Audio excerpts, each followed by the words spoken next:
What up everyone? Welcome back to Financial Education and Business. This video, we're going to be looking at what the heck is going on with jobs and how AI is going to replace some jobs. There's some videos here I pulled up. We're going to watch it and then we're going to go from there.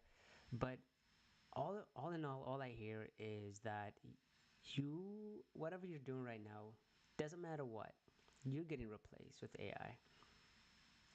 If you're a content maker, if you're, well, unless you're mowing the lawn, that might be a little different, like physical work. But anything that you do on the computer, it's going to be replaced. It'll be replaced probably in the next in the next 5 years, be completely 100% replaced. So gonna have to find something else to do. Um, if we look at like some of the largest corporations out there, they've already made the decision to start reducing the number of employees that they have, like Amazon, Intel,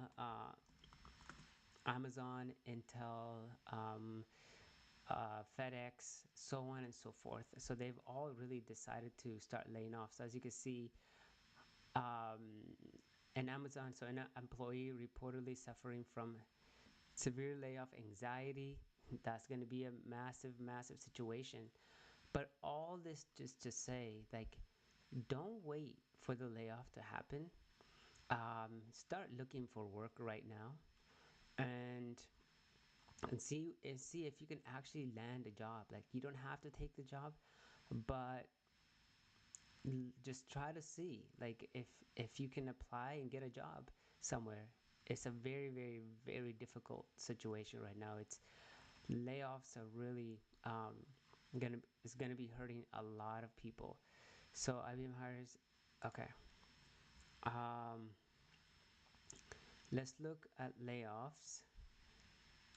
Uh, layoff um, by large corporations. So if you look at layoffs by large companies, maybe there'll be a list here. Let's use AI to consolidate that data. I mean, the fact, like something like this, like there's a lot of people out there that do deep research on this stuff, but it sounds like you're dealing with difficulty or stress. Um, I want data on how many people people are being laid off uh, in large corporations. So this should consolidate that data. Like, the fact that I can just put this in, it kind of shows up. It's pretty impressive. So in 2025, over 172,000 workers have been laid off so far, with large corporations like Intel, Amazon, Microsoft, Tata Consultancy Services. Yeah, especially if you're a consultant. If you're support working with any kind of like consultant company like that, that like they're gonna have to reduce those numbers. Couple things, because consultants help corporations, and consultants now have AI that can help them become more efficient, but also those corporations are using AI to become even more efficient. So you have both ends of the market trying to like push you out of the work environment. So overall layoff trends, approximately 1.6 million US workers are laid off each month, amounting to a nearly 19.2 million per year if trend continues. Global layoffs have particularly impacted tech, logistics, manufacturing sectors, with tech companies reporting 206,000 layoffs across 221 U.S. tech firms so far this year. Industries with highest layoff count include technology, engineering, if you do retail, and logistics, are all laying people off. Layoff statistics, top picks, approximately 1.6 million, over 206,000 employees were laid off from 221 tech companies. Job cuts in America increased to almost 6% compared to 2024. So companies are job cutting. Then Intel laid off the most employees with 24,000 for from different posts that they see, 21% of companies are expected to lay off their employees. 61% of adults between the ages of 18 to 24 reportedly they deal with tremendous pressure by layoff anxiety. Women are at 25% less risk of getting laid off by companies.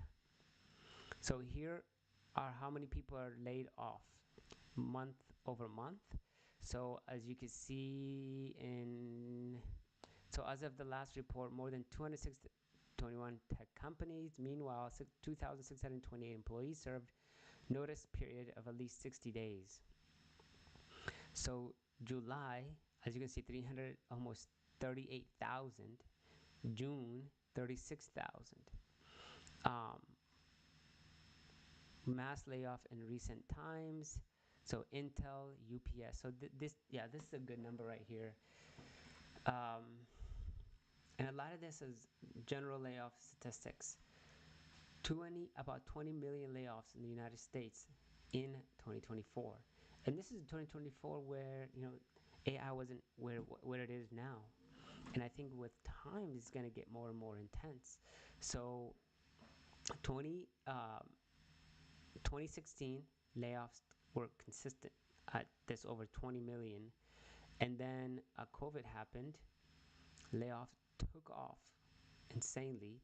This data is obviously kind of aged because layoffs are definitely more in 2024. Let's see when this was written. September. So not too long ago. COVID happened, massive layoffs, over 40 million people laid off. 2021, companies kind of became more efficient. They didn't expect everybody to come back to office and all that situation. And then slowly we're starting to see this layoff numbers kind of increase. A lot of institutions out there, especially tech companies and banks, are saying, listen, we don't need paper pushers anymore. We don't need people inputting raw data into systems because we can automate a lot of that using AI. And if you have a team of 10, now all you need is a team of 5 people doing the same thing. So as you can see, the numbers are ticking up in 2023, and a lot of this is the fact that we have the fact that we have AI coming into play. The numbers are going to keep going up and up, over 20 million. Because nobody's gonna no company's gonna want to keep a lot of these employees. Here's a here's a table showing the number of tech startup employees laid off worldwide by industry. Yeah, in all these instances, the numbers. So retail is going up. This as of 2022 from 2020. Obviously, this is COVID. During COVID, these numbers were significant. 2021, we're getting out of COVID, and then post-COVID firings, as you can see, the numbers are up. Like retail, consumer, transportation, healthcare, finance, food, retail, so on, crypto, fitness, infrastructure, travel, all. So right when COVID, like 2020, we saw about 14,000. In 2022, we've seen about 26,000. So the numbers of, you could say they've doubled, right? Literally, they've doubled in total. The biggest increase in layoffs, as you can see, retail being the highest here. Like the past 3-year CAGR difference, 3-year CAGR. You got consumer, transportation, not too bad at all. You see healthcare. AI is really, really impacting the healthcare industry because layoffs used to not be that much. And then out of nowhere, now we're sitting at 15,000 layoffs there. We got layoffs in real estate. I think layoffs in real estate are going to keep going up. But this is the following table outlines the details of layoff events and separation in jobs that occurred over the past few years.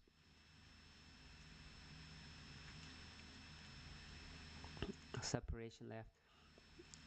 So in the year 2005, the number of layoffs was less than 900,000.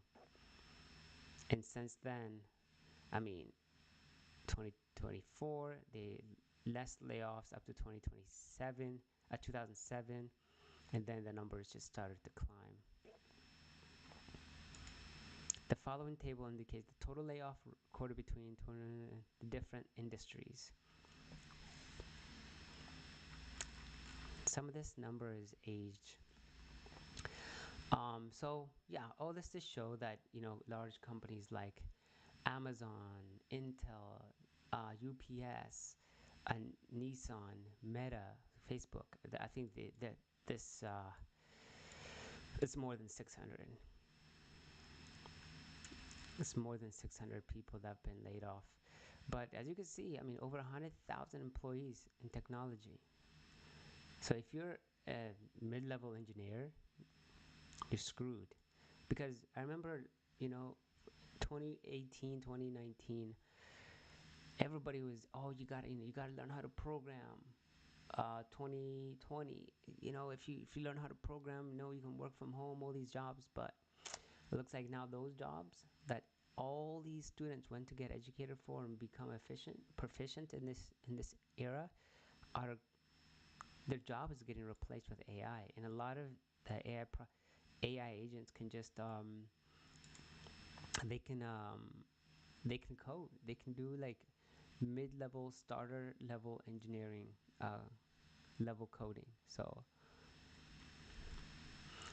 tech sector employees are the highest risk due to overhiring in previous year, AI integration and the market volatility. Economic pressure may lay off or likely the cost-cutting underperforming division. So something that really changed this is when Elon decided to like fire a whole bunch of people and consolidate Twitter under the X umbrella. And they saw, like, if a large corporation like Facebook, like X and Twitter, is able to fire a whole bunch of people and actually have the business run more efficiently, a lot of companies are now being pressured, like, if this can be done here, why the hell can we not do it in our company as well? So he kind of started this whole like layoff company efficiency situation, and then AI just like multiplied that. But we're just gonna go through these videos, react to them, and how a lot of these companies are just laying off people. AI experts, there are only 5 jobs. But yeah, let's go into here. Imagine being able to build an app with your name on it just by thinking about it. Meet Base 44, a complete AI creation platform. Right. I was thinking of all the names of the people in my company who are like healthcare, hospitality, and leisure, but concerns are growing about AI replacing some human workers. Major companies like Microsoft, Walmart, and Business Insider are laying off employees amid the rise of artificial intelligence in the workplace. Business reporter at Axios, Nathan Bomey's here for more on that. Nathan, thanks so much for coming on. You know, our team has tracked down some spikes in AI-related questions being asked on search engines, and so we wanted to bring you on to get your take and to be able to give responses to some of that. One of the big questions is what jobs you think will be first to go and what layoffs you've seen so far because of AI. Well, just this week, for example, Procter & Gamble is saying that it'll cut up to 7,000 jobs. Although they did not use the word AI, they used the word digitization and automation. So I think that sounds like AI, because the positions that are at most risk are going to be positions that involve a lot of repeatable actions, data entry, data analysis, anything that requires you to sort through all sorts of documents at scale. That's something that AI can do really easily. Is there a such thing as an AI-proof job? I think that the most AI-proof jobs are going to be jobs that involve a lot of human interaction because at the end of the day, AI can't really replace those interpersonal aspects of humanity. So just chatting with other people and trying to coordinate, trying to innovate together, those are the actions that I think AI won't really be able to replace. But if it simply involves just rote memorization or the sort of communication that involves really basic words and phrases, those are the kinds of things that AI can do very easily. And I want to run you through some specific careers, the ones we got asked about the most, just to get your take on how you think they will be impacted by AI or if they already have been. So kind of a speed round here. Accountants? Definitely at risk. Accountants are in big trouble because data entry and analysis is very easily done by AI. Data scientists?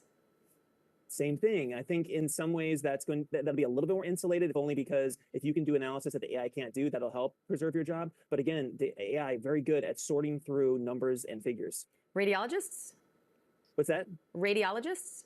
Well, I think that medical positions depends on the medical position. I think radiologists are in trouble. But on the other hand, we already have a shortage of medical positions, medical doctors, for example. So I'd be really surprised we see an uptick in unemployment in the healthcare sector. But I do think the AI is coming for some medical jobs. This is a big one. What about digital marketers? Yeah, I think that it probably depends on what kind of digital marketing you're doing. But if you are doing the kind of marketing that simply involves very basic creation of advertisements, that's something that the AI can do because AI is really good at creating visuals now. And so I think if that's all you do, you're gonna have to find a way to distinguish yourself. And what about graphic designers?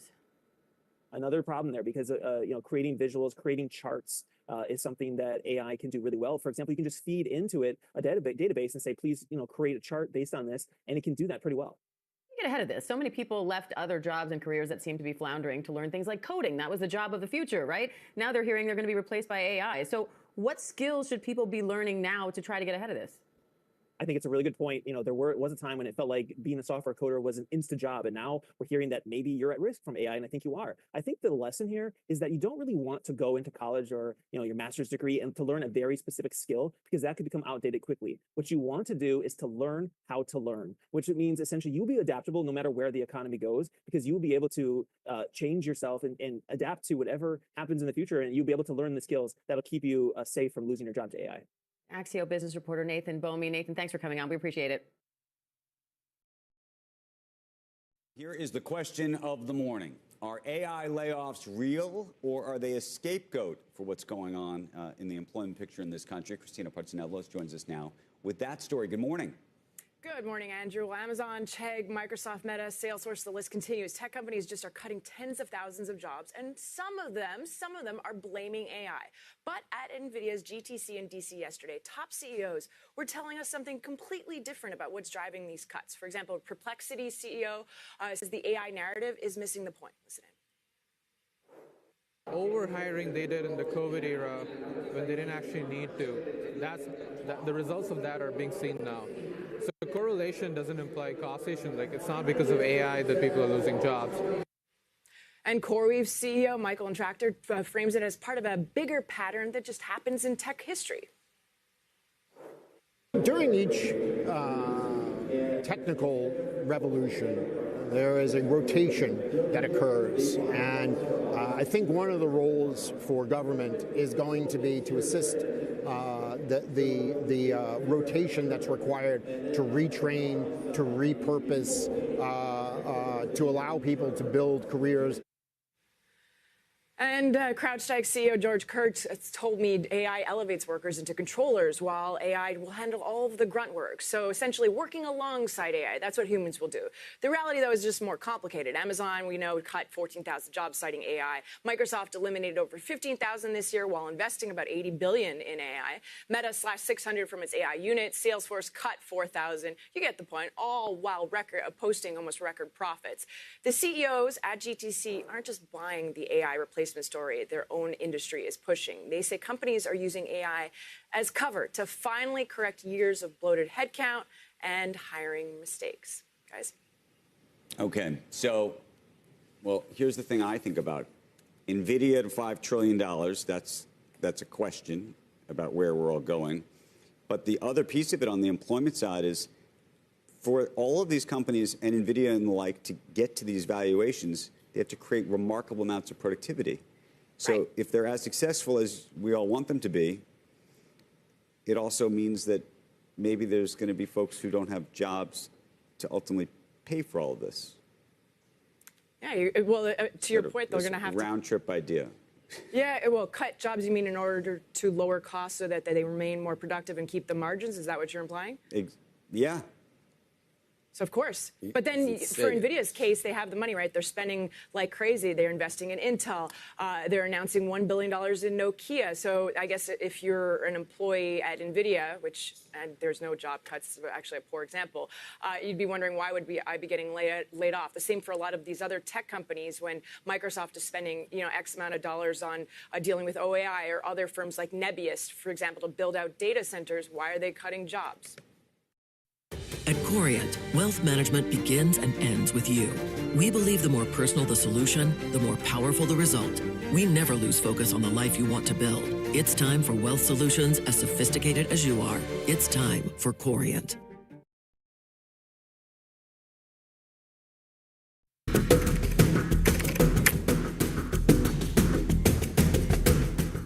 $14,000 fired from Amazon, 600 from Meta, 15,000 from Microsoft, 8,000 from IBM, 12,000 from TCS, 11,000 from Accenture.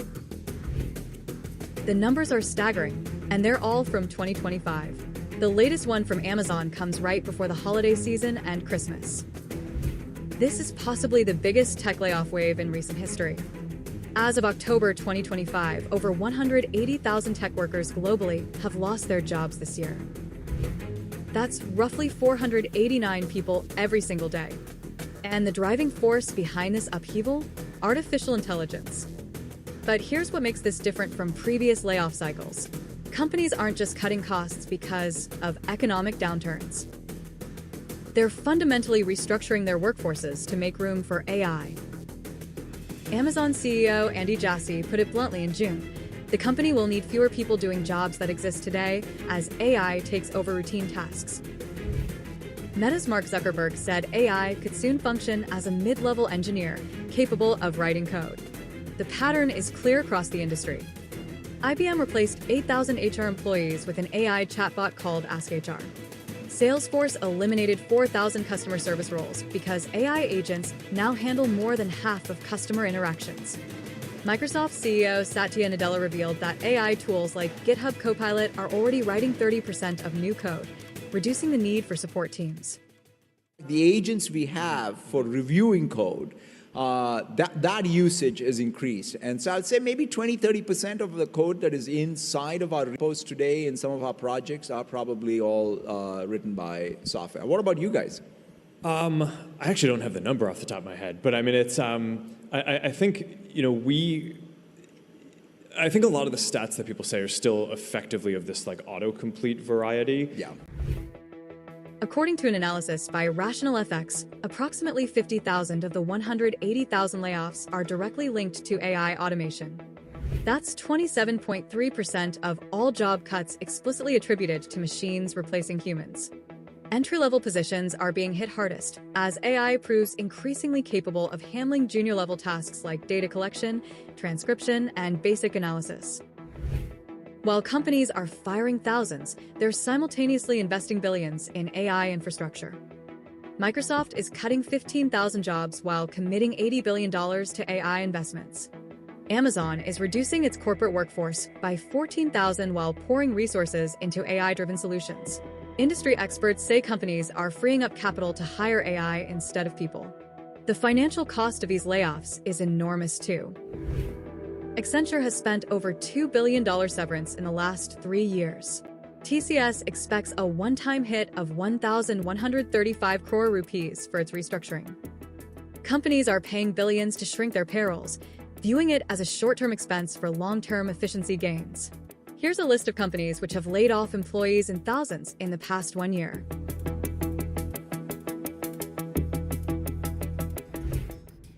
So what's driving this beyond just AI?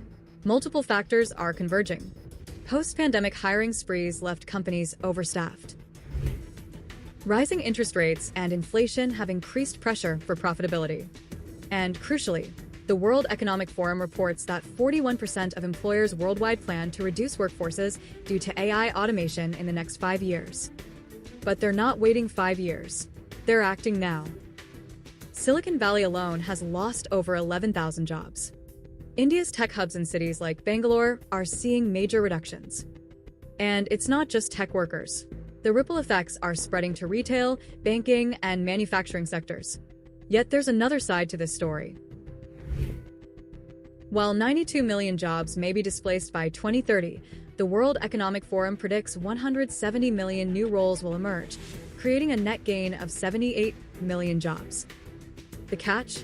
77% of AI-related jobs require master's degrees and 18% require doctorates. The future workforce will need dramatically different skills. It's about a fundamental transformation in how work gets done. Companies are betting that AI-augmented teams can achieve more with fewer people. Whether that bet pays off, and at what cost to workers, remains the defining question of this tech revolution. For more news and updates, keep watching Live Mint.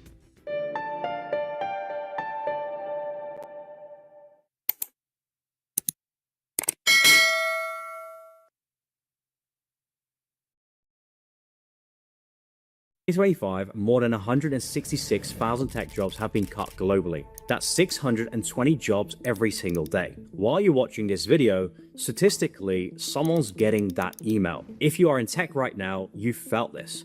The anxiety, that refresh of LinkedIn seeing another open to work banner. Maybe you're wondering when your turn comes next.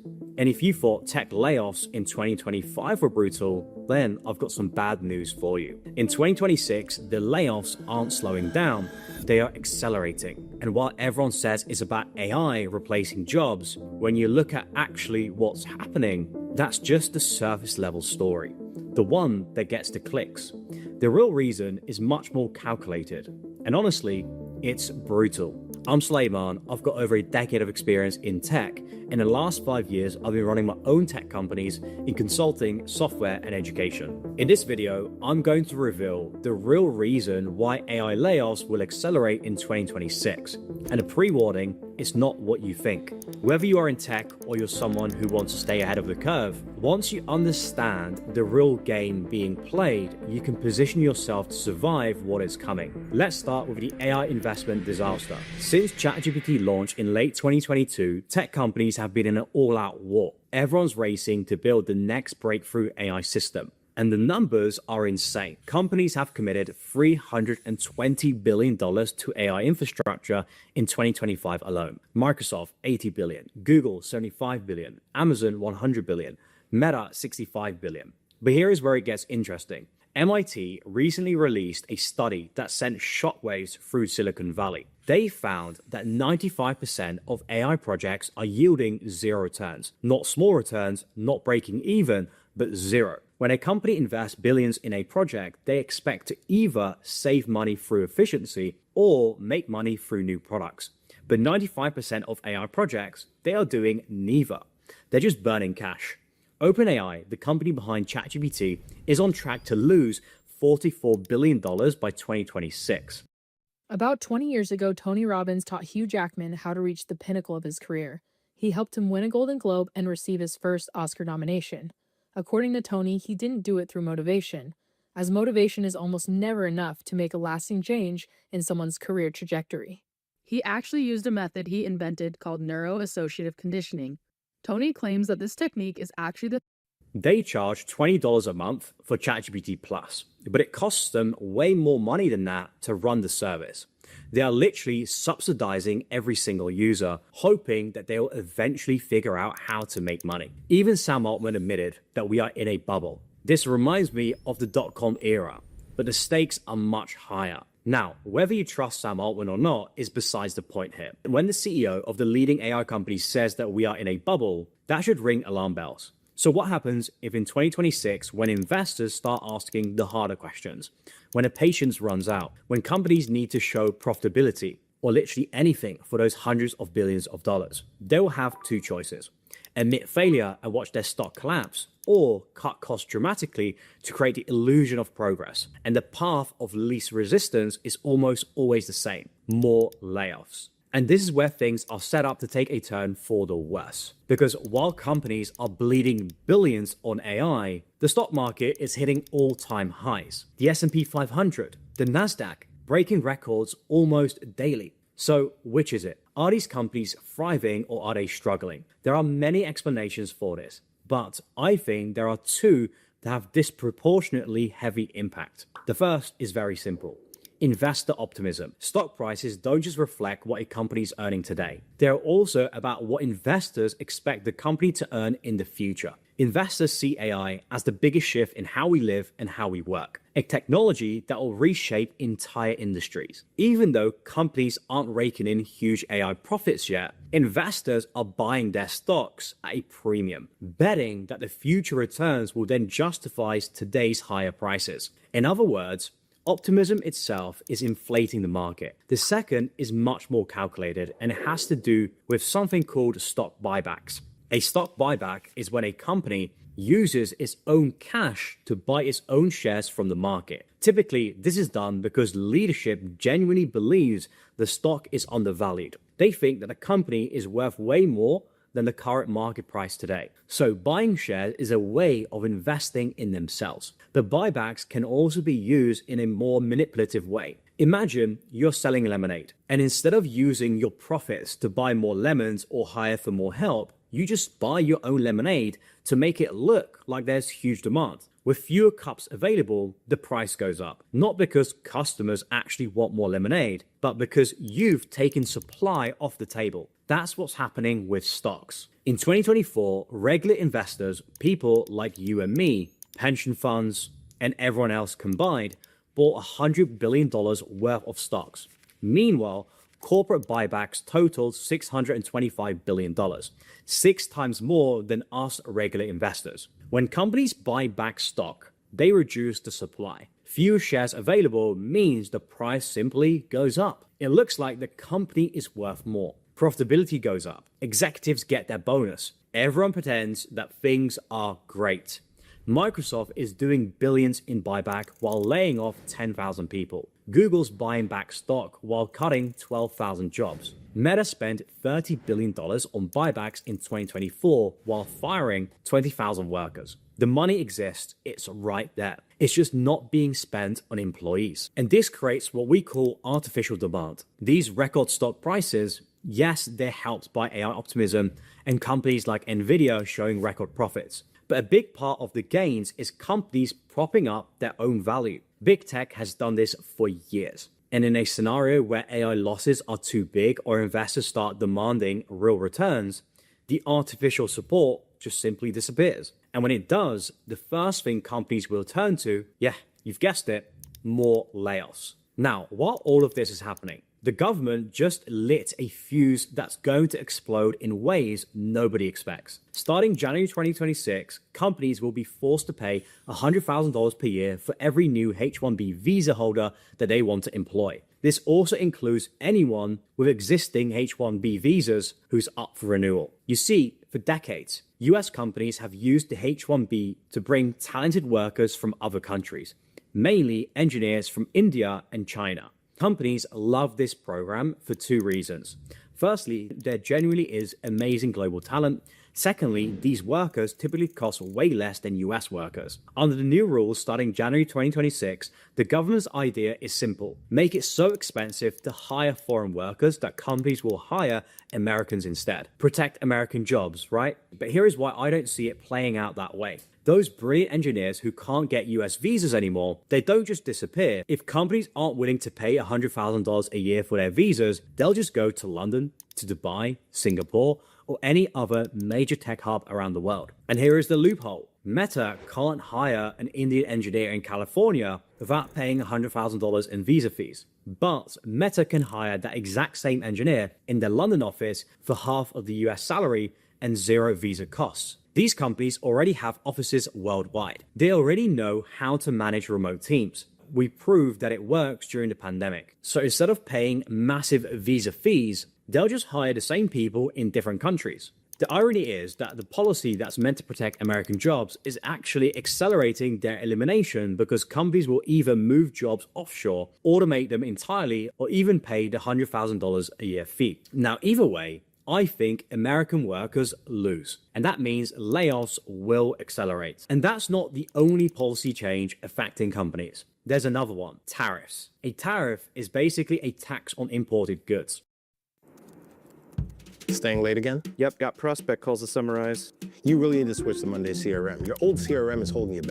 When the US government puts a 25% tariff on electronics from China, everything from that country will now cost 25% more. Every chip, every sensor, every component. Now you might think, good, that would force companies to buy American-made products. But here is the problem. Most of these components aren't in America anymore. They haven't been for decades. So that one NVIDIA GPU that cost $10,000 last year, now it's $12,500. That server that cost $50,000, now it's $62,500. And companies need thousands of these for their AI systems, which means they have to make up these costs somewhere else. They can't just raise prices too much because their competitors will undercut them. They can't cut AI spending or take less profits due to investor pressure. The same answer as always, reduce the headcount. In a recent survey, 58% of companies said that they're planning layoffs specifically because of tariff impacts. The policies meant to protect American manufacturing is actually causing American job losses. But here is where it creates a death spiral. When importing is expensive and hiring is expensive, companies have one option that gets cheaper every year: automation. AI doesn't need a salary. It doesn't need benefits. It doesn't complain about tariffs. So tariffs push companies to automate faster. More automation means fewer jobs. Fewer jobs means more pressure to cut costs through more automation. It's a spiral that accelerates through 2026. Policies designed to protect American workers, visa restrictions and tariffs are actually the very things accelerating their replacement. And that brings me to the AI productivity trap. Companies have made outlandish claims about AI, and now they are simply trapped by their own hype. Microsoft CEO recently revealed that up to 30% of all code at Microsoft is now being generated by AI. Google CEO reports that over 30% of new code is generated by AI. Salesforce CEO has cut 4,000 employees because AI is doing up to 50% of the work at Salesforce. Now look, whether you think AI generated code is actually good or not, whether you believe the productivity gains are real, isn't relevant. Big tech is creating expectations that they have to meet because stock prices have gone up based on these stories. Companies have backed themselves into a corner. They can't admit AI doesn't work as well as they claimed. That would simply tank their stock. They can't keep the same workforce. That makes them look inefficient. So they are choosing option 3. Lean into the narrative and cut workers anyway. And here is the calculation that they're making. Even if AI isn't perfect today, they believe it will be eventually. Maybe not in 2026, maybe not in 2027, but someday. They rather go all in now, build the infrastructure, collect the data, and position themselves for that future. Crucially, if they wait for AI to be perfect, competitors who move faster will dominate. So they are firing people based on productivity gains that aren't fully realized yet, betting that AI will eventually catch up to their claims. By 2026, this narrative becomes impossible to walk back, and they'll continue firing everyone that they can and forcing the remaining workers to somehow make it work. Now, let me paint you 2 pictures of 2026, because either way, I think tech workers lose. Scenario 1. AI works. The investments pay off. AI delivers on its promises. It becomes significantly more capable than it is today. So what happens? Massive layoffs. If AI can do what companies promise, entire job categories disappear overnight. Customer service, gone. Junior developers, replaced. Project managers, automated. Data analysts, they're just simply unnecessary. Companies that successfully implement AI will have dramatically smaller workforces. Millions of jobs lost globally, and the better AI works, the faster it happens. Scenario 2, AI fails, the bubble bursts. Investors realize that they've burnt hundreds of billions of dollars for nothing. Their promised returns never materialized. So what happens? Also, massive layoffs, but for different reasons. When investor confidence collapses, funding disappears instantly. Stock prices crash, companies companies losing billions on AI suddenly can't raise more money. They have to cut costs dramatically just to survive. This would be bigger than a dot-com crash of the 2000s. Back then, about $5 trillion in market value was wiped out. But the AI bubble is different. It's not just tech stocks. Banks have invested based on AI projections. Governments have made policy assuming AI growth. Entire industries have restructured for an AI future. When that bubble burst, we're not talking about a tech recession. We're talking about a global economic crisis that starts in tech and then spreads everywhere. And in both scenarios, whether AI succeeds or fails, tech workers are the first casualties. If it works, you are replaced. If it fails, you're fired to cut costs. Unless they turn that money printer on again, obviously. So, what do you actually do with this information? Firstly, if you're in tech, honestly, assess where you stand. Are your skills relevant? Is your role under threat? Just be realistic with yourself. If you're looking to upskill to protect yourself, here is a few areas that are exploding in growth right now. Cloud engineering, AI engineering, cloud security, cybersecurity, ML ops. Here is something that might surprise you. From here, the biggest opportunity right now isn't competing for a 9-to-5 job. It's the exact problem causing all of the layoffs. AI implementation. Think about it. Every company is desperately trying to implement AI, but 95% of projects are failing. They are burning billions with nothing to show for it. But why? Well, because they don't know what they are doing. They need people who can actually make this stuff work. And here is the thing. If you are already in tech, learning AI implementation isn't going to be that difficult for you because you spent years learning new technology. AI is just another technology stack. The difference is companies will pay massive premiums for anyone who can successfully implement AI into their business. You can go from getting a yearly salary of $150,000 as an employee to charging over $1,000 per hour as an AI consultant. The old playbook of learning tech skills and applying it to a 9-to-5 is dead. Instead, while you still have a salary, start positioning yourself as someone who can solve the AI implementation problem. Pick one specific area. Maybe it's helping e-commerce companies implement AI customer service, or healthcare companies using AI for data analysis while maintaining compliance. You want to find companies in your domain of expertise that are struggling with AI implementation. They've probably already wasted money on failed AI projects. Approach them with a specific solution. I will implement AI for this exact use case,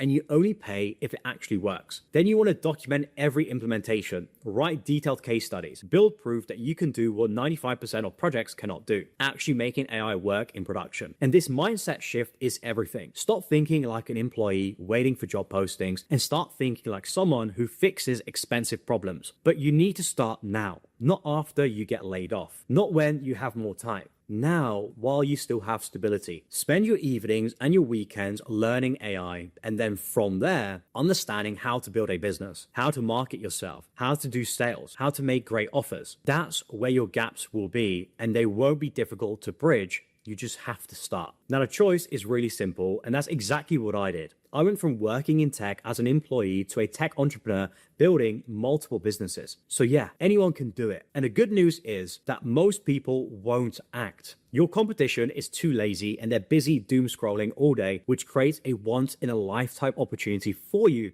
to take control of your destiny instead of being at the mercy of big tech and the economy. Good luck. You're struggling to hire because you're doing it wrong. Stop wasting time and stop wasting money. Here's 5 reasons why TCC does it better. Reason number 1, stop wasting hours on junk resume. We're currently doing those jobs. I was thinking about my CFO when you talked about processing business data, my graphic designers, my video editors, etc. So what jobs are going to be impacted? Yeah, all of those. So I think... And what do they do? Maybe this is useful for the audience. I think if your job is as routine as it comes, your job is gone in the next couple of years. So meaning if in those jobs, for example, quality assurance jobs, data entry jobs, you're sitting in front of a computer and you're supposed to click and type things in a certain order. Operator and those technologies are coming on the market really quickly, and those are going to displace a lot of labor. Accountants, lawyers. Yes. I mean, I've just pulled a ligament in my foot, and they did an MRI scan, and I had to wait a couple of days for someone to look at the MRI scan and tell me what it meant. Yeah. I'm guessing that's gone. Yeah, I think the healthcare ecosystem is hard to predict because of regulation. And again, there's so many limiting factors on how this technology can permeate the economy because of regulations and people's willingness to take it. But things, unregulated jobs that are purely text in, text out. If your job, you get a message and you produce some kind of artifact that's like probably text or images, that job is at risk. So just to give you some stats here as well, about 50% of Americans who have a college degree currently use AI. Mm-hmm. The stats are significantly lower for Americans without a college degree. So you can see how a splinter might emerge there and that crack will widen, because people like us at this table are all messing around with it. But my mum and dad in Plymouth in the southwest, rural England, haven't got, like, they just figured out iPhones. So like I got them an iPhone and now they're like texting me back. AI is a million miles away. And if I start running off with my AGI and my agents, that gap is going to widen. Women are disproportionately affected by automation, which is what you were talking about there, with about 80% of working women in an at-risk job compared to just over 50% of men, according to the Harvard Business Review. And jobs requiring only a high school diploma have an automation risk of 80%, while those requiring a bachelor's degree have an automation risk of just 20%.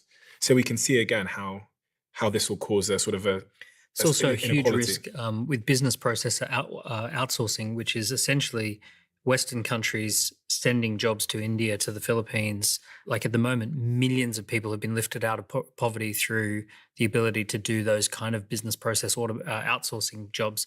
And those are all going to go. But they're going to have 1,000 employees. But also, these people are actually already transitioning to training AIs. Mm-hmm. So there's going to be a massive industry around training AIs until they're trained.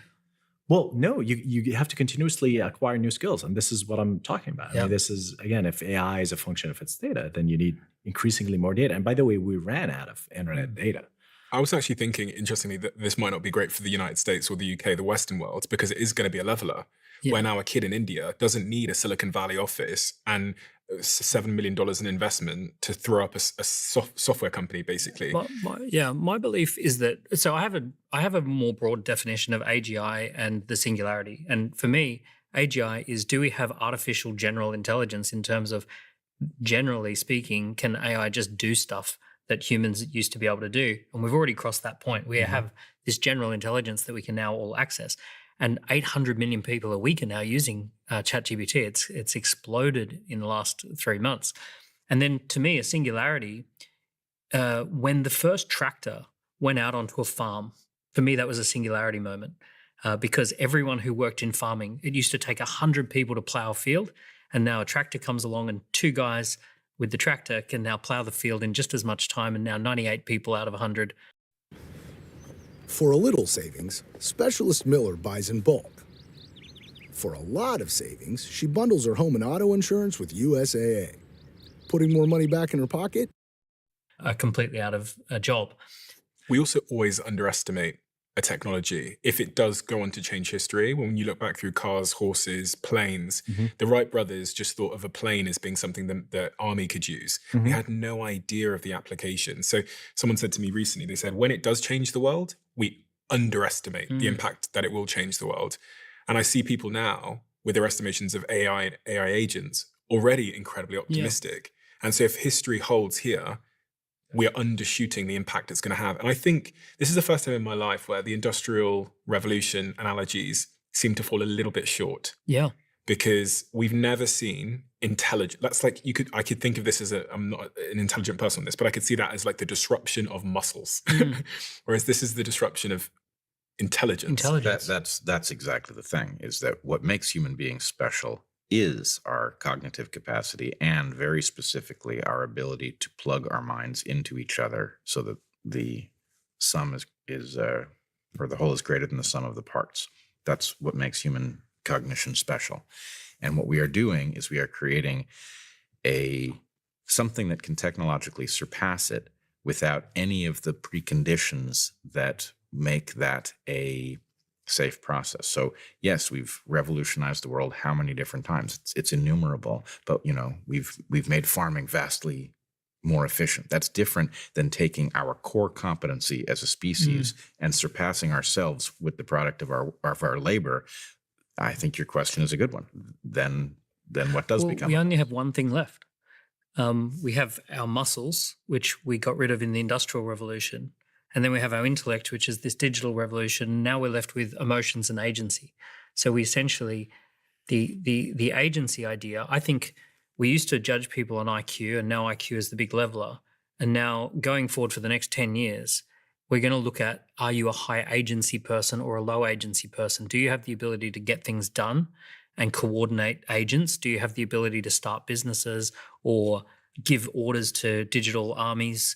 And essentially these high agency people are going to thrive in this new world because they have this other thing that's been bubbling under the surface, which is really interesting. When you said agency is going to remain as an important thing, we're sat here talking about AI agents. And the crazy thing in a world of AI agents that have super intelligence is I can just tell my agent, listen, I'm going on holiday. Please build me a SaaS company that spots a market opportunity, throw up the website, post it on my social media channel. I'll be in Hawaii. And this new agentic world is stealing that too, because now it can take action. In the same way that I can browse the internet, I can call Domino's Pizza, speak to their agentic agent, organize my pizza to be there before I even wake up. And in fact, predictability, OpenAI now learns, and Sam Altman said that they've expanded the memory feature. So it knows it's knowing more and more and more and more about me. It'll almost be able to predict what I want when I want it. It'll know Steve's calendar, he's arriving at the studio, make sure his cadence is on the side, make sure his iPad has the brief on it, do the brief, do the research for me, and everything else. So it'll remember Brett's birthday, so when I arrive, there'll be something. In fact, it's removing my need for any agency. Yes, and again, I don't know how to make this point so that it occurs to people what I'm really suggesting, but today, maybe it's not conscious, but, well, let me put it to you this way.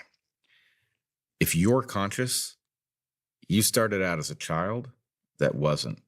And although this may not fully encapsulate it, you are effectively an LLM, right? You go from an unconscious infant to a highly conscious adult.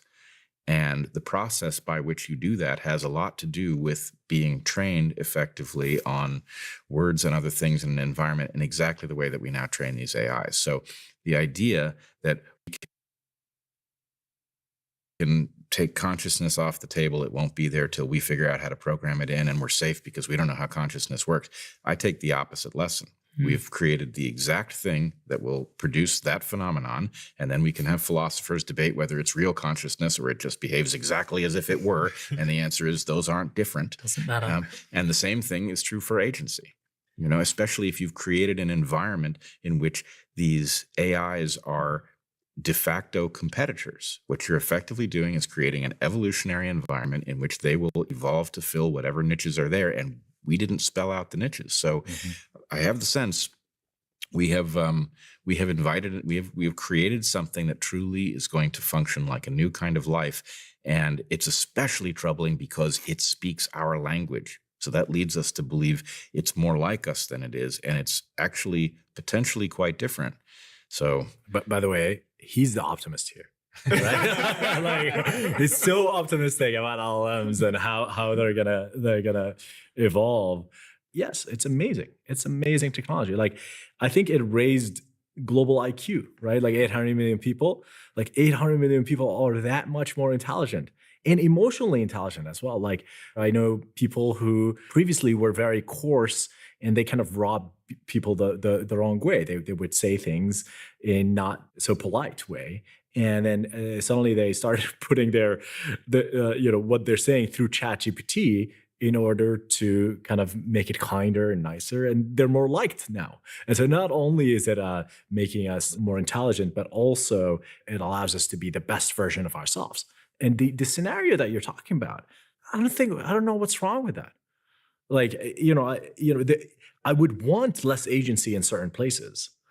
I would want something to help me not, open up a peanut butter jar at night, right?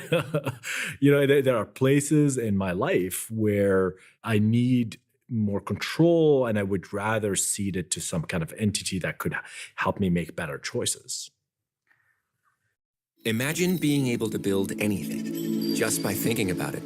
Meet Base 44, a complete AI creation.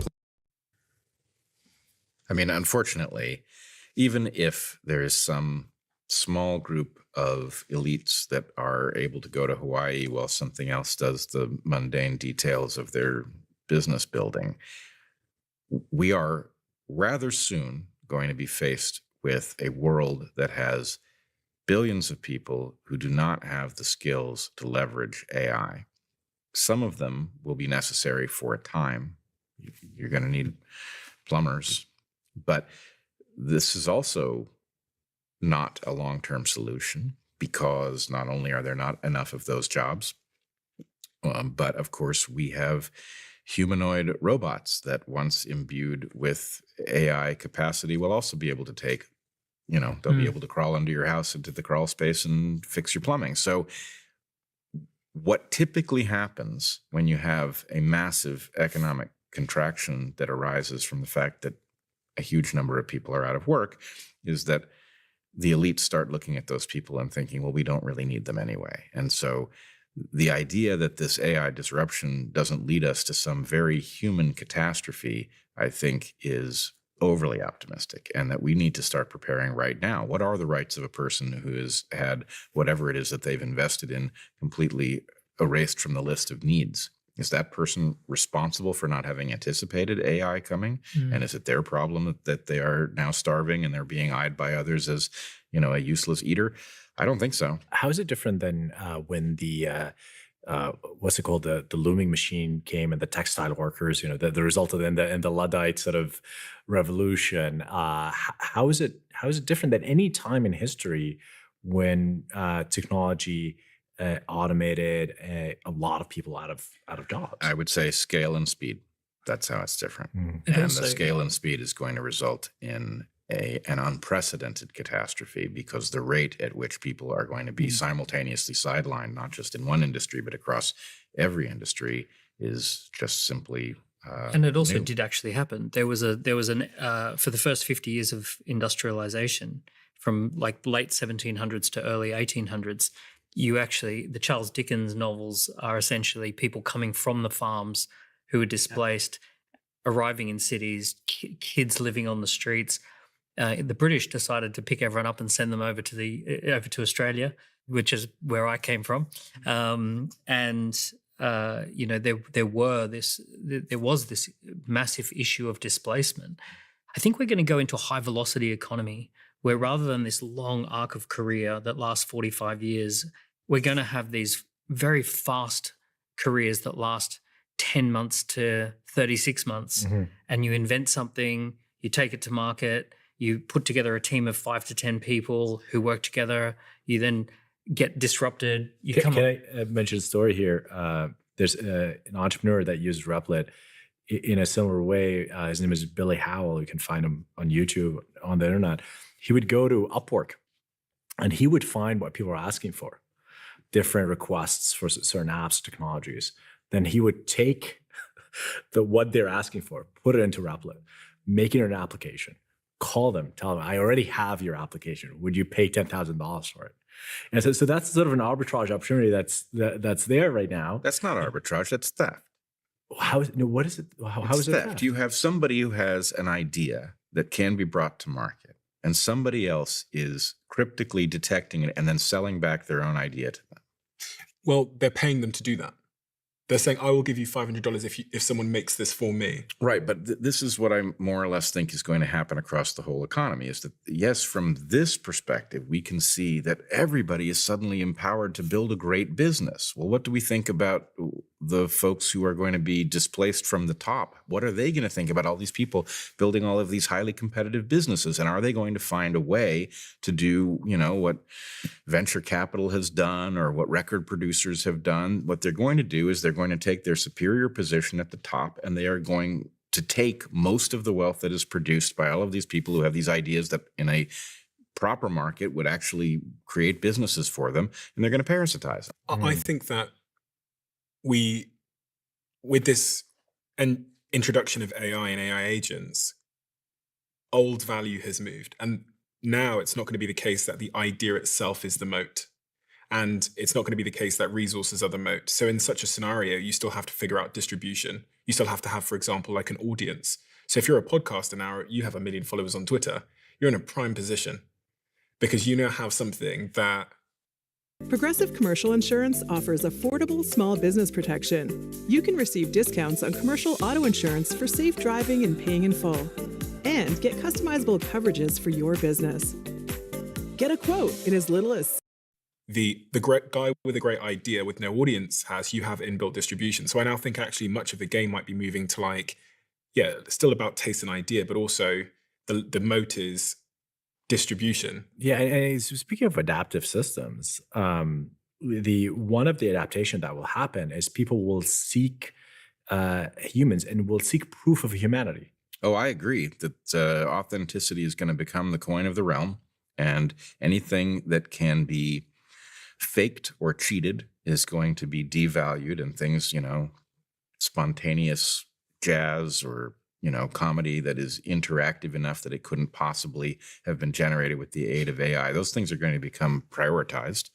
Spontaneous oratory rather That's than great. speeches. Oh, that answers some of your questions. No, it answers my question for the tiny number of people who are in a position to do those things. Stephen, you used the word moat, which I think is a really important word for entrepreneurs. We have to have a moat. We think a lot about moats, and it's an industrial age. A lot of people don't even know what you mean by moat. It's just the thing that I often think about this idea of what are the moats that are left. So to define how I define a moat, you've got a castle and it's got a small circle of water around it.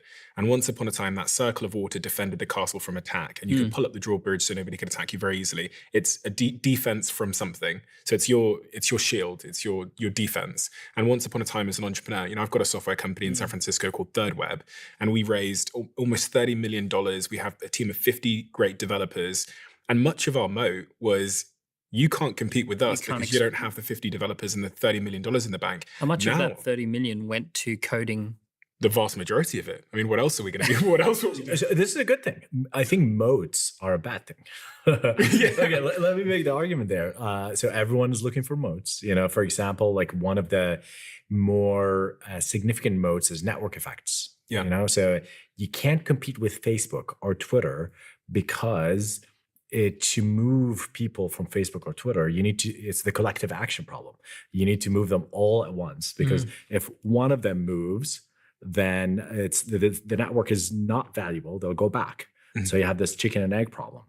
Let's say that we have a more decentralized way of doing social networks. That will remove the power of Twitter to kind of censor. And I think you're at the other end of censorship, right? And so part of my optimism about humanity is that generally there's self-correction. Democracy is a self-correcting system. Free markets are largely self-correcting systems. There are obvious problems with free markets that we can discuss.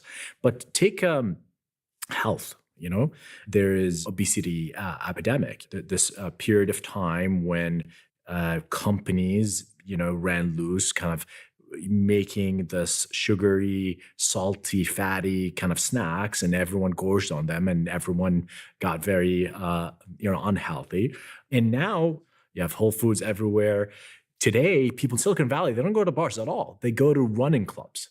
That's how you meet. That's how you go find a date. You go to running clubs. And so there was a shift that happened because there was a reaction. Obviously, cigarettes is another example. You were talking about phones and our addiction to phones. And I see a shift right now. Like in my friend circle, like people who are constantly kind of on their phones is already kind of frowned upon, and they don't want to hang out with you because you're constantly staring on your phone. So there's always these reactions. But the problem is you reference self-correction. And I agree that there's actually an automatic feature of the universe in which the self-correction happens. You can't have a positive feedback that isn't reined in by some outer negative feedback.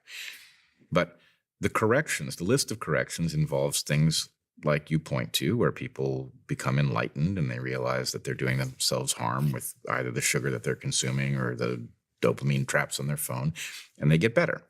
But also on the list of corrective patterns are genocide and war and, parasitism. And the problem is these things are destructive of wealth. And so you allude to the superior fact of an open market without moats. Presumably the benefit of that is that more wealth gets created because people aren't kept from doing things that are productive. I see that, but then what is the product of all of this new wealth that is going to be generated by a world empowered by AI?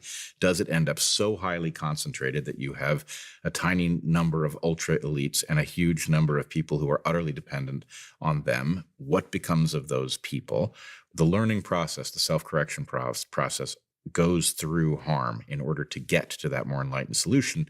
There's nothing that protects us from the harm phase being so apocalyptically terrible that, we get to the other side of it and we say, well, that was a hell of a correction. Or maybe there's nobody there to even say that. The International Rescue Committee, born out of Einstein's compassionate understanding of the needs. Those are also on the table.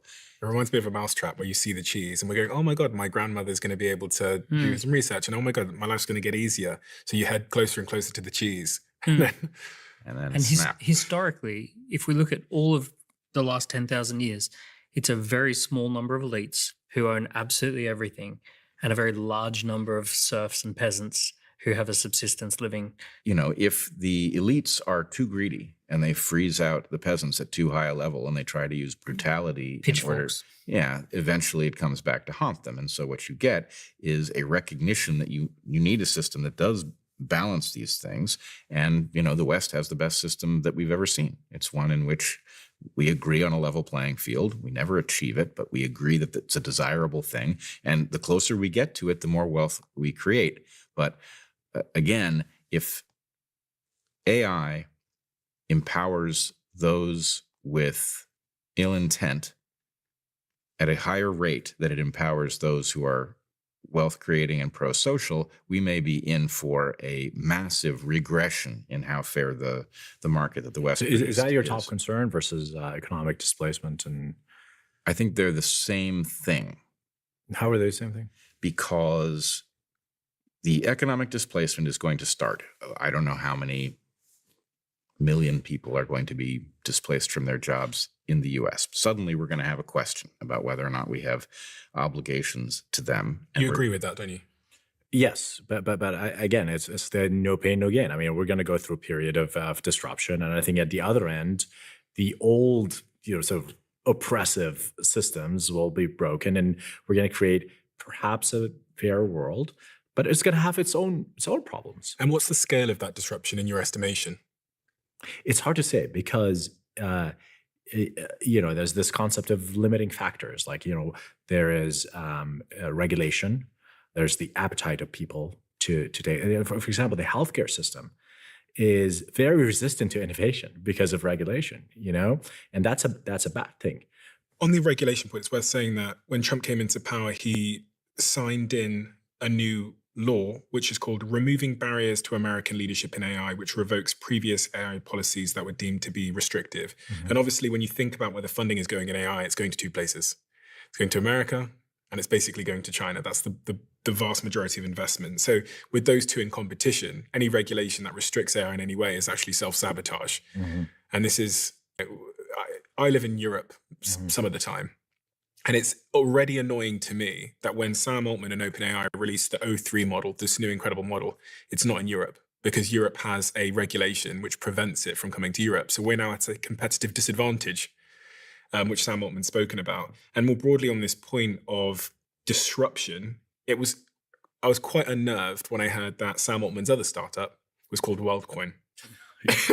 And WorldCoin was conceived with the goal of facilitating universal basic income, i.e. helping to create a system where people who don't have money are given money by the government just for being alive to help them cover their basic food and housing needs, which suggests to me that the guy that has built the biggest AI company in the world can see something that a lot of us can't see, which is there's going to be cure. Yeah, there's going to need to be a system to just hand out money to people because they're not going to be able to survive otherwise. I disagree. I fundamentally disagree with that. Which part do you disagree with? I disagree that, first of all, that humans would be happy with UBI. I think that a core value of humans, and be curious about the evolutionary reasons, is we want to be useful. It's really important to know that a lot of the jobs that are at risk are the most high status, highly paid jobs in the world. let's take the highest paid job in America, which is an anesthesiologist. This is the highest paid job, and highest paid salaried job. Salaried job, yeah. And the majority of that job is observing a patient, knowing which type of medication would work best with their body, giving them the exact right amount, monitoring the impact of that on the body, and then making slight adjustments. The right technology, and any nurse will be able to do that job. And you might have one anesthesiologist on site supervising 10, 20, 30, 40 wards, and the technology is, doing the job, but that one person is there just to kind of supervise if something went wrong or if there was an ethical dilemma. What's wrong with that? I mean, if the precision is better with AI. Oh no, there's nothing wrong with that except for the fact that a lot of people, hundreds of thousands of people, have spent their entire life training to be that. They get an enormous amount of purpose and satisfaction about the fact that that's their career, that's their job. They have mortgages, they have houses, they have status, and that's about to go away. Well, if it's highest paid jobs, maybe you should start saving. Yeah, well, well, I mean, but I hear you. But you're talking about people who have done vital work, highly specialized work, and are therefore not in a great position to pivot based on the invention of a technology that they didn't see coming because, frankly, I mean, in the abstract, maybe we all saw AI coming somewhere down the road, but we did not know that it was going to suddenly dawn. And we do have to figure out what to do with those people. It's not their fault that they've suddenly become obsolete, and it's inconceivable that people will accept this. Yeah. It is not. It is fundamentally incompatible with our nature. We have to have things to strive for, and you can sustain life that way, but you cannot sustain a meaningful existence, and so it's a short-term plan at best. If you love the Diary of a CEO brand and you watch this channel, please do me a huge favor, become part of... I'll at least give it a like. So it is kind of interesting. It seems pretty crazy here with what they're talking about around like jobs and replacing everybody. So what are the industries that might be worth getting into? Well, I think one of the biggest one is learn how to invest, definitely, because you have to.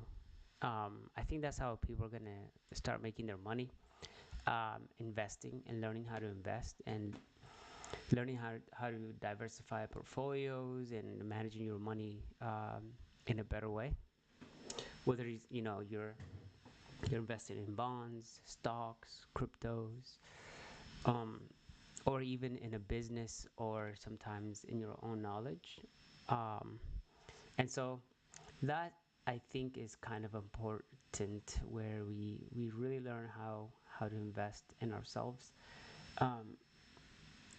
And there's going to be a lot of jobs that are going to disappear. And I mean, it scares me. I work at an office, and geez, I see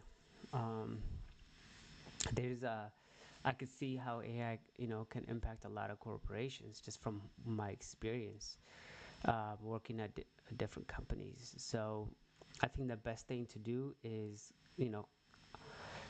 always be on the pivot, apply at a couple of jobs to see if you can even land jobs that you see around you. And let's see, yeah, find jobs around you that will actually work out. And a lot of this stuff is around AI. I mean, the reason I'm doing some of this stuff here on YouTube is that's one of the reasons. Like, if it may not go anywhere, but or also like me making YouTube videos could go somewhere. And if it does, I'm ready for it. If it doesn't, you always have to have like a plan just in case that doesn't work out. For example, right now. I'm going to be posting a video on a summary around AI. It doesn't mean I know how to program and how to do all this crazy stuff, but I know the basics, and I can get AI to kind of help me do certain jobs. So for example, let's go through like how to use AI in this case, how to use Google, Gemini, how to use Google Gemini, how to use Google Notebook LM, and kind of generate like an AI presentation within 20 minutes. That's actually really good. So for example, I have this video pulled up, came out about a month ago. I want a summary on this video, and I want to create a YouTube video on this. So what I would simply do is I would just go into here, and I would just say, give me a very detailed summary of what was discussed in this video. It will be used to generate a Google LM Notebook LM presentation. Make sure you get details around jobs, U.S. efforts around H-1B, visa, corporations, what corporations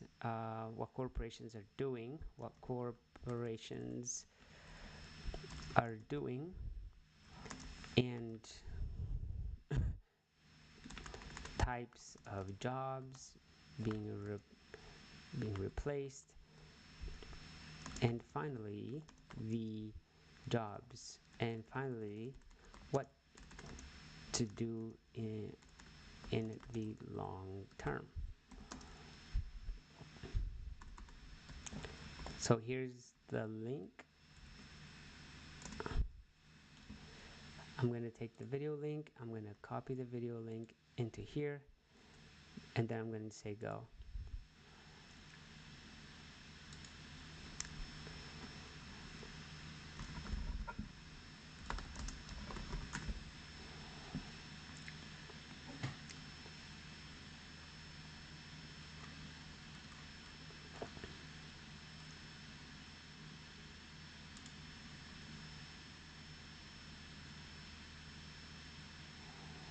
Here we go. So we got a really well put together summary here. So there's a couple ways I could have done this. So this is one.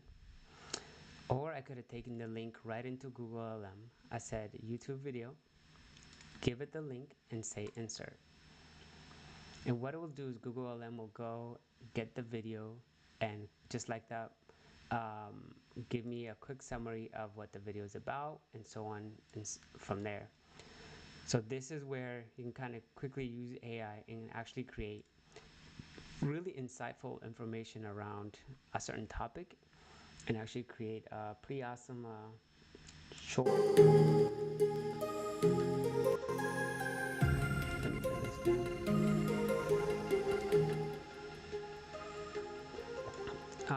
Pretty awesome videos around this topic. Let me turn this down a little bit.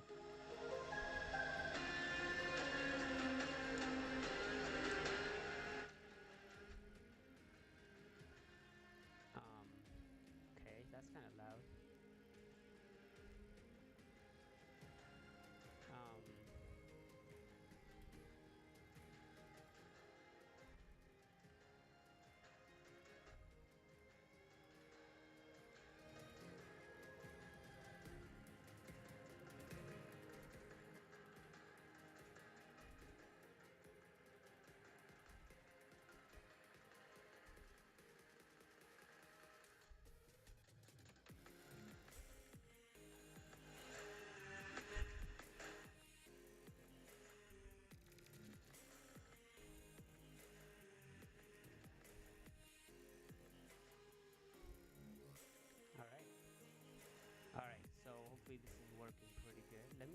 to it, and then I'll continue.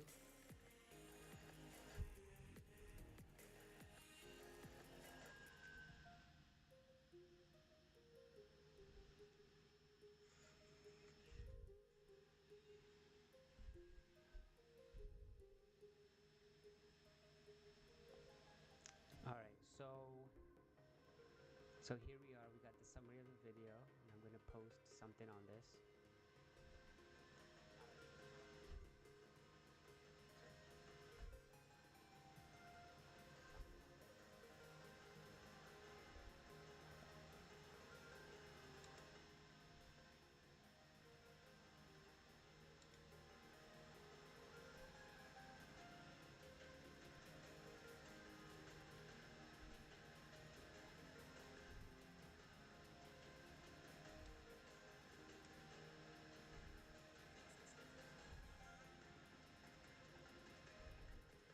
All right, so it is kind of loud still.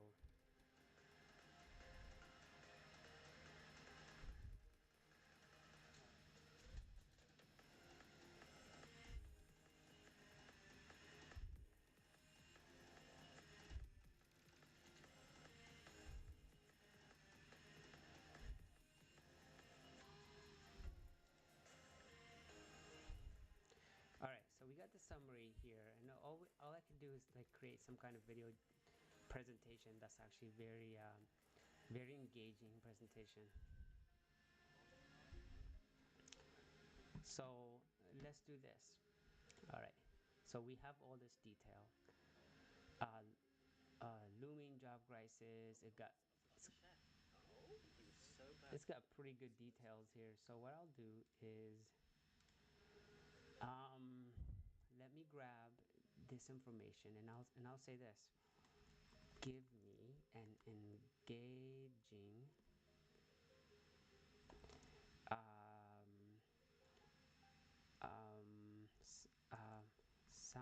engaging prompt that I can use for Google LM video presentation.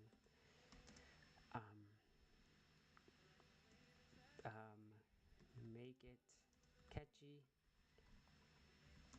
and informative around AI and jobs.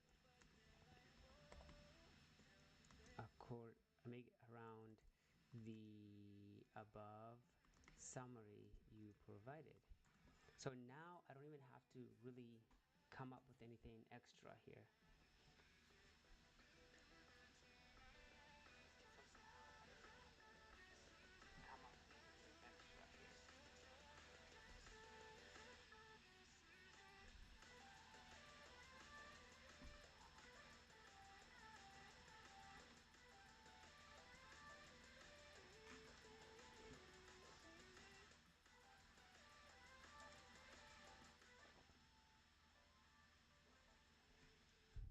All right.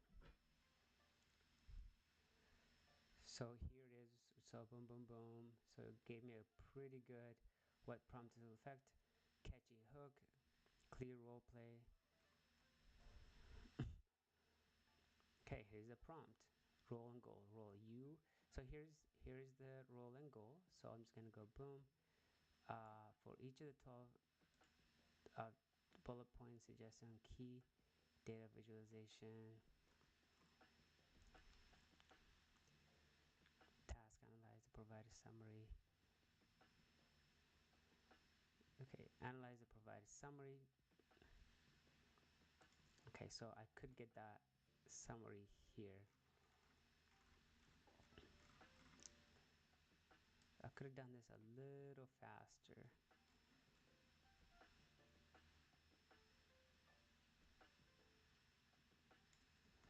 All right, so let's go into here. Let's plug this into here. Push enter. Let's go into my video prompt. And let's say, you know what, how do I want to make this video? Make it very, maybe use anime. That could be interesting. So what do I want? I want the agent to kind of give a catchy goal Why is the prompt effective? Boom. Get this. Provide a script outline with 4 bullet point under each 4 bullet point under each section. Under each section, boom. There we go, and then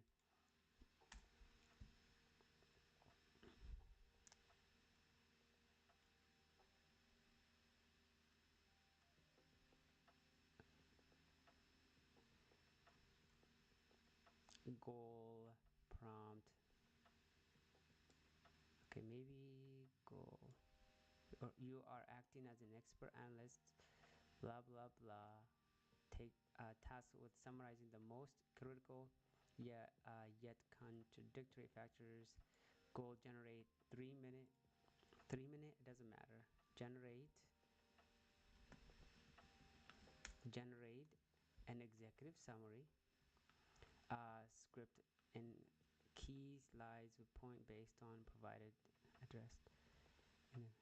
And based on the provided data in the video. Topic: the layoff paradox. The task section for 3. Analyze the provided summary on layoff boom, and then in 3 main sections for boom. 3 main sections. Task, and then the corporate illusion detail, boom boom boom boom, and then the policy breakdown, boom boom boom. The narrative path format, generate high impact scene 1, provide a script, 4 bullet points for each, 12 total bullet points, segregate key data. Alright, so that's it. Target audience: tech professional, business individuals who need to understand the truth. Audience are going to be individuals who need to understand true, calculate reason why behind the layoff. Boom. I'm going to have it generate that.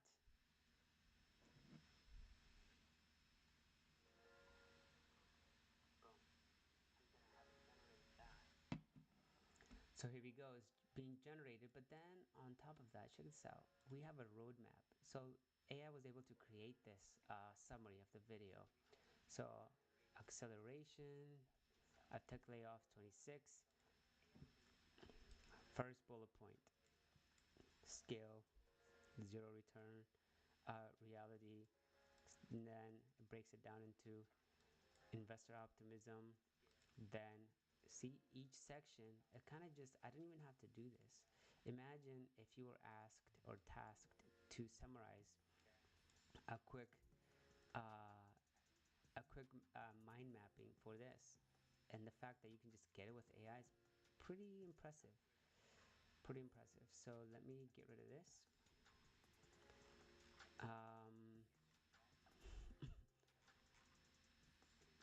Let me zoom out. This is my chat. Refresh. Let me go.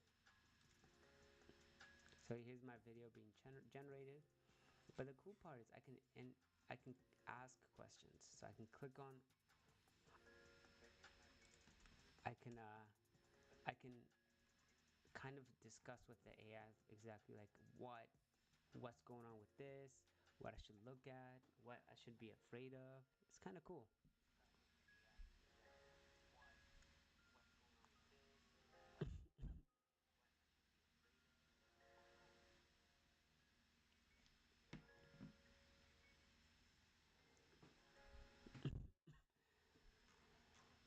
All right, so we have what we need. The video is being generated. So what that happens let's go look at what's coming up, what's going to happen this week. This is going to be a very, very big week we have ahead of us.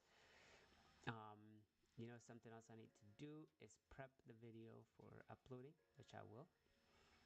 Let's see what's being talked about here with Amit. Let's react to this, and we'll continue from there. Farzad said I started petition Lemonade late last week thanks to the 1% IRA match on Robinhood. Shout out to Farzad. He is officially a Freddie Jam member, which is awesome. Gave him a nice little incentive to take his Bring it over to Robinhood. Lemonade right there, $70.49. I mean, Lemonade had a great earnings. They were up 30% from earnings. So it was not too bad. For those wondering why Google is up so much, again, Berkshire took a 18 million share stake in the company. And that is why the market is rewarding Google right here. CoreWeave, that's up 1%. This one got absolutely decimated over the past 2 weeks. And, there's a lot of issues with CoreWeave's debt that the market's not liking, but nonetheless, that one's trying to find a bottom around that 75 level. Lilly, this was on a run all of last week. Lilly down just a little bit right there, 1,024. SMCI, this one also got hit last week. SMCI up a little bit, 1%. EOSE, does that trade after hours? It does not. EOSE was down 9% on Friday, rebounded a little bit after hours. We'll talk about the high beta momentum names, the EOSEs, the Oscars, et cetera. I mean, they all are pretty much taking 30 to 40% drawdowns. And so we'll kind of look at all of them together. But I think, at the end of the day, it's healthy. A lot of the names were getting really, really up there, and those getting flushed out is not the worst thing in the world. And the ones that put up the right earnings out of those companies are going to rebound, and they're going to rebound and get a lot more momentum. But at the end of the day, they got to show some earnings. Hims right there, that one's also up a little bit, and then Amazon up 0.3%. Cypher does not trade overnight. Iren is, I think, one of the only Bitcoin miners that trades overnight. Does Bitfarm trade overnight? No, it's pretty much just Iren. Iren right there. Iren also been getting hit from 80 to 46. That's up 2.2% after hours. Again, Iren, still up 4x for the year, even with this drawdown. So a lot of these names still doing well. And then you got NVIDIA right there at 192 after hours. Okay, cool. That is what we have on the overnight markets. We've got a lot of headlines to get into, and we'll talk about a variety of different things. Nebius right there up 3.3%. Again, the S&P 500 up 0.2. Palantir 174.87, as that is green as well. AMD is 247.91. AMD actually did a pretty nice job last week. I mean, after getting up to 265, then falling down to 224, rebounding to 246. I mean, if it stabilizes around 250, that would not be the worst thing in the world. So I think AMD actually had some pretty strong price action without getting hit too bad. And yeah, Google right here, 293. I mean, look, does this thing run to 300 now that Buffett's in? I don't know, but it would not surprise me. That is, I don't think we can even, I don't even think words can put into reality how serious it is for Berkshire to take a stake in this. Like, they're not buying some random insurance company. They're buying a company that is universally known. They're buying a company that's up 60% this year after the run. They didn't buy it at 150, or 130 last year. And they're buying a company they would never touch. Munger has some interviews from back in the day where he's talking about how Google was the biggest stock they missed and how he was so regretful that they never ended up investing in Google. So the firm has always had a positive view towards Google. It's just their anti-tech bias for, whatever reasons they were not a fan of in technology investing that led them to miss it. And so for them to finally admit, wow, Google 6.2% touching 294, the fact that they're finally admitting it's time to get in is quite incredible. And I think that will be rewarded by the markets very nicely. Micron right there, that's up 3% as well. Gemini 3.0 next week as well. Yeah, you got a lot of the prediction markets saying Gemini 3.0 is going to be pretty phenomenal. I mean, you got some people speculating that Berkshire got a little bit of an early taste of Gemini 3.0 and they're buying it ahead of its release because they just know how powerful that model is going to be. You got a lot of different AI researchers saying they think it's going to be the single best model on the planet. 2.5 Ultra, and the enterprise workflow adoption of that was, pretty strong compared to ChatGPT or Grok 4.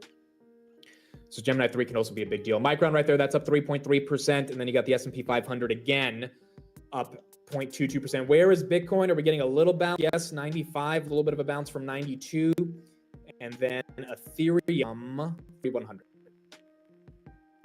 3,100 on ETH. All right, cool. So not a bad overnight markets, with all the crypto stuff that I saw over the weekend, it really did feel like the entire market was going to take a little bit of a breather. And the fact that the market's somewhat stable and crypto is kind of trying to put in a box is good. So that is good to see as we get into the third week of November. All right, so let's get into it. A lot of stuff to talk about. I think we'll start off with a few headlines, and then we'll go deeper into a variety of different things that we've got going on. First of all, I just want to play this quick clip from Tom Lee on Friday. Here's what he's thinking about the choppiness in the market and what he's expecting for the end of the month. All right, let's pivot to the market itself. Is your confidence at all shaken in where we are and what you thought the prospects for an end-of-year run could be after what we've seen this week? Well, it's never fun to see markets wobble and then stocks that are quite popular like AI and the quantums and nuclear come down so hard. But it is consistent with the idea that, we were up 6 months through October, so the market's overbought. We expected 2 weeks of consolidation, which is what we're getting. And then, of course, as you know, there's hawkish Fed talk, so there's a bit of a tantrum the market's having. But between now and year end, we still have really good seasonals. The earnings have been good. Sentiment has flipped negative, Scott, as you could tell. I mean, the AAI went to negative 17.5. So I'd say the risk reward is still really good for equities into year end. And yeah, I think the S&P will be over 7,000 by the end of the year. In fact, maybe over 7,000 by the end of the month. Okay, so you got Tom Lee that's still calling for an S&P 7,000, which was about 5% away. So, I mean, it's not impossible to imagine that could take place. This was one of the charts from their newsletter this weekend, and here's what they're predicting. So 2022 S&P 500 returned negative 19%. 23, you had 24%. 2024, you had 23%. 2025, they're estimating a 21% end-of-year gain for the S&P 500. We have about 16% of that right now. And Tom is expecting another 5% of that would happen in this fourth quarter chase by end of year. The argument here that they're making is that fund managers are judged on their 3-year performance. And if you do end up getting a bit of a run on the S&P 500, if those 3 years end up checking out negative for certain fund managers or just like vastly underperforming against the benchmark, which if the S&P is up 20% 3 years in a row, then you've got to be at least around that ballpark. That could lead to a chase. I think that is possible. I think the opposite is also something that everyone just has to be aware of, which is that if the market ends up coming down, the benchmark becomes less attainable because obviously markets are coming down and clients would be willing to listen to the apology of not being able to deliver good returns, because if the entire market's losing money, then you can't be mad at your fund manager for losing money. So if you do get any level of a drawdown because of something related to the macro, and we'll talk about some of the different things that we have going on next week from a macro perspective, then maybe that end of year chase doesn't happen. So realistically, you're going to have to see that chase start in the next week or so. I mean, I doubt it's going to happen towards the end of December because by then everything's priced in and markets are forward looking. So any of that forward pulling of growth that the market would have to start to allow for the chase, like within the next week, at least after NVIDIA earnings, I think we would begin to see that thesis play out if that thesis is going to play out. But that is one of the core arguments that you have from Tom Lee.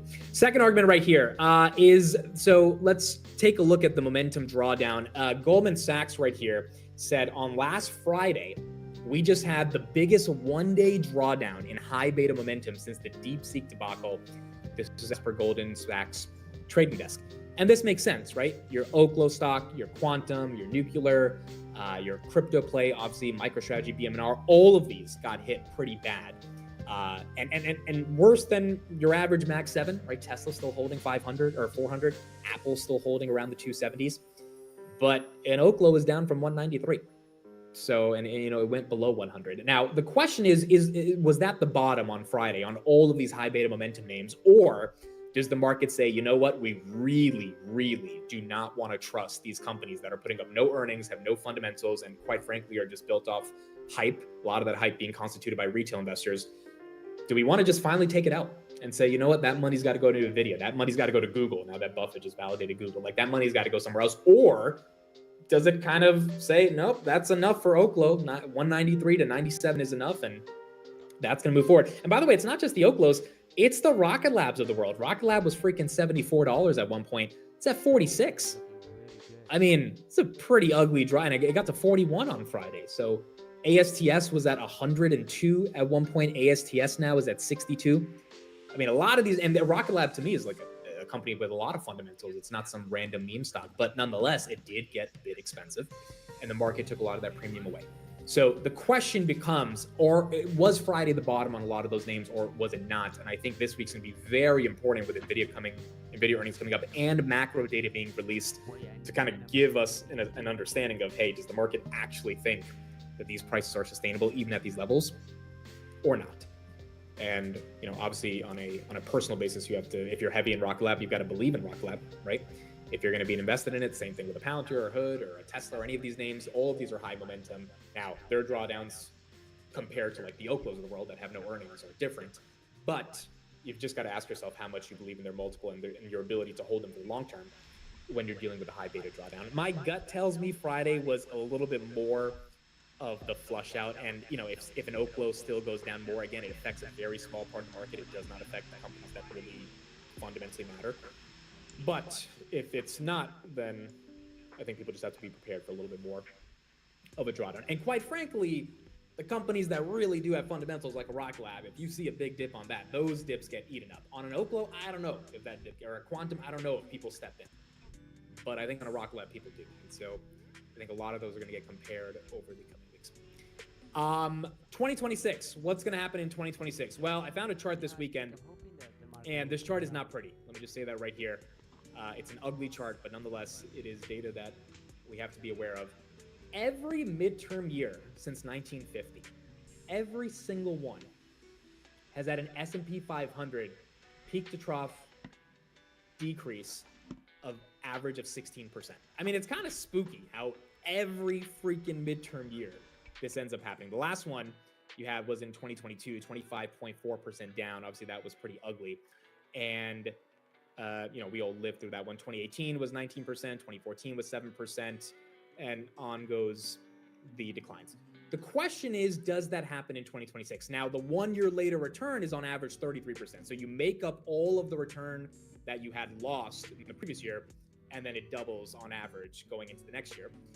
The question is, you know, do we end up seeing that in 2026? And I think obviously one chart is not everything. There's, you know, plenty of different historical precedences that have been violated in 2024 and 2025. The 2-year, 10-year spread has been one of the biggest ones that every economist said, hey, we're going to have a recession. That never happened. The Somme rule, remember Claudia Somme was getting all this attention. There was some big rule that after that rule is triggered, then boom, you have like this massive layoffs, unemployment.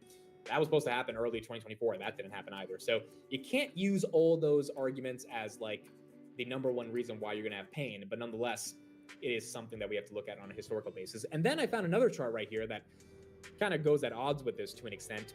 After a shutdown, a year later, the S&P 500 is up 19 out of 22 times and up better than an average of 12.7%.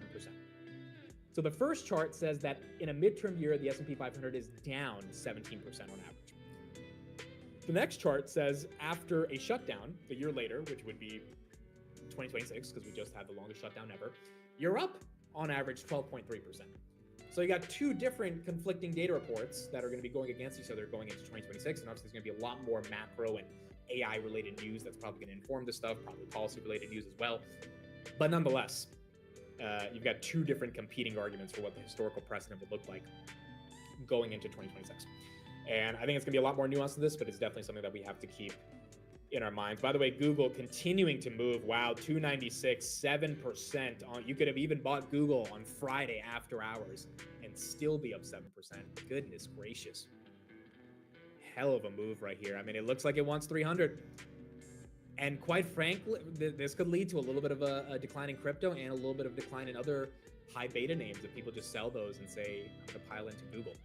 296.22 right there, up 7%. Oracle getting a nice move as well, 2%. The reason Oracle fell last week, by the way, and took a lot of the data center plays with it is because their credit default swaps went to the highest level in over 10 years. There was a lot of investors buying protection on Oracle's debt, which I think is a fair thing to do. Oracle basically is going to have negative free cash flow over the next 5 years because of the amount of debt they're taking out. But, you know, it also did give up a heavy amount of the, I mean, it gave up pretty much all of the run it had to 350. So one could say that, you know, might be a little bit more de-risked. And number two, is that if there is an ROI from what Oracle is spending all this money on in data centers, they have a $300 billion contract with OpenAI, then their debt is going to be very secure. So I understand investors wanting to get some protection against their debt, but there also just might not be the need for that much protection if the ROI is there. So I think that's one thing we have to watch out for Oracle. I love Google, but this is a bit too much. Well, so the thing about these names when you get blessed by the Oracle of Omaha is, do they become overvalued? I mean, I don't know. I would have to look at the multiples again. From my understanding, at 270, Google was trading at a relatively reasonable 2027 forward multiple. At like 310, 320, I'm not sure if that becomes as reasonable anymore. But you're definitely gonna get people that get excited for that. And that's why Google right here is green. So 296 on the Googs. Tesla, are we moving on Tesla? Tesla down, 401. After hours, Tesla was green. Now Tesla goes red as Google goes up. Okay, macro with the administration. So what did Besant and all of the others say over the weekend? Well, they had a lot to say and a lot to try to justify what is going on in the economy, especially around affordability. I know people are probably tired of hearing that term, but nonetheless, that term is being used more and more. Let's get into a couple of different things. Here's the first thing Besant said to justify the reason beef prices are as high as they are. But what is your take on what you just heard? He's expecting $10 meat. Well, Maria, the beef market is a very specialized market. It goes in long cycles, and this is the perfect storm. Again, something we inherited, and there's also, because of the mass immigration, a disease that we've been rid of in North America made its way up through South America. As these migrants, they brought some of their cattle with them. So part of the problem is we've had to shut the border to Mexican beef because of this disease called the screwworm. So we're not going to let that get into our supply chain. And again, I don't want to focus on one product. It's a very important product, and we are laser focused on this issue.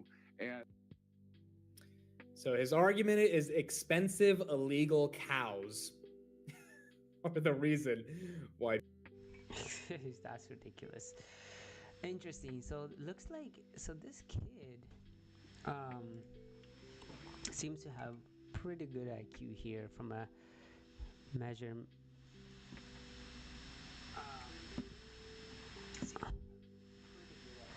Dr. Young IQ of 276 rolled the highest IQ recorded. So obviously this is a language. As the 2024 established the world record in the world's IQ person. Now the world's highest IQ score with 276 independently verified by the official world record international. Wow. Okay. That's pretty cool. All right, so what is he saying? This smart ass kid is saying that Bitcoin is going to be hitting new prices. So let's listen to what he's saying here.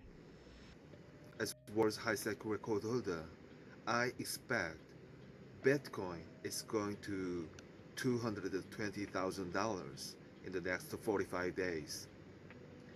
I will use 100% of my Bitcoin profit to build churches for Jesus Christ in every nations. So it looks like he's predicting that Bitcoin is going to go there. Grok Bitcoin, yes, that's my estimate based on current data. Having effect ETF inflow, blah blah blah. How about using some of that IQ to learn how to speak English properly? People are crazy. No one cares. Show your leverage long or call option. Collagen, do not lie to others since you have taken off your old self with its practice. Yeah, that's what you can't. Nobody really knows. Even if you're the smartest person, you can't predict what's gonna happen like in a day or two. But it is kind of interesting how this kid here is like Justin. It's kind of saying, Bitcoin is going to be going to the world's over $220,000 in the next 44 days, 45 days. No one knows. You can't say that. You don't know that. That's just a random number. But he does have the highest IQ. So Peter Thiel fully dumped his entire NVIDIA position. He also unwound his 65% in his U.S. equity book in Q3, and now essentially only holding Tesla, Microsoft, and Apple. Yeah, this guy's a little scary, but I mean, he does have businesses. Wild move for Thiel. When someone that's smart rotates this hard, it usually means he sees a shift in cycle. NVIDIA love is crowded right now, so trimming risk makes sense. What matters is where the next real edge shows up, not what worked last year. So he's buying Tesla, Microsoft, and Apple. Interesting. So with Thiel stepping back from NVIDIA, it's interesting to see where he's focused on. Tesla, Microsoft, and Apple all show strong fundamental despite some recent volatility. Tesla's growth continues, but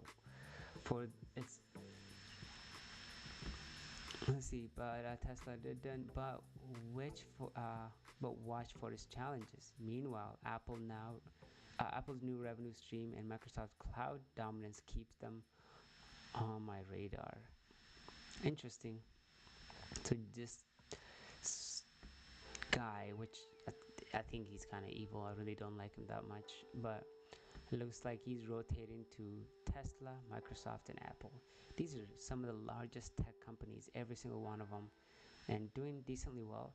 Tesla stock actually hasn't done really, really good, but because of the whole situation around around the margins, car sales are not really going up that much. I just tested May I Meet You dating method on a moving subway. Approach me, especially. So lots of chatter over the weekend. Curiosity, what attitude people have. Bears, bulls. So it is world models are the path for some AI models in the future. But how can we effectively train these models to not only see the world the way humans do, but see the world in a new and unique manner?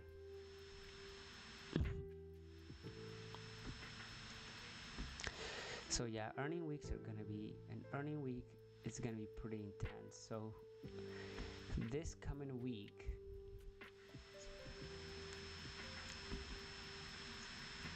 who do we have this coming week? Let me. The 17th, right? Monday. Yep. The biggest number everybody waiting for is this NVIDIA. Home Depot is going to determine which way consumers are going, especially around home. When people buy homes, when home purchases are going up, usually what happens is you'll see Home Depot pricing come in, just because investors think that new home purchasers are going to buy, kind of renovate their home. And so a lot of that renovation is going to go into the new houses. Therefore, the Home Depot sales go up. PDD Holdings, Baidu, and they got Metatronics. Cooler technologies I used to have. Powell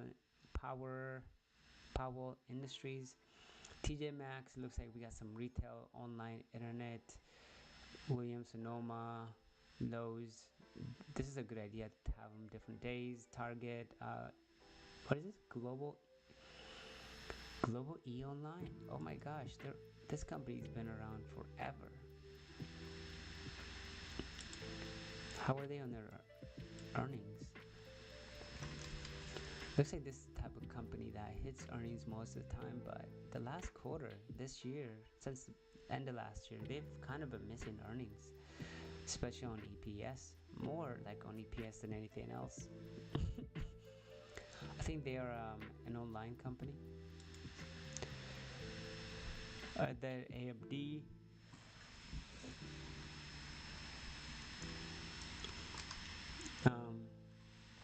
AMD is going to be the bigger company that everyone's going to be looking at.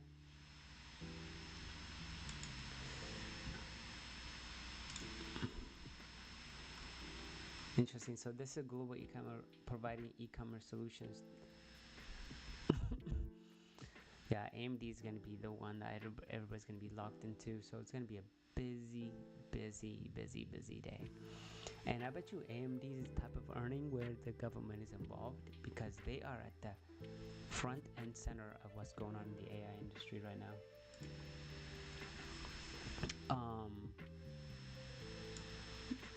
Triple, I think this is for airlines, right? Trip.com, yep. Walmart's Thanksgiving meal deals, total products 2025 15. Oh wow, total units, generic brands. Wow, let's listen to this. Going in the sense that Joe Biden gave us 20% He's not inflation. president. Donald Trump's No, president. and you want us to fix the hole that Joe Biden No, I'm dug just saying, right away. why does the president tell the everybody prices went up so much under Joe Biden, and inflation is way down. Inflation is about half what it was in December. This is something that's being fixed fast, and real incomes are up after dropping about 3,000 under Joe Biden. And so, sure, you can find a few things where the price is higher, but there's a whole bunch of stuff where the price is lower, like gasoline, like when are we mortgage going to rates. get the Republican plan? You understand that mortgage rates have gone way down, and it's much cheaper to buy a home now than it was when Because President interest Trump rates took have come office. down, right? Yeah. So, There is a lot of this argument from the Trump administration officials on Biden ended up giving us, a bad deal. And look, they could be right on that argument from a technical perspective. It's just, at the end of the day, not a lot of people are going to care, right? I mean, at the end of the day, people are not going to want to listen to excuses. They're going to want to know when will the prices of a lot of their goods and services come down. So I think the administration knows that. And because the administration knows that, they are trying to do whatever they can to have a meaningful way to reduce these prices and make things more affordable. I mean, Trump literally said last week, we are going to make America affordable again. But I think that's going to be the next big thing that the administration is going to have to focus on, which gets us into this jobs report. So we should be getting the jobs report over the next week. And this jobs report is going to be super, super important. We looked at a bunch of data last week. And last week, obviously, the data was not good. Well, there were two things that happened last week that I think really spooked the markets, even though we ended up recovering by Friday. Number one is that we got all this third-party data saying that the job that we added back in October, remember ADP said it was 50,000. ADP came out and said, actually, it's negative 42,000. So they said we lost 11,000 jobs a week in the month of October. That wasn't good to see. So that in and of itself, one of the only third-party reliable sources of private payrolls came out and said, yeah, things are not going as good as we thought. And then number two is that the White House came out and said, you're not going to get the October report. So if we're not going to get the October report and the jobs data was already bad, then you've got the entire market wondering, wait a second, so we don't have the data on what happened in October. We're never going to get the data on what happened with October. And now we have to wait another month to be able to see what ends up happening. Like, those two things were just not good to see. Now, I think there's a lot of different bullish arguments that can counteract those things. And you saw that in the price action. I mean, NVIDIA ended the week at 191. So as ugly as you would imagine those headlines were, NVIDIA being at 190 is not really that ugly. So then the question becomes, why did investors buy stocks? Well, because things got cheap. And as things got cheap, people overlooked the macro concerns about the labor market. And they said, you know what, I need to buy equities. Which, again, that's been kind of the vibe of this entire year, right? Like, things go down, people buy the dip. That has continued to work. And as long as that continues to work, we're going to be able to take some of the hit on the labor market stuff but it gets to a point. And I think when we get the labor market report going into next week, it likely will be negative, or at least not positive. And this Fed probability of 45%. I mean, quite frankly, the only thing that I think can save the December rate cut, which is overwhelmingly starting to look like we're not going to get it. I mean, you had one of the presidents last week, Fed President Logan, who said we should be hiking. The fact that there's any chatter about hiking when auto delinquencies are at a 14-year high, I mean, like already mortgage rates and auto rates are starting to become unaffordable to the everyday American. The idea that we would hike that by an extra 25 bips, I mean, that would be unfathomable. So like the only way that flips is if we have a pretty bad labor market report, AKA bad news being good news. And the nuance has to be that the labor market can't be so bad that it messes up earnings, because then stocks go down. But it can't be so good that we don't get a rate cut, because if we don't get a rate cut, I don't know if S&P 7000 is possible without getting that one rate cut. And you saw Tom Lee on Friday try to kind of spin the argument, and he said it's not a spin, but basically it was a spin, right? His argument was, well, if we don't get a rate cut, that means the economy is doing okay, so technically stocks should be fine. And he's not like actually wrong on that. I mean, 2024, 2023, we had really good years and we barely had any rate cuts. So like he is right that stocks have shown the resiliency to go higher in the midst of higher rates, but it does feel like this market is priced for another cut. And if we don't get it, I think that could be a little concerning. So that's what we're going to have to see. Michael tweeted over the weekend. Yes, Michael Burry tweeted a couple hours ago. I don't know what he's launching on November 25th. He did shut down his entire fund. So that did happen last week. I think he's going into content creation because it looks like a blog will be launched. And I think that blog is going to be dedicated to the AI bubble. Genuinely, I think that's what's going to happen. So this is what he tweeted over the weekend.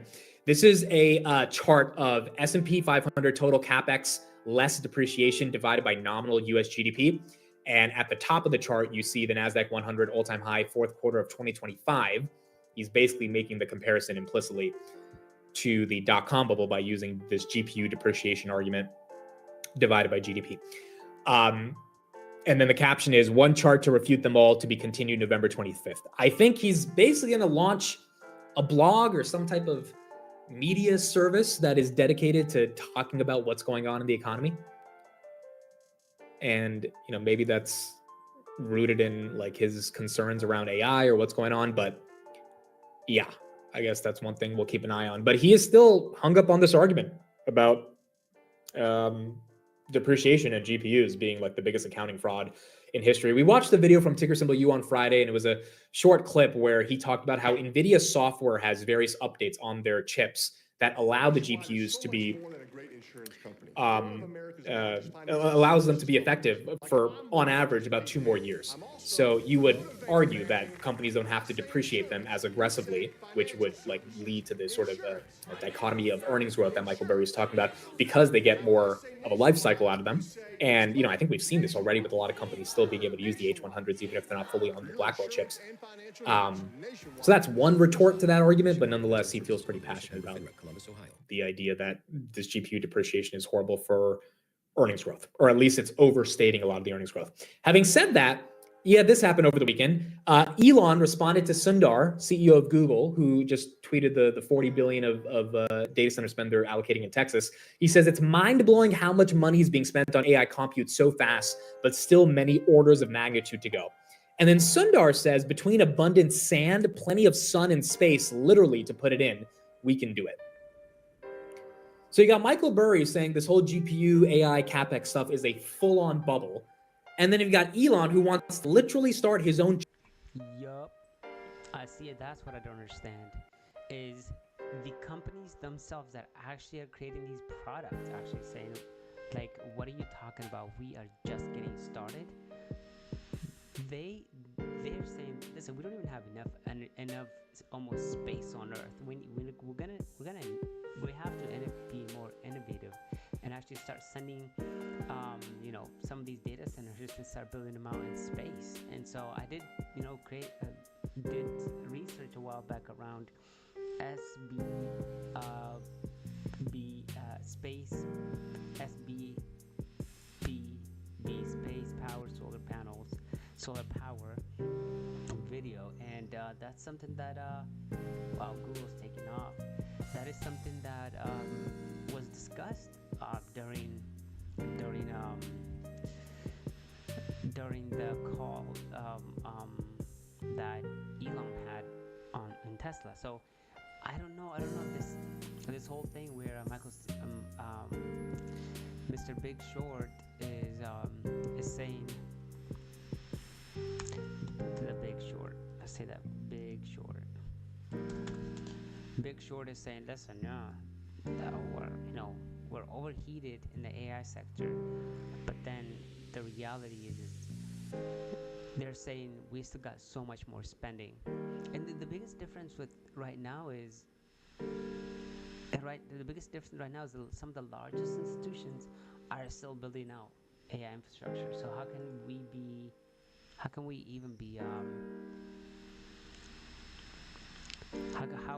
even be like close to being overcapitalized? Maybe in the short term, maybe in the short term, but a lot of the companies now, they are making real money. There's still real demand for the business. So I think it's gonna be quite a while that before we see any kind of like disruption in the AI sector.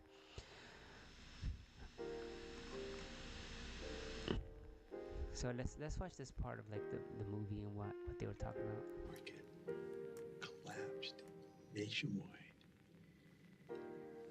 Market collapsed nationwide by roughly 80%. I mean, half of all mortgage debt was in default. And I mean, there were very specific identifiers, extremely recognizable. I mean, for instance, one of the hallmarks of mania is the rapid rise in complexity and the rates of fraud. And did you know that they're going up?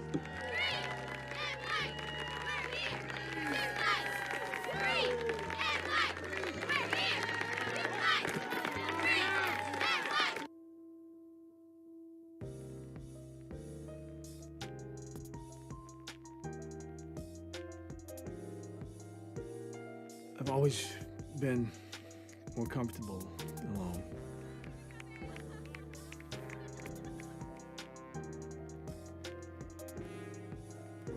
I believe maybe it's because of my glass eye. I lost the eye in a childhood illness. Separates me from people.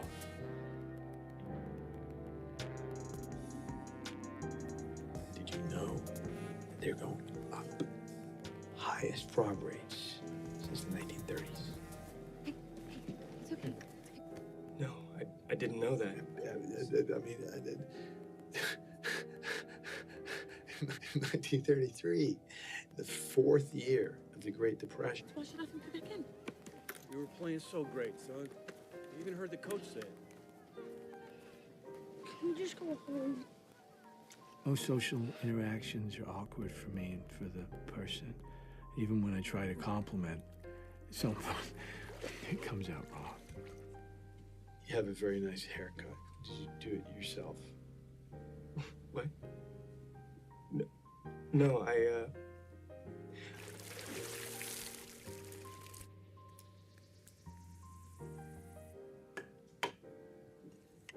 I'm sorry. Just...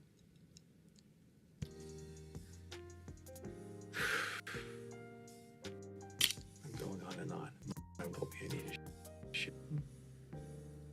That seems healthy. Yeah.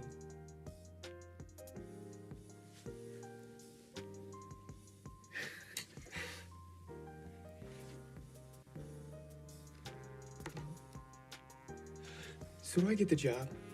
I really think I could help you fund. Yeah, sure. You're David. David, great. I guess I'll go find a desk. Is there anything you want me to work on for start? Yeah. You could let me know later, and I could come back. Did you think it was strange when the tech bubble burst in This year, 2001, Rachel will get Anna and a the $200 housing coat for market just in San Jose, the $75. tech But capital Anna of the doesn't need to know world. because it's what she thought that counts. Yes, JCPenney. Higher No. price reflects No, comparable no, it's national brands. housing. See store or Housing is jcp.com always for stable, details. low risk. Yeah, that's the idea. Yeah. I want you to get me the top 20 selling mortgage bonds. So you want to know what the top 20 selling mortgage bonds are? No. I want to know what mortgages are in each one. Wait, aren't those mortgages made up of... Wait, aren't those bonds made up of thousands and thousands of mortgages?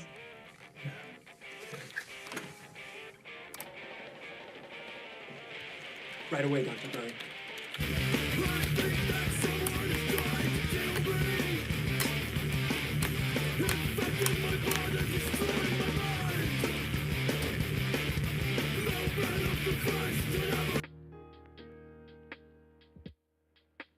So essentially, that's how it happened. He's a little kooky. I mean, obviously, a lot of like big time leaders are a little kooky. But yeah, here it is. So here's Sundar's chat. So practically Elon Musk and Sundar recently exchanged. So Elon Musk at Tesla, SpaceX, all that, and the Boring Company, Neuralink, X, and Google recently exchanged view on X about a rapid expansion of AI infrastructure, with Pichai announcing that Google $40 billion investment by 2027 for new data center in Texas. Like Armstrong Haskell, including workforce training and program. Musk described the spending as mind-blowing but insufficient. While Pichai introduced Project Suncatcher, this is a project that's literally that is way out in the future,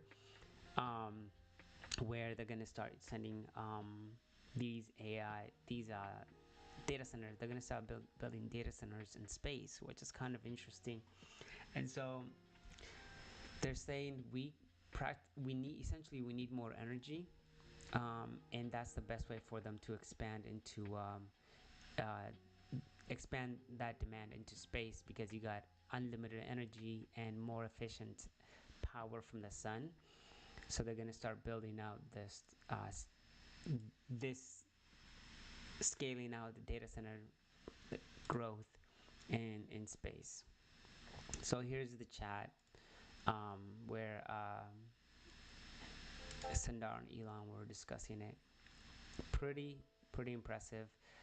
The fact that the world's largest companies are going back and forth in public and discussing. Yeah, the CEOs of trillion-plus companies just casually discussing the necessary of data center build out. Pretty awesome to watch. Let's go on and see what's going on here. Largest position and their biggest position increase in Q3 was IBIT, the Bitcoin ETF from BlackRock. They added $326 million to that in the Q3. That's not easy to do. When you're an endowment from Harvard, you're supposed to be just preserving the money, buying the stuff that's basic, not getting in trouble. If Google goes down by 10% and you buy Google, no one's going to blame you. The fact that they're taking IBIT as their number one position is quite incredible, especially given the fact that, I imagine a lot of the Harvard big economic professors don't believe in Bitcoin. I remember my Rutgers economic professor, in 2017 when Bitcoin made that run to like 20,000, I remember everyone in this was Macro 101. Was talking about it, because all of us were like, that's the first time I downloaded Coinbase, because I was like, dude, I gotta buy some of this shit. It keeps going up. And I remember us asking our professor about it, and dude, he absolutely shitted on the idea of Bitcoin. Magic money, fake, not real, what do you call it? Money laundering, drug lords use it. I don't think the broader economic consensus in the elite class has changed. I mean, Paul Krugman did an interview. Dude, Paul Krugman is just, I mean, goodness gracious. I understand why people don't really love his economic analysis, but he was on a podcast recently and I tried listening to it and I was just like, it's kind of hard to, I mean, first of all, the guy hates Trump. And I'm like, you can have your political beliefs, but goodness, like when I'm listening to an economist, I don't want there to be such political bias that it becomes impossible to like get the real gist out of their argument. But the guy hates Trump, so that influences a lot of what he's saying. And then two, he just absolutely hates crypto. And that's fine, you can hate crypto, but it's like the arguments are just so old and basic. There's not like anything unique. But yeah, nonetheless, I still think you have a lot of different people that just completely hate the ecosystem of crypto, but you get a lot of people that also think the 4-year cycle is not going to be real. Bitcoin right there, 94,940, and then Ethereum, 3128. Is anyone buying the crypto dip, or has anyone bought it over the weekend? Ethereum hit the low 3,000s, then it bounced. Bitcoin hit 92,000. I am really curious to see what the hell is going to happen when the market opens this weekend. If crypto is going to be able to get any level of liquidity, if we get a bad labor market, does that hurt crypto? Do people run to sell crypto if they see the S&P 500 fall a couple of percentage points, or do they keep it going? By the way, Japan, their GDP came out this 2 hours ago. Their GDP was negative 1.8% on an annualized basis. The street was expecting negative 2.4%. So it was it was a beat in terms of the expectation. But they had their first quarter of detracting or contracting GDP for the first time in 6 quarters, so in about a year and a half. That does have an impact on Bitcoin. Why? Because this lowers the Japanese yen, and we all lived through the yen carry trade. The yen right now touching 130 over the US dollar. If that goes down and you got a lot of people that are long Bitcoin, short the yen, and they end up dealing with a carry trade again, guess what they're going to do? They're going to sell their Bitcoin to cover their yen short. So you got a lot of different macro things affecting Bitcoin in general and the overall crypto trade. But I think we have to see how bad it ends up getting. Bitcoin and crypto does have their own extreme fear and greed calculator, just like the equity markets do. And right now it is screaming extreme fear. We're going to see if that ends up being the case, but I think it's at an 18 level right now. And that's why it's getting it. Now, going a little bit more deeper in terms of what's going on to crypto, here's a couple of charts that I think are important to understand.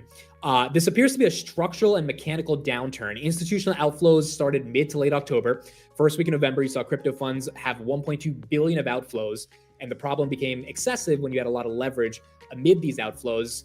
We've all heard about perpetual futures contracts and the ability to go up to 50 to a 250x leverage on these positions. If you took out a 100x leverage position on Bitcoin, a 2% move would liquidate your position. In October 10th, we saw $19.8 billion get liquidated by one candlestick. That's when Trump tweeted what he said about China. So you had a decent chunk of leverage in the system that got hit. Obviously, that affected Bitcoin and Ethereum. Ethereum's down 35% since October. And then if you look at the entire crypto ecosystem, about $1 trillion has been, 2.1 trillion has been lost since October. So my gut assumption here, and I'm not an expert on crypto, so I'm just giving my gut assumption, is that when you have that much structural leverage get wiped out, when you have all these funds continue to have outflows, that is a deleveraging event. That is not a bear market event. And I think the difference right here is a bear market is you assume that you're going completely risk off. And if you're going completely risk off, there's the fear and greed on Bitcoin. Then obviously these assets have a lot more to fall. If you're deleveraging, it's not really going risk off. I mean, you could even say Oracle had a bit of a deleveraging trade over the past month because people were so afraid of their debt that they issued after the OpenAI deal that people said, you know what, I want to take my profits. I want to kind of let things chill out and I'll get back in when I think things make sense. I don't think Oracle's in a bear market. I don't think Oracle's a fraud. I don't think Oracle's going to zero. And so it's the same thing with crypto, but nonetheless, Oracle might not be up another 40% next year. I mean, Oracle is still up 40% year to date, even with the drawdown from 350. So 34%. Does Bitcoin have that type of a move in 2026 if Bitcoin ends out negative? I think that's going to be the question that everyone tries to figure out. I see a lot of people here saying they bought a bit of crypto over the weekend. Some people saying they're getting ready for BM&R, MicroStrategy, again, MSTR, negative year to date. I mean, I really want to see if ETH can hold 3,000. That's my question. Because if it can't hold 3,000, obviously we're going to see a lot more pain. But it bounced literally off $3,003 today. So the fact that it even got that bounce, I thought was impressive. But tomorrow when the market opens, you're going to see a lot more trading volumes come in. Elon Musk, Tesla. Here's Elon saying Optimus will end poverty in a more optimistic view of AI over the next decade. I don't know So, about that.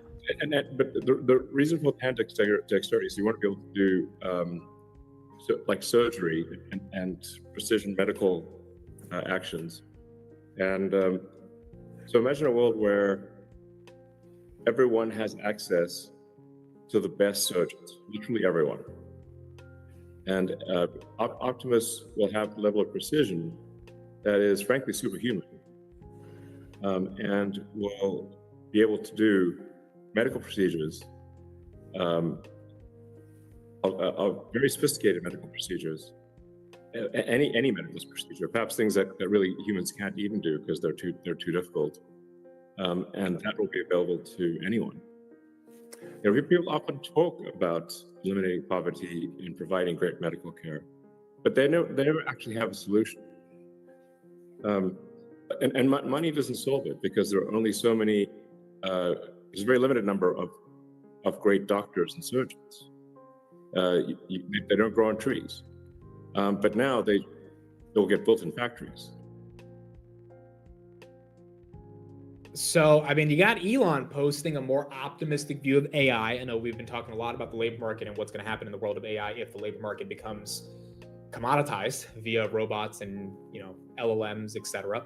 And I think that's still a question around what happens to the labor market. But you got Elon with the optimistic view of, hey, we are going to eliminate the cost of goods being so high by massive, massive levels of deflation because the robots or the AI writ large is going to be doing all the things that we paid humans to do. And as those costs significantly go down, that will be a way in the mind of Elon to potentially eliminate forms of poverty. Time will tell. Time will tell. But obviously you're seeing him take a more optimistic view. And, this optimistic view is going to be very important by a lot of the thought leaders of AI that exist in our society, because you had a politician over the weekend, Ro Khanna, who from California, who made an argument that said we need to seriously think about all of the AI innovation that's going on. And we need to potentially stop some of it if it's going to lower jobs.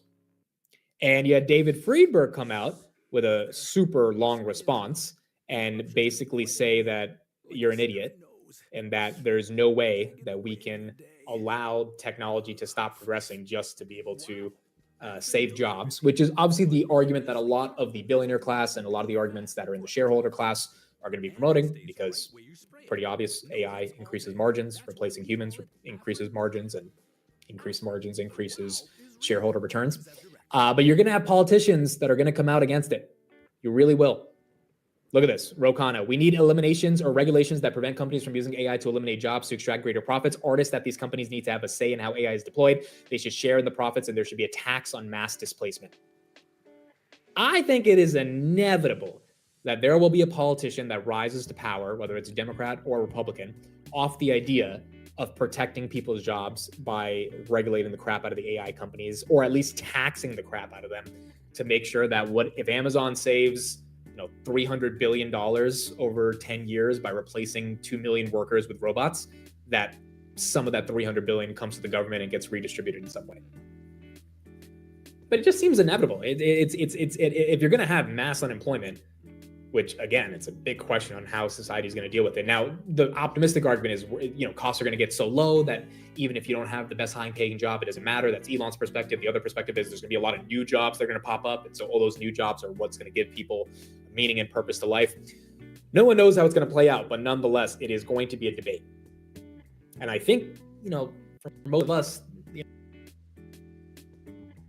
All right, guys, let's listen to this girl just talking about, getting fired. Recorded herself getting fired. You have not met expectations for performance. We've decided to part ways with you. Yeah, I'm gonna stop you right there. Brittany Peach had been working in sales at the tech company Cloudflare for just 4 months, and she's being told by 2 HR representatives that she's getting the boot. Can you explain for me why Brittany Peach is getting let go? I won't be able to go into specifics. Wait, why though? I just started. I've been working extremely hard. It's just very, very shocking. Very, very shocking. I've really given my whole energy and life over the last 4 months to this job. And to be let go for no reason is like a huge slap in the face. I'm really sorry that you're having this experience and feeling this way. Many applauded the 28-year-old for standing up for herself. "So proud of you," goes just one of the many thousands of comments on social media. But some are taking Brittany to task, including Megyn Kelly. What this is about is whiny, weak, woke youngsters who don't understand how the world works. And I really think these young people need to understand, work harder, do better, stop blaming others, blame yourself. The CEO of Cloudflare actually expressed sympathy for Brittany. The video is painful. The mistake was not being more kind and humane. We asked HR expert Deb Muller for her take on the video. The corporate speak just doesn't do it anymore. They know there's more behind it. Be honest with them. Tell them what's happening, and they're going to be much more accepting of what the actions are that you have to take. It's just very, very shocking. Very, very shocking. The CEO says out of about 1,500 salespeople, 40 were let go, which he says is normal this time of year. Wow. The crazy part is this is why you don't always want to give your 100% to a company, because you just never know. We give them 100% and do a really good job at what you do, but don't expect the company to stand up for you at the end of the day, because they can easily let you go as easily as they hired you. And if they need efficiency, they will get rid of you that easily. So that's why you always want to have two things going on, like a side gig and your job.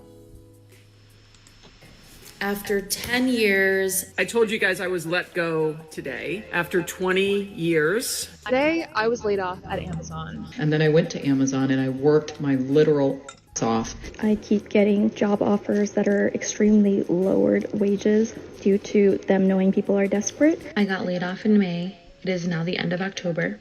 Look at all these open tabs. The job hunt right now, you guys. If you got a job, just keep it, okay?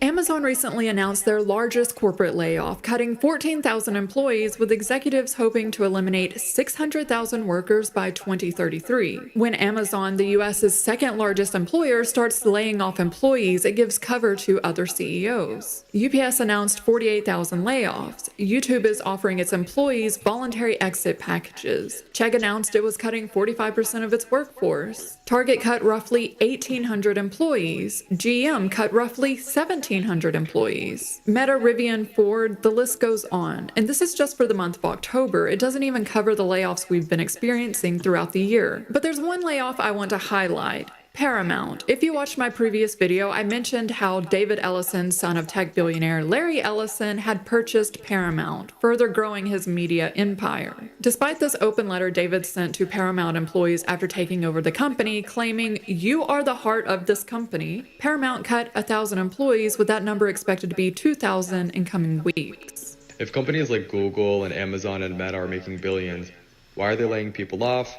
Oh, that's easy. Greed. These billionaires don't care about us. They only care about showing growth to Wall Street every 3 months. Remember when property developer Tim Gurner said that unemployment needed to rise 40–50% to put us workers back in our place? And we need to see that change. We need to see unemployment rise. Unemployment has to jump 40–50% in my view.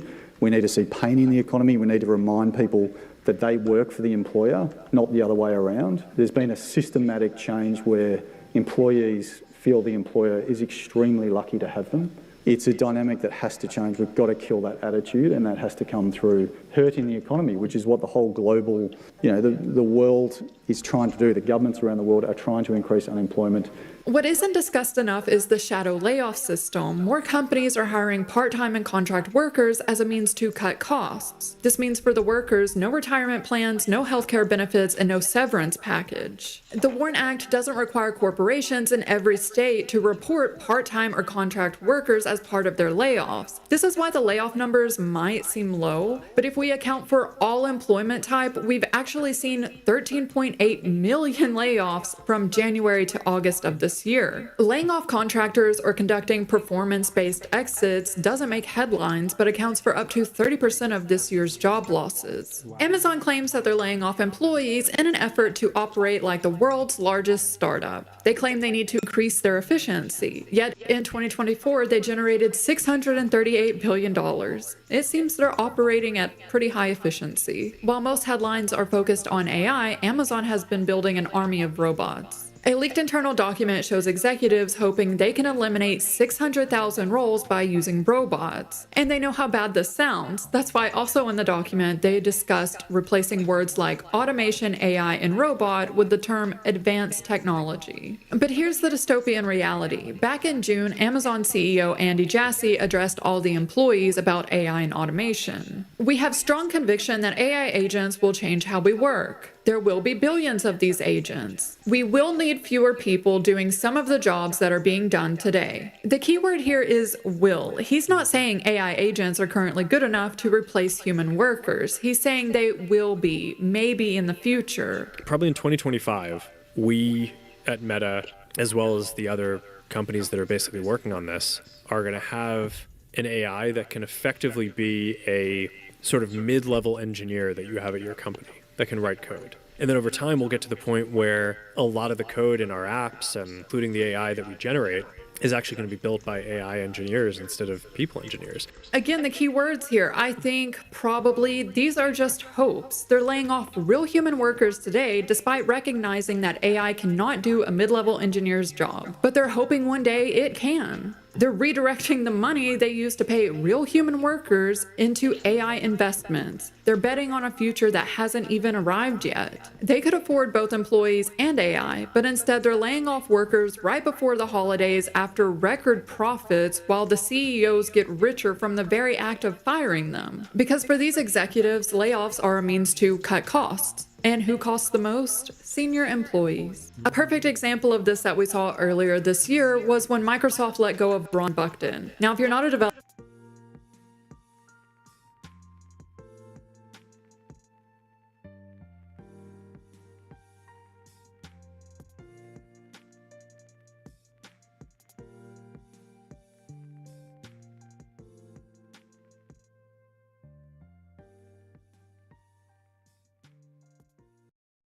Taking care of your money is taking care of your mental health. That's why I use Experian, my big financial friend. With the Experian app, I can check my FICO score, explore savings tools, and get matched with credit card offers. Some cards are labeled no ding decline, which means if I'm not approved, they won't hurt my credit scores. That's confidence I can count on. Download the Experian app today. It's free. Applying for no ding decline cards won't hurt your credit scores if you aren't initially approved. Initial approval will result in a hard inquiry, which may impact your credit scores. Experian.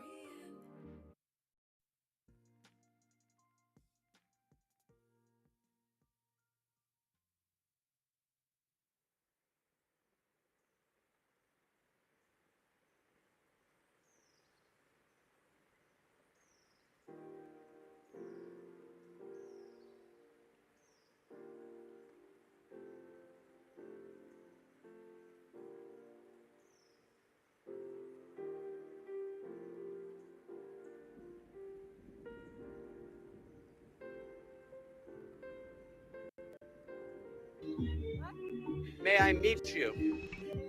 Later. Bill Ack. She said later. I'm gonna just pause it because the music might end up copyrighting the stream. But she said later, and then he's like, "Okay, I'll meet you later." And he just stands there for 20 seconds. I mean, this shit is hilarious, dude. May I meet you? That is everything. And then he tweeted this just now. He said, "Feedback from the field, a Stanford undergrad. I tried May I Meet You at a bar last night, and it worked wonders. I have a date this Friday." Might be the thing that works. It might be the thing that works.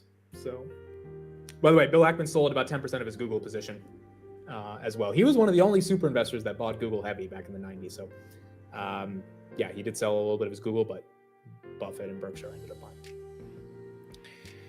So may I meet you? That is the new meme. If you see that around over the next coming weeks, just notes from Bill Ackman.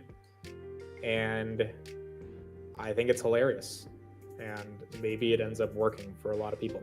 But, you know, he is speaking to something that we are having a broader issue in society, which is this idea of very less social interaction. I mean, if you look at the charts on the, first of all, the most obvious chart on this is population collapse. I mean, even it's not just in Japan, in the United States as well, like just not having as many people interact with each other anymore. I mean, it got to the point where Scott Galloway, who I don't agree with him on everything, but he has been talking about this loneliness epidemic a decent amount. And his argument was you should be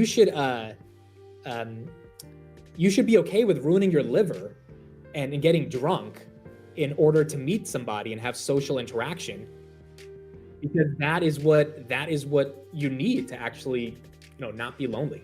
Here's what he said over the weekend. Thing I love that you said in the book to men, drink more, because safetyism has, you know, this is one of the problems I have with certain people who make everything about safety. Safety is important. You can't overdo drinking. It is also, as you point out, a lubricant to get to that place where you are talking to other people and socializing. It's not to excess, but yes, it's social. Drinking a little bit, maybe sometimes a little too much when you're adolescent, is probably better than sitting in that basement. Good. The second worst thing to happen to young people is remote work. 1 in 3 relationships begin at work. This is where you find friends, mentors, and mates, and especially young men need the guardrails of a workplace. But in my view, the worst thing that's happened to young people is the anti-alcohol movement. I've had Huberman on, who I'm a big fan of, and Atia on, and my point is that the risks to your 25-year-old liver are dwarfed by the risk of social isolation. In sum, think of all the amazing relationships you've had in your life and be honest. Did alcohol play a role? In sum, get out, drink more, and make a series of bad decisions that might pay off. Yes. I don't know if I fully agree with that. I don't think you have to be drunk to meet people. Yeah, mocktails do the job. Mocktails do the job from personal experience, I can tell. But his broader argument is just social isolation is a big deal. And so that's why you have Bill Ackman tweeting about this stuff, because, you know, a lot of the older folks are recognizing how hard it is for younger people to meet. And as a result, you know, they are encouraging people to just go up and talk more with each other. Which I think is not horrible advice. I don't know if you have to be drunk to do that, but nonetheless, that's one of the arguments that's taking place. By the way, speaking of people meeting up and social interaction, I am working on the New York City meetup, and I should have an update for you guys in about 2 weeks, and we will be officially starting to promote it, I think, first week of December.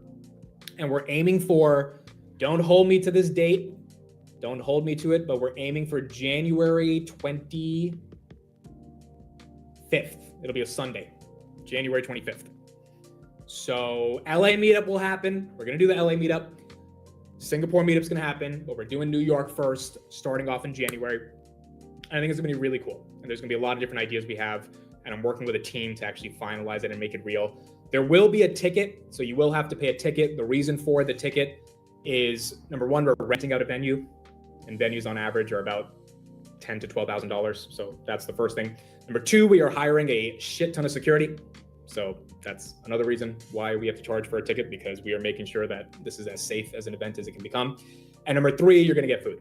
So there will be a ticket. I think the max price of the ticket is going to be $100. So it's not going to be something too intense, but this is not $100 where there's like a 40% profit margin here. This is actual expenses that we are now incurring on starting these meetups. And the reason for these expenses, again, when I started this back in January, it was like calling up a local bar and like saying, hey, can a bunch of people come over? And they have like no idea what, they're like, sure, if they're going to buy drinks. It was very informal. And after Miami, there's like 350 people there. I was like, okay, we got to formalize this a lot more if we're going to, have that many people. So there will be a ticket price, but I do think the ticket will be well worth it. And this is not a ticket that leads to a ton of profit for me as an individual. Now, maybe in the future, if we start selling out like 5,000 people arenas and we do live shows, like that's going to be a lot more profitable if that ever does happen. But right now we're gonna be running this basically at cost, and food, security, and venue are our biggest 3 costs. And it's expensive. You know, with the team I've been working with, we looked at a lot of it. We think we have New York confirmed. It's a really nice spot. I don't want to say the name and the location yet, but it's gonna be like 15 grand just to have like 6-7 hours of the place. And we're trying to negotiate another 2 hours, right? So like this stuff's expensive at the end of the day if you're booking venues, but it's worth it for the experience. Just, I think if you've been to the meetup over the past 5 meetups we've done, it really is worth it. So we're going to try to make it a good deal for everybody. So it should be fun. But New York, definitely in January. I don't know what February looks like. I want to say LA in February, but we haven't done that much thinking of the second meetup. But definitely LA is going to happen. We did the Bay Area last time, so we got to do SoCal. And then, did I say 6-7 again somehow? Did I really say 6-7 again sometimes? And then Singapore is the international one, and then obviously the UK. Those are like really, really important venues that we want to do. But we're trying to just get through the first one. And this is a new team I'm working with, so you know we have a really good vibes. We've been having meetings every Saturday, and again, I told you about this girl who started her own management agency, and I met her through one of the guys in Miami, and like, you know, it looks like she's gonna be coming on full time to work with me. But dude, she's just an animal. Like the fact that she has a venue. I mean, she had to run through a lot of different venues to like find the one spot, but like the fact that she found it and she's like, they are ready to go. We just need a deposit. I'm like, wow. Because like I know how hard it was to search for venues when I was doing the meetup by myself. And I got lucky a good chunk of times. The Boston one was the hardest one to plan. New York ended up being relatively lucky after the second bar, because the first bar was too small, but then we all walked to the second bar and we literally just winged it. And then California, I got lucky because I knew the bar owner, but it's not easy to venue. And quite frankly, you just got to be able to pay up to like book these spots. But, you know, if you can formalize it, then it can be done in a decent way.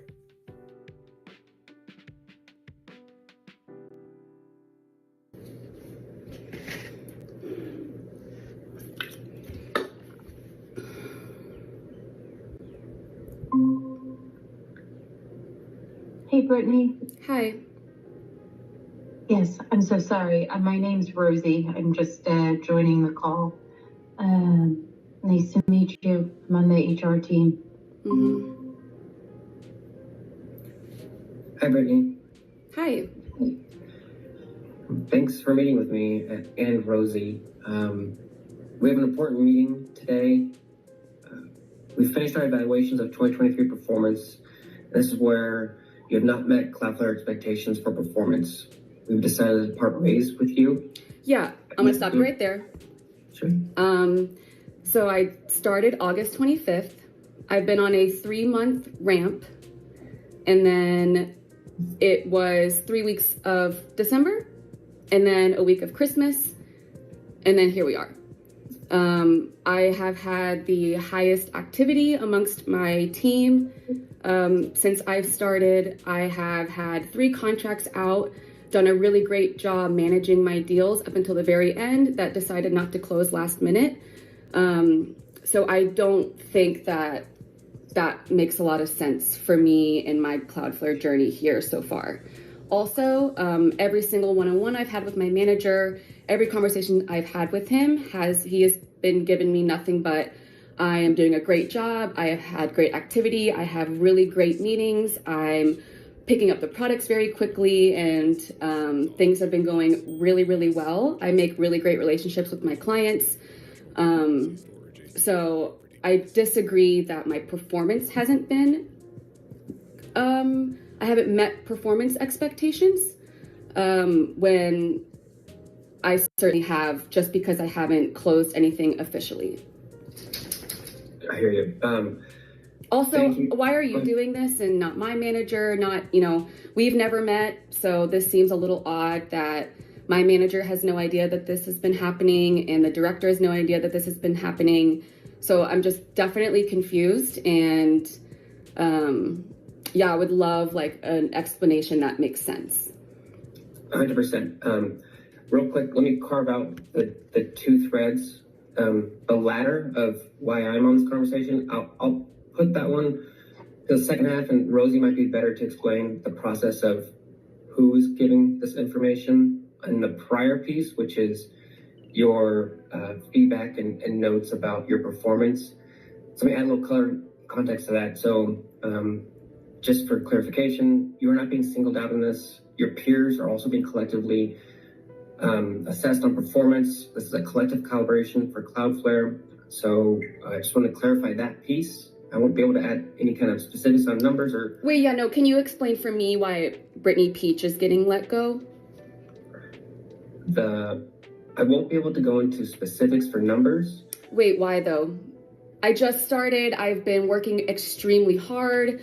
Just because I haven't closed anything that has nothing to do with my performance on a 3-month ramp with just 1 month with 2 major holidays in the middle, I don't think that has anything to do with why I should be let go, if that makes sense. So I really need an answer and an explanation as to why Brittany Peach is getting let go, not why Cloudflare decided to hire too many people and are now actually realizing that they can't afford this many people and they're letting that go. If that's the real answer, I would rather just you tell me that instead of making up some bullshit and telling me that right before I lose my job from someone that I've never met before, if you can respect that. Yeah, I can totally respect that. And I don't think Dom or myself today is going to give you any clarity or answers that's going to meet the expectations that you're communicating to us, Brittany. So I can't speak to... So am I getting let go for no reason? If you guys can't give me a reason? I'm happy to follow up with you separately to give you the data that was calibrated. I'll need to speak with revenue leadership specifically to see if we can get that for you. But Dom and can I you did share not that have with me now? In our meeting. I cannot share that with you right now, unfortunately. Yeah, it's understandable how you feel and your frustration. Cannot stress that enough. I have been working extremely hard. I just knew that this meeting was coming after knowing what's been happening with my peers and how extremely frustrated and upset everyone is. I know you guys must not be able to understand that given in the positions that you are in, and it must be very easy for you to just have these little 10-minute, 15-minute meetings, tell someone that they're fired, completely wreck their whole life, and then that's it with no explanation. That's extremely traumatizing for people, if you can imagine that. And I don't think that this is, it's just very, very shocking. Very, very shocking. I have really given my whole energy and life over the last 4 months to this job. And to be let go for no reason is like a huge slap in the face from a company that I really wanted to believe in. I can absolutely understand how you feel that way, why you feel that way. And I'll be honest with you, there's nothing that we're going to say in this call in the time that we have that's going to undo the way that you feel right in this moment. And I personally will do everything that I can to give you as much specific information as I can after this call. I can't make any promises. I understand where you're coming from. I can tell you that Dom and I do care. I understand the feeling that you have right now. And I can't change that. So I'll just be honest. But why can't, you guys have still not given me a reason why I'm being let go.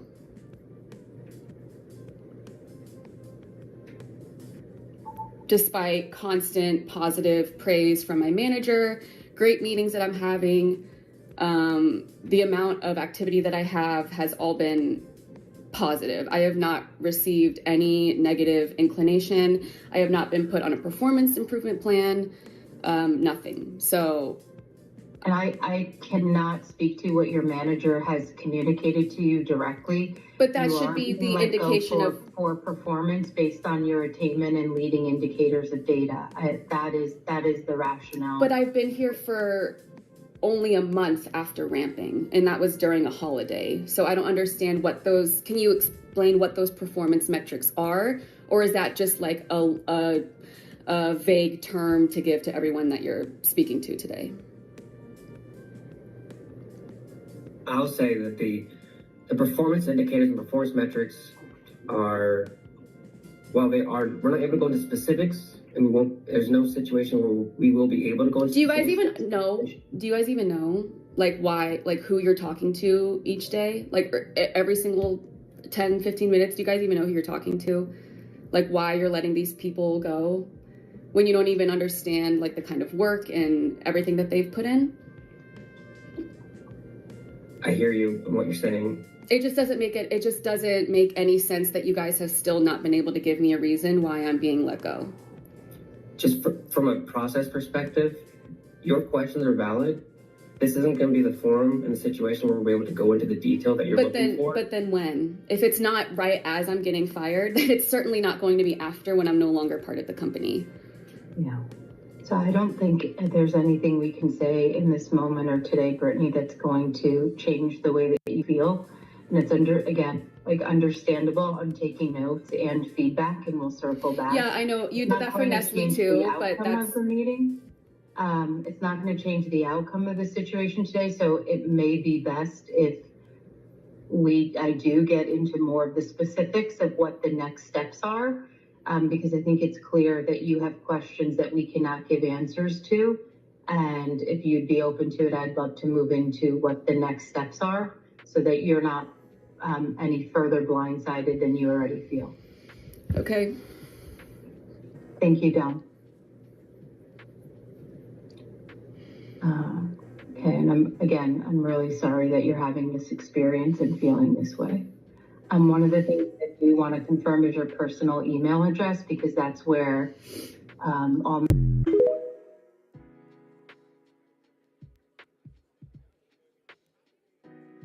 This is why you have to be freaking ready. Like, you just never know.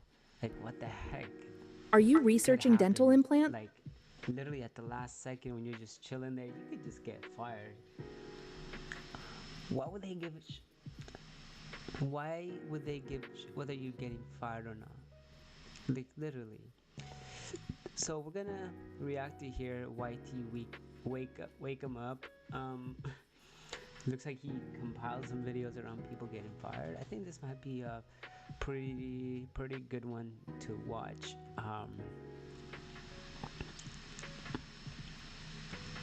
And obviously some of these are going to be younger people, but with time there's going to be a lot of like older people getting fired. Let's go. Okay, can you I'm sorry, I didn't can you say that again? Yeah. Hi, Tatiana. This is Shelly from HR. From HR, okay. No, I don't remember you, but what's going on? Well, we had a discussion a couple weeks ago about your absenteeism and tardiness. Okay. Do you know what time you have to be clocked in at work? 6 o'clock. Yeah, 6 a.m. Okay. So, unfortunately, on 7/18, you clocked in at 6:12. Wow. We had a discussion about that. 12 minutes. Yeah, but you know they're waiting on you to be there, clocked in and ready to work at 6. Okay. Okay. So your employment is really going to be terminated as of today, because also on 7/28 you clocked in at 6:21. 21 minutes.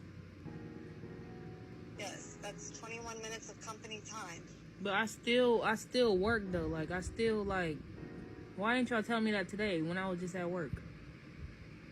Because I handle all the HR, so they wanted me to call you because we had that discussion. Remember about? And that was the day that I let my. All right, keep going. So you were also on 8/8. You clocked in at like 6:32.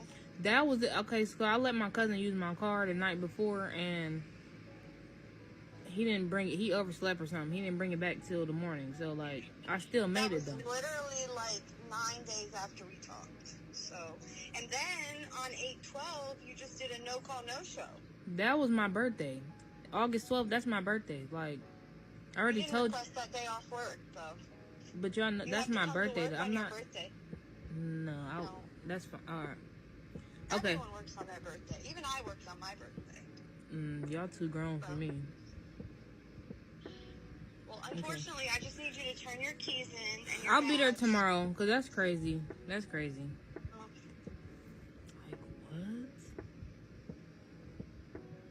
Like, what? Like, what? No. She acting like she in denial. Nah, she definitely probably deserved that. Why older workers are getting fired?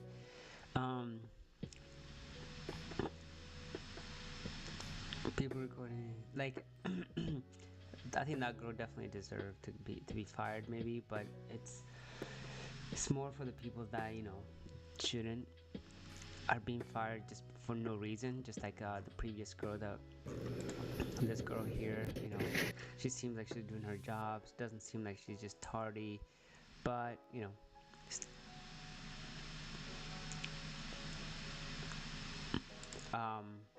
and then why did Amazon? And then yeah, and then it's that has nothing to do with AI. She's just being a bad employee. But this next video, the video that we watched, the man actually, the CEO responds to her, which is kind of cool. Let's watch it. Drinking that LaCroix like it's going out of style. This is making me I'm physically uncomfortable watching this. Hey, Brittany. Hi. Yes, I'm so sorry. My name's Rosie. I'm just joining the call. Nice to meet you. I'm on the HR team. Oof. Can we just take a moment and pay some respects here, people? Whenever you join a meeting and then HR joins with you, like you know for a fact that this is not good. Like this is not a good situation. Okay, pour one out for Brittany. Hi, Brittany. Hi. Thanks for meeting with me and Rosie. We have an important meeting today. We finished our evaluations of 2023 performance. This is where you have not met Cloudflare expectations for performance. We've decided to part ways with you. Yeah, I'm gonna stop you right there. Sure. So It's a good move. Just stop him right there. Good job, Brittany. She came in right at, dude, I don't know why she's filming this, because I don't, you know, like I wouldn't personally want to film my own personal experience of this one. Yeah, this is painful to watch. This is genuinely one of the most painful things I've ever watched. I started August 25th. I've been on a 3-month ramp, and then it was 3 weeks of December, and then a week of Christmas, and then here we are. I have had the highest activity amongst my team. Since I've started, I have had 3 contracts out, done a really great job managing my email address, because that's where all Fudge, that was loud. Last part, little loud. Last part, little loud. Okay. Damn, I got hit by that TikTok at the end. I was not aware that TikTok lasted for 9 minutes. All right, so let's see what people have to say here. So one of them is co-founder and CEO of Bloom Tech, the school that invests in you. Will tweet as I wish and suffer the consequences. Okay, and then the response, of course, we're going to look at with Matthew Prince, CEO of Cloudflare and co-founder. So we got 2 things. Okay, all right, some quick assumptive analysis. 1, looks like the company was nuking most of the sales orgs if they are keeping less than 25% of the org. The calculus isn't, are they doing a good job and have we given them a fair shake? It's more, who are the top performers we need to keep them? Let's see, who are the top performers we need to keep? Oh my goodness, I'm having a stroke. The stroke is happening. We have to get rid of everyone else. Totally unfair to her. It may have been nigh impossible to reach the performance bar required to stay, but hard to say with no info. I don't think that's not unfair. It's just like, that sucks. It's just sucks. Right? I don't like to use the term unfair, because if there's someone that's performing 5x better than you and you have to choose 3 people to stay and you have 10, it's not, I mean, the situation sucks that she was so new at the company she had no chance to prove herself, right? I think that's the sucky part, is that everyone that's not a fun position to be in, but could be the only alternative to mass firing in a giant Zoom meeting, depending on how much of management was also fired. Okay, it is interesting. You know, honestly, I think that me personally, I would rather have a mass firing than a one-on-one thing where they couldn't say anything. 1 in the chat if you would rather have just the mass firing, or 2 in the chat if you'd rather have the personal. I don't see a lot of 2s. There are some 2s though. It just feels kind of shitty, because it's just like, what's the point of having a personal conversation if they can't say anything, right? It's not even personal. It's being mass fired one at a time. Mass firing is a layoff, which materially impacts the sales price. Yeah, I've had both. Mass email / call is way better since everyone else has to sit and wait their turn. Yeah, ooh, Aiden, that's ooh. Ooh, yeah, Aiden, and not only that, but Aiden, literally, Aiden's probably one of the best people to speak to this because you literally just got done having a little moment where you saw in the news that Twitch is laying off 30% of their staff, and you didn't even know the outcome of your life. You knew from Bloomberg that you were getting fired. And then it turns out you weren't one out of 3 people getting. It fucking sucked, but it was better than that shit. Yeah, man, level of that stuff. But this one took a turn, sad across the board. Also, you got to remember, like, I'm curious about the what's it called? The recording, by the way, because again, if she's in California. The reason we created these initial robots was to solve a pretty basic problem. Weeds have become resistant to herbicides, and so then you have to use more of those chemicals. There's no resistance to a blade.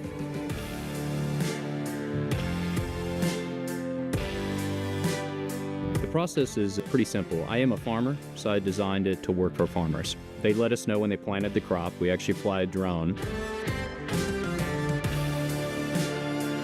We use that drone to basically map the field. And then we come in and we use machine vision, AI algorithms. We're determining where the rows are. And as the robot's going around, they're talking to each other and deciding where they're going to go. The farmers don't have to even be there. She broke the law. And CloudForce technically could sue her ass, which is crazy, right? We fired 40 salespeople out of over 1,500 in our go-to-market org. That's a normal quarter. When we're doing performance management right, we can often tell within 3 months or less of a sales hire, even during the holidays, whether they're going to be successful or not. Sadly, we don't hire perfectly. We try to fire perfectly. In this case, clearly, we were far from perfect. This video is painful for me to watch. Managers should always be involved. HR should be involved, but it shouldn't be outsourced to them. No employee should ever actually be surprised they weren't performing. Remember, look at what we're looking at here. We don't always get it right. This is the CEO. And sometimes underperforming employees don't actually listen to feedback they've gotten before we let them go. So you're saying that there was underperformance here? Importantly, just because we fire someone doesn't mean they are a bad employee. It doesn't mean they won't be really, really great somewhere else. Chris Paul was a bad fit for the Suns, but he undoubtedly a great basketball player.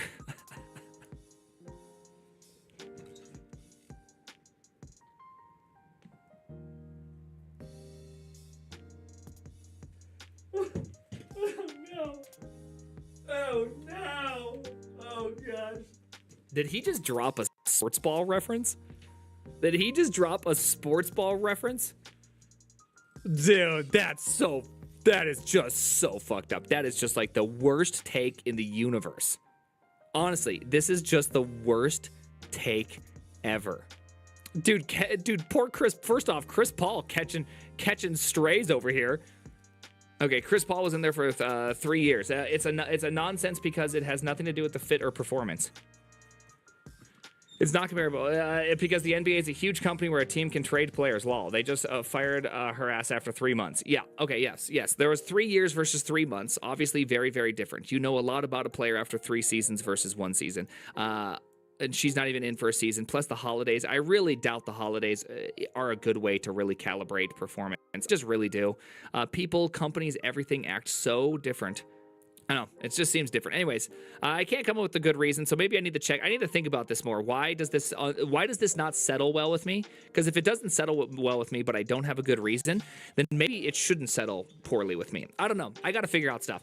And in fact, we think the right thing to do is get people we know are unlikely to succeed off the team as quickly as possible so they can find the right place for them. Yeah, I technically agree with this statement. That if you know someone's not going to be a good fit, then maybe get them off the team. Like, I agree with that. We definitely weren't anywhere close to perfect in this case, but any healthy orgs need to get the people who aren't performing off. That wasn't the mistake here. The mistake was not being more kind and humane as we did. Dude, again, Silicon Valley empathy is just so stupid. It's the veneer of virtuousness so that everyone... That is so stupid that is so dumb. Good drivers could save up to $1,200 a year with Root Insurance. We celebrate good drivers. Just because, like, what are they saying? It doesn't even make sense. Like, comparing that lady being fired for, like, no reason. And then, like, it is gonna be very, very shocking because we have really, like, older cohort of people.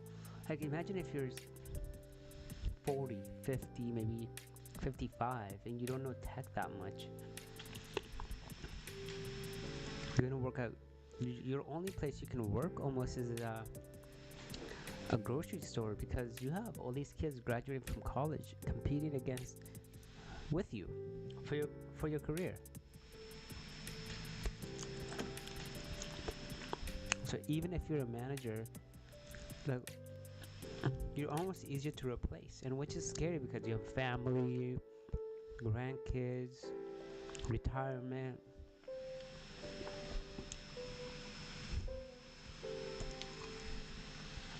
Crazy.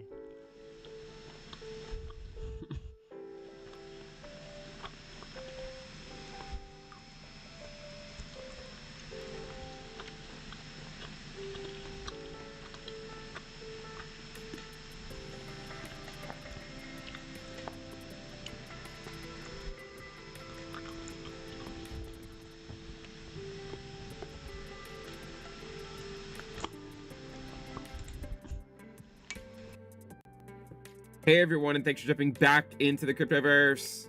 Today, we're going to talk about Bitcoin, and we're going to be discussing how it is now finally, after all this time, closed a weekly close below the 50-week moving average. If you guys like the content, make sure you subscribe to the channel, give the video a thumbs up, and also check out the sale on Into the Cryptoverse Premium at intothecryptoverse.com. I really want to do like an hour-long video and go through a lot of thoughts. But I just got back from Amsterdam. I was at the Bitcoin conference there. It's not even that late, but I've been up for a really long time. So I'm going to keep this one short, and then tomorrow I will do a longer video. But I do want to at least bring up the fact that Bitcoin had a weekly close below the 50-week moving average, and just kind of say, again, historically, that's not a good thing. Now, again, I don't control the market.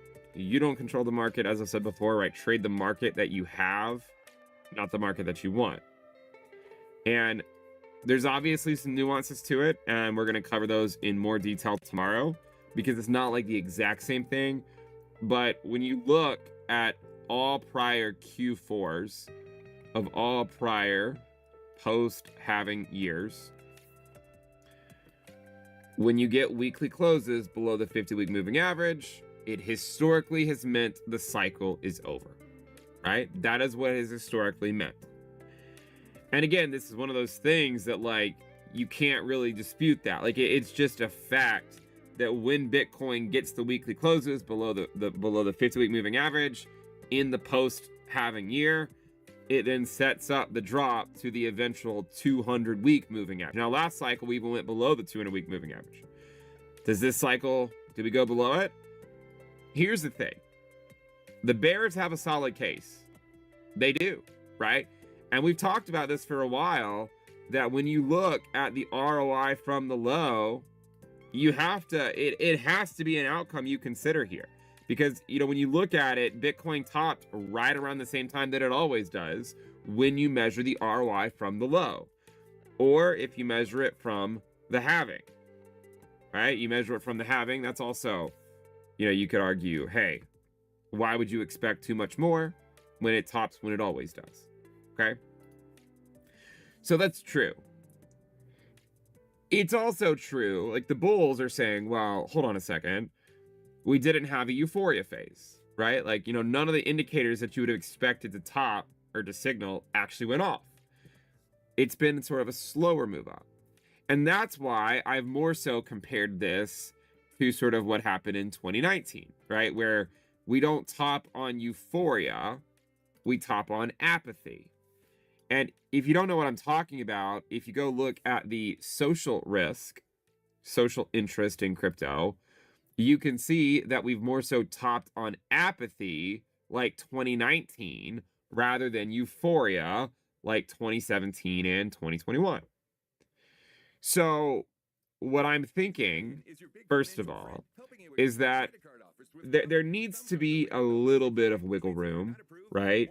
I've said 2 weekly closes is kind of what you want to see for confirmation. There was some time in 2019 where we got a weekly close below, and then we got right back above it the following week, and then we kind of hung out at the 50-week moving average, and then eventually we moved up again, and then the market crashed, right? I would say at this point, given the fact that we've closed below the 50-week moving average, and given how late cycle it is, I would say there's probably a 60 to 70% chance that the top is already in. Okay? About a 60 to 70%. Now listen, at the end of the day, we just had a death cross. There's plenty of times where death crosses mark local lows within a few days. So I'm not asking you to go make rash decisions, but it is something to keep in mind. Like, we're all adults here. It's just something to keep in mind. And to remember that bear markets are a normal part of the cycle, right? Like, they happen. They've happened every single midterm year.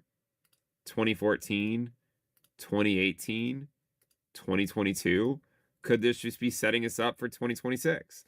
You could have a scenario where it does like what it did last cycle, where it drops at the end of the post-halving year, and then at the very beginning of the midterm year, it rallies for a little bit, back up to the 50-week moving average. Right? I think that's a possibility that absolutely could play out.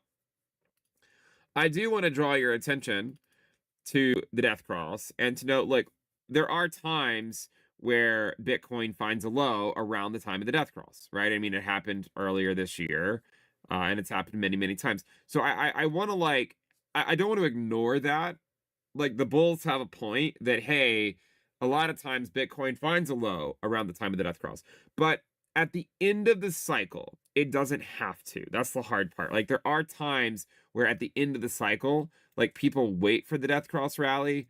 It doesn't happen. You get kind of like a small little rally, and then it dumps further. People panic sell, and then you get a rally up to the 200-day moving average. So I want to draw your attention to that. If the top is in, then you would expect at some point a rally back up to the 200-day moving average, right? Like, it's happened every single cycle. It also even went above it in 2019. But we tend to get that rally back up to the 200-day moving average at some point. And note that we're pretty far below the 200-day moving average right now. But I would guess that at some point, if the top is in, Bitcoin would get a rally back up to the 200-day moving average, right? That doesn't mean it can't go down first. Right? I mean, it could, but the 200-day moving average, I'm going to guess, will come into play regardless of whether the cycle top is in. So here's the way I'm thinking about this market. And I'm just being honest. I'm not trying to like pull a fast one on you or anything like that. I'm just saying like how I'm thinking about it. I think that next year will be a down year, right? Like, I think it will be down, even if the very first part of it starts off, like if it goes down a little and then goes up for a couple of months, like that's possible, did it in 2022 as well. But I do wonder if there's a way where both sides can kind of claim credit here, where the bears have a point. Like, in terms of like when we top, we normally top in Q4. They have a great point, and you can't ignore it just because you want to. Why can't that be the top? There does exist a scenario where you have a bear market and Bitcoin drops, But maybe it's like the 2019 move, right? Like where and we're going to exclude the pandemic drop for now, where it drops like 50%, right? Where you get a 50% drop back to the 200-week moving average around 60 to 70K. And then maybe things start to pick back up after that. Now, a lot of times the bear markets are 70% drawdowns, 80% drawdowns. But I just want to throw that out there where, it's possible that you get this like correction back down and it ends up being a bear market, but you've had diminishing losses each cycle. I mean, I would generally expect a 70% drawdown, but I would also generally expect a 70% drawdown to happen after a euphoria phase, not after sort of apathy, if you will. So that's kind of interesting when you think about like how the market has behaved right now. So what I'm looking for essentially is you've already had one weekly close below the 50-week moving average, right? And considering how late cycle we are, we have to start, you have to start thinking about, hey, like we can't just talk about it as hypothetically. Oh yeah, we know that could be the top. Like there is some evidence. There's really some evidence starting to count. Now, listen, I don't like flip back and forth very much in my views. Like normally I just have a view and I stick with it, and I don't I don't change my mind every week about how things might play out. But I will say, if Bitcoin gets back above the 50-week moving average this week, then I would be forced to then say, okay, maybe we're back to 50-50, right? So like if Bitcoin were to rally back up to 103K and get a weekly close back above it. Hey traders, in this video, we're going to introduce the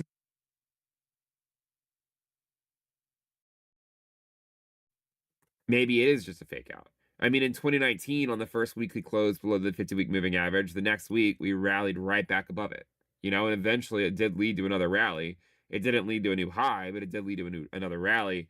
That, I mean, honestly, if you look at the actual percent move of the rally from the low, it was 60%. Obviously, if Bitcoin were to go up that much, it would actually put it at a new all-time high. It goes to show you just how big those moves were back then when the market cap was smaller. So I don't want to get like overly deterministic here, because like I do see a case from both sides. And the next video that I do, we're going to do sort of the infamous the bear versus the bull case, where we go through the intricate details of the bear case and the bull case. Obviously, with the weekly closes below the 50-week moving average, it has to make you question things because it's Q4. Remember what I said all year long. Do not be complacent in Q4, because normally Q4 is when the cycle tops. So again, the bulls have a point. It's not like we topped on euphoria like normal.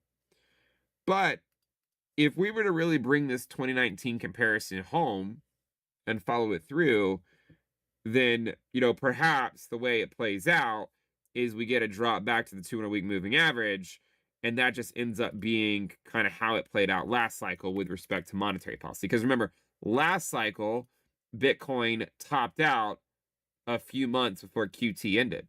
So who's to say that can't just simply happen again? Like maybe it tops out a few months before quantitative tightening ends. It slowly drops down to the 200-week moving average and then gets a big bounce off of that. Now, the 200-week moving average is only 50% below the all-time high, right? Like it's not an 80% drop. It's not. So that's something to think about. I want you guys to keep that in mind.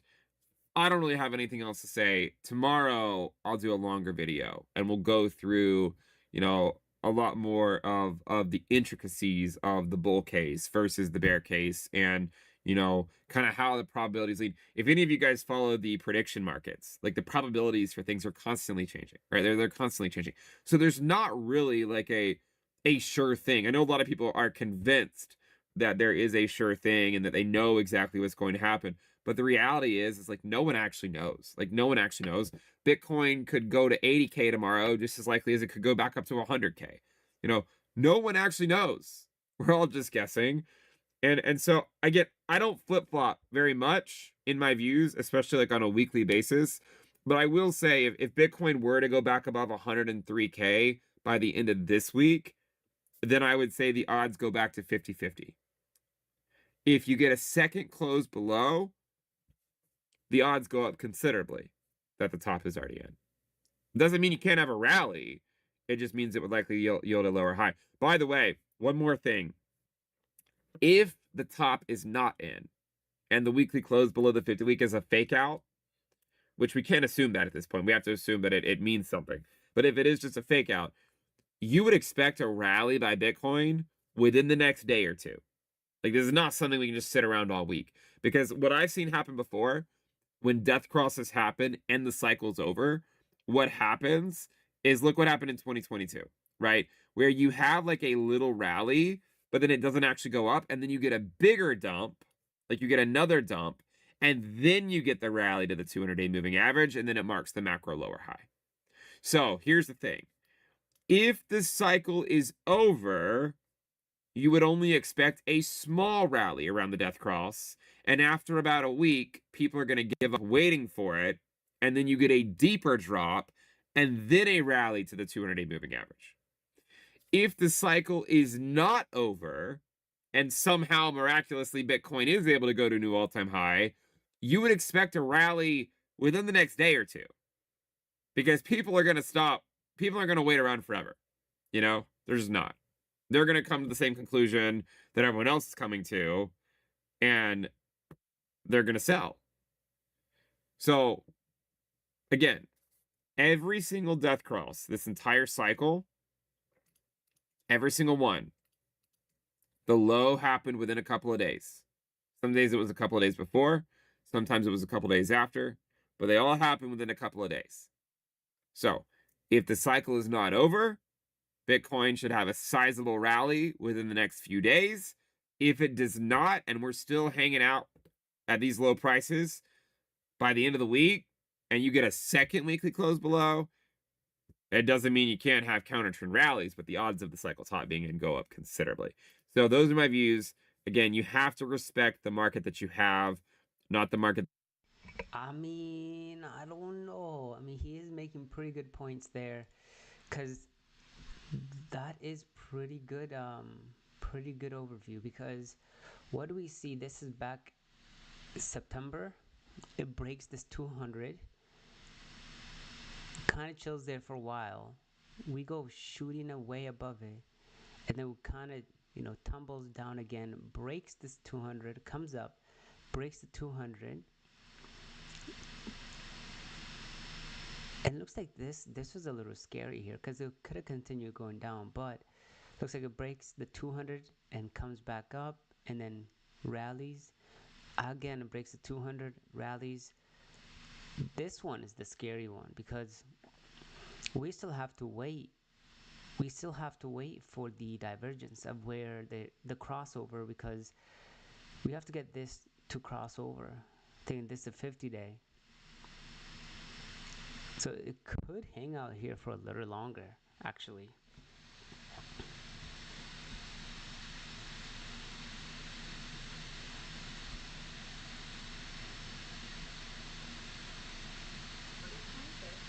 I've been on a 3-month ramp, and then it was 3 weeks of December, and then wow. So there is potential here that, crypto we could see another rally.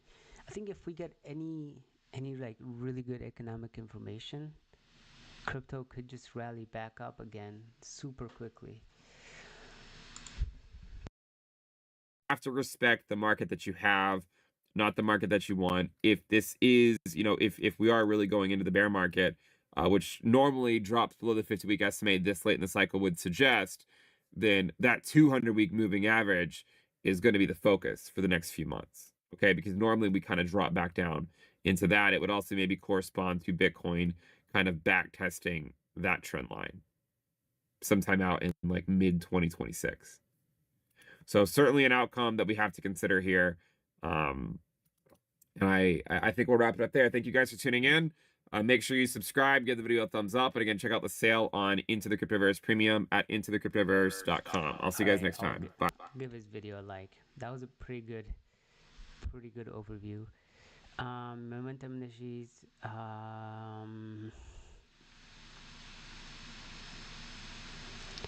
AI bubble anxiety on the rise. 2 AI CEOs weigh in. I don't know. I don't believe in this whole like anxiety stuff. Like, it's I think the only reason it becomes anxiety is companies are constantly just compounding on what the heck is going on over and over again, and then it goes all over the news. All over the news, and everybody's talking about, oh no, like the economy, we're crashing, the economy's crashing. So I don't understand that at all.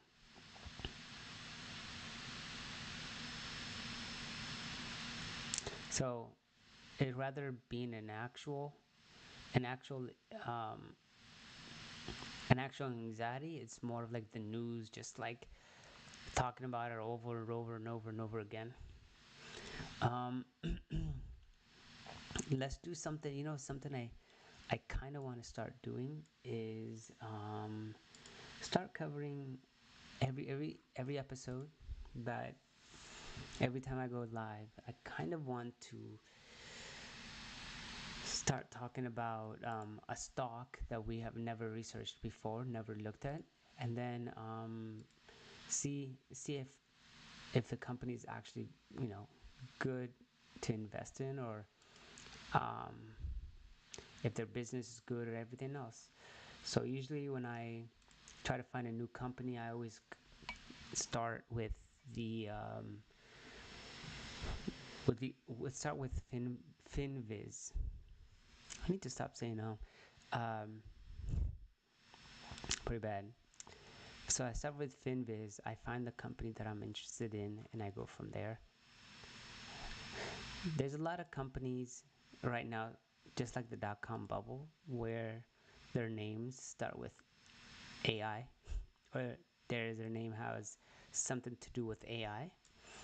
And I try to really avoid those types of companies that, you know, are focused where their names have some kind of AI written in it, because I'm not a fan. Usually that kind of indicates to me that, you know,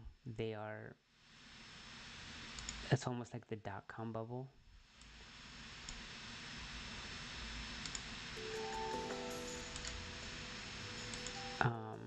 Let me turn this down a little bit.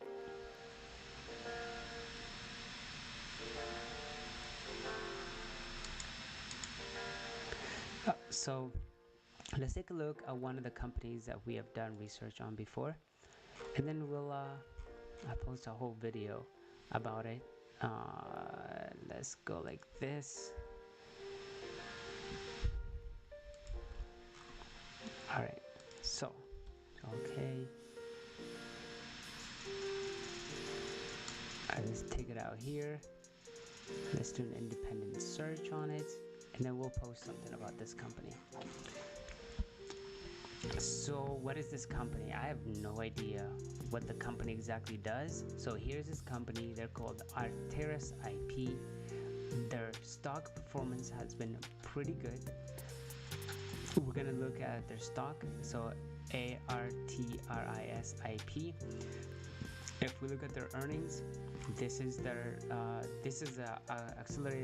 accelerating the creation of semiconductor. So they're in the semiconductor industry.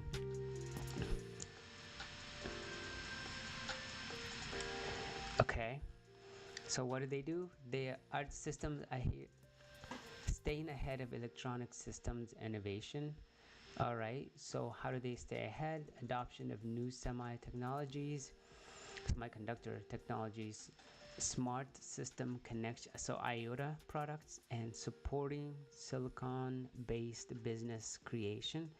So okay, so hardware, software, and then chip level IP. Okay, so those are the the systems that they have. So semiconductors can't function without connectivity plus communication. So optimizing on-chip data transport is critical to the performance of power efficiency. Okay, so power is a big thing right now in the AI industry. It's a big topic. So this company seems like they're focused on maybe research or development of these chips that are used for AI by AI companies, maybe AMD, NVIDIA, and so on and so forth. Or maybe they do also innovate new chips for startups that are doing different types of businesses. So they got processors, computing, logic, functionality, memory, capacity, and system IP, network on chips, data movement. Okay, so as they have an IP business is unique and it addresses the market opportunity. Their system IP is different from the function of IP block business. It delivers high levels of automation, flexibility, functionality, and quality. So highly configurable 10K parameters, charges many times during projects and is different from new projects. So all chips move data to be chips. All chips move data to be chips. Business opportunities converting internal system IP to commercial solutions. Interesting. So their system IP, electronic complexity rise, shrinking size and cost. So here is the chip and here is the result. More logic integrated into much more complex system on chip with chiplets. So this chiplet architecture is once again is the AMD way of doing things. Each contains dozens of network on chip to move data. Okay, so what does the company do in this case? So Arteris expanding multi-die solution to meet demand for chiplets. The chiplet architecture it appears to be the future where a lot of companies are gonna do business, because when you have chiplet products, it makes it so if one part breaks, the whole system doesn't go under. Rather, it's a partial. So if one part of the chiplet breaks, the rest continue to operate. So Arteris is expanding multi-die solutions. So challenges with the rise of AI, computational power requirements are exceeding what is possible through traditional monolithic die design. So rather than making a single huge die, you make a whole bunch of small ones. So the solution, Arteris multi-die solution, delivers a foundational technology for rapid chiplet-based innovation across all markets. Okay, so I think there is a lot of business so far. From what they're saying, it seems really like a good business here. Collaboration for multi-die physical integration and interoperability.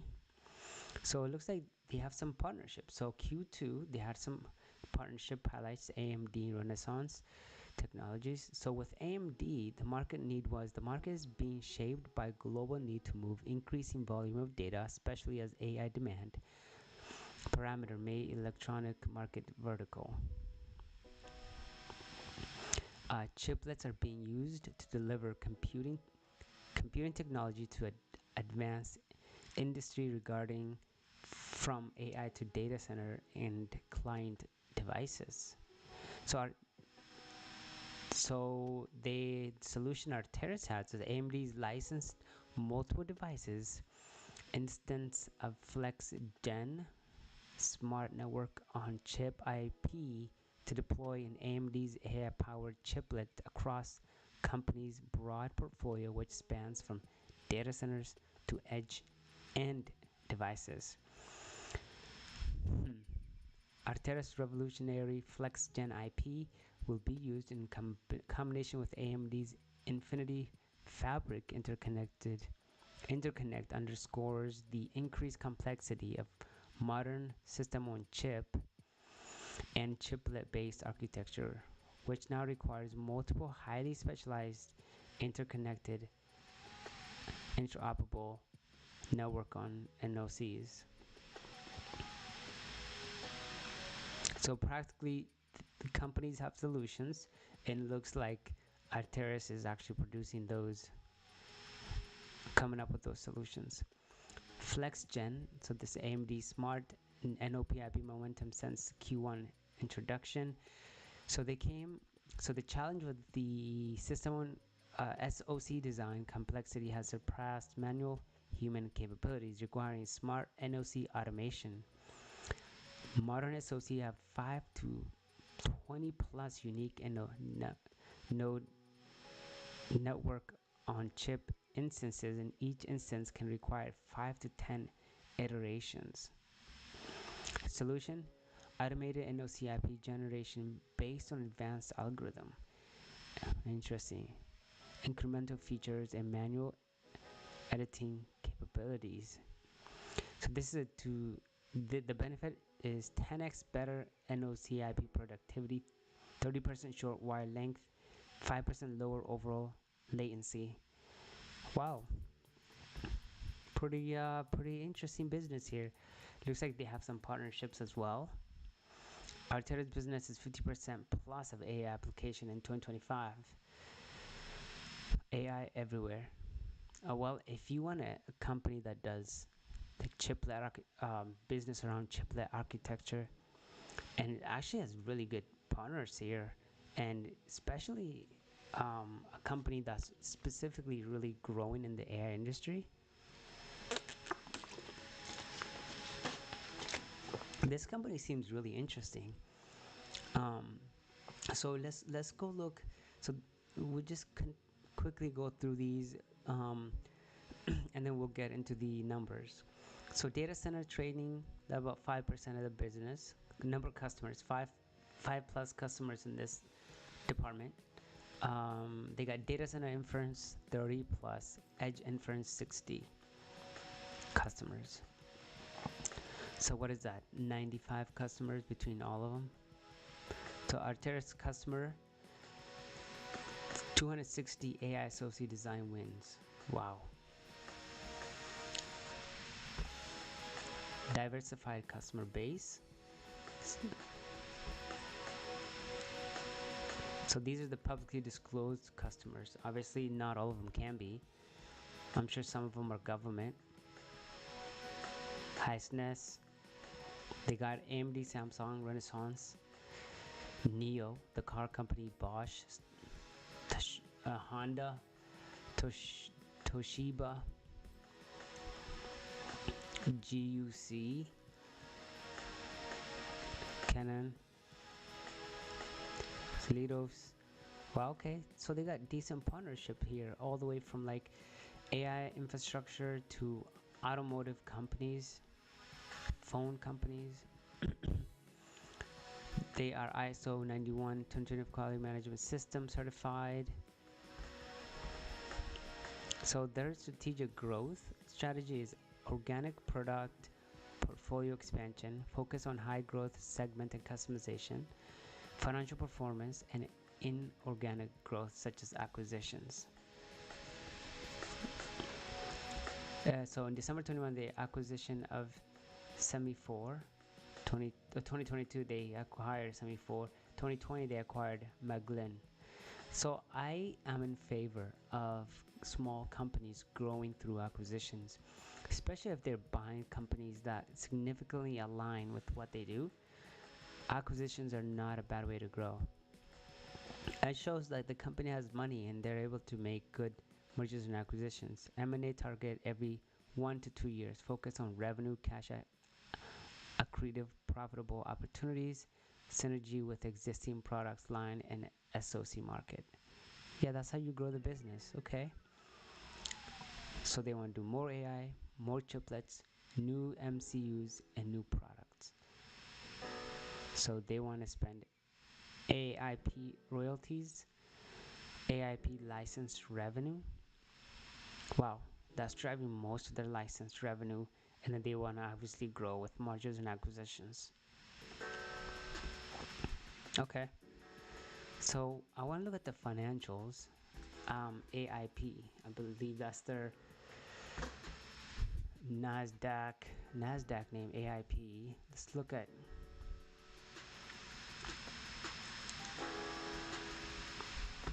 AIP.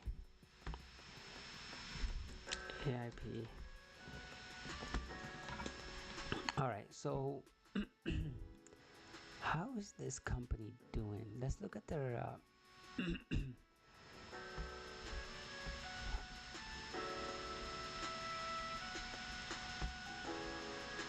so let's look at their performance. So this company IPO'd about 5 years ago. Looks like they're down 8% at the max. 8% in 5 years. Yep. 1 year they're about 5%, 6% up. Or no, 75% up. Year to date they're up 34%. Past 6 months, 83% about. Past month they're down 3%, and past 5 days they're down about 6%. And the market has been beating up a lot of companies as well, so maybe that's why they've been down for the past 5 days. But let's look at their financials. Revenues. Let's look at their. Let's start with the revenues. So December 24th, March 25, June 25. So these are quarterly numbers. Okay. So revenue, net income. So net income is kind of consistently negative here. So revenue 15, 16. So they're not really growing revenue that fast at all. Like quarter over quarter, they're kind of not growing very fast, despite the amazing partnerships that they have. Cost of goods sold also consistent. I don't know. Let's look at that here. AIP. I didn't like how that was showing up over the other in Google. So let's look at their earnings. Let's look at their revenue. So revenue annually, this is a company growing revenue. You know, 2021 they were 19, and 22 they're growing at 20, about 33, but like kind of slowing down. I mean, they're sitting at this almost since 2023. They're, I mean, barely growing. As you can see here, it's just kind of all over the place. But since 2023, we're seeing some kind of growth here. There's a company back in 22, they were growing at 33%. Cost of goods sold always follows, but their revenue all over the place, while their cost is just continuously climbing. So profit is doing decently well. It is growing.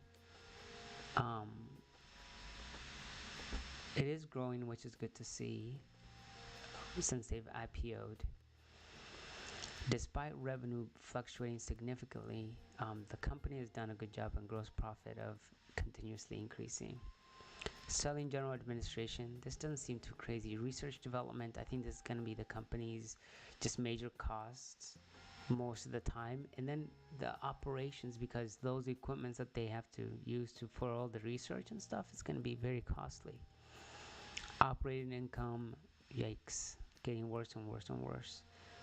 I mean, in 2023 it was about $35 million. Yeah, I would like to see this kind of do a better job. So it looks like they're sitting about 30 something billion in operating loss. They haven't hit one profitable year yet. Let's look at it quarterly.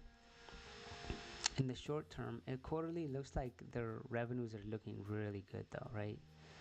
Quarter over quarter. Costs, not too bad at all. Gross profit looks pretty decent here. Because you should be celebrating. The savings. With Root, you get a car. Research development is going to be high cost. Operating expense always going to be high. But this company, I mean, they don't hit any operating income. Should small companies really get operating income? No. But I do want to see them make revenue. So revenue's looking good. I want to see them making at least operating profit. So they are. So that's not bad at all. Net income, obviously that's going to be the negative. Something that's also not good is this company, they are issuing less shares. As you can see, they are issuing less shares, but they have been issuing shares since they IPO'd. As you can see, new share count keeps going up, which is diluting shareholders. 2021 didn't have as much, but since December of 2020, Q4 21, they've consistently increased their number of shares out there. But the growth, so they're slowing down, right? And the number of shares that they're issuing. Balance sheet looks quarterly cash equivalents. So short-term assets look, come on. Short-term liability. So short-term asset to liability is not bad. It's almost 1-to-1. Long-term assets to liability. And here, they got a little bit more assets. Barely any. So they do have a significant amount of liability, which is a little scary. For a company that's been around 5 years, they're issuing shares. They're almost operating at capacity when it comes to like asset versus liability. Let's look at it annualized. Annualized numbers, current assets, current liabilities. Annualized, the numbers look much better. Looks like their current asset number, it is growing, but it seems like their current assets is kind of going down, while their liabilities, is showing some kind of growth here. So not really good to the best sign. We're seeing the current liabilities grow while their current asset numbers kind of go down here. Total liabilities, total assets just kind of chilling at the 107 million, while their liabilities is consistently growing. So I don't like how their balance sheet looks, but the business is interesting. I like in the style of business they operate. I think it's in the AI. AI is going to be a big thing in the future. But would I buy them? No. Are they interesting? Yes.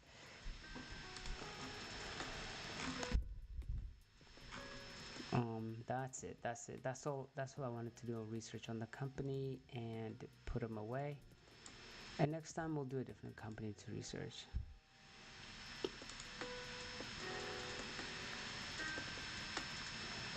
Let's see what's going on in the market.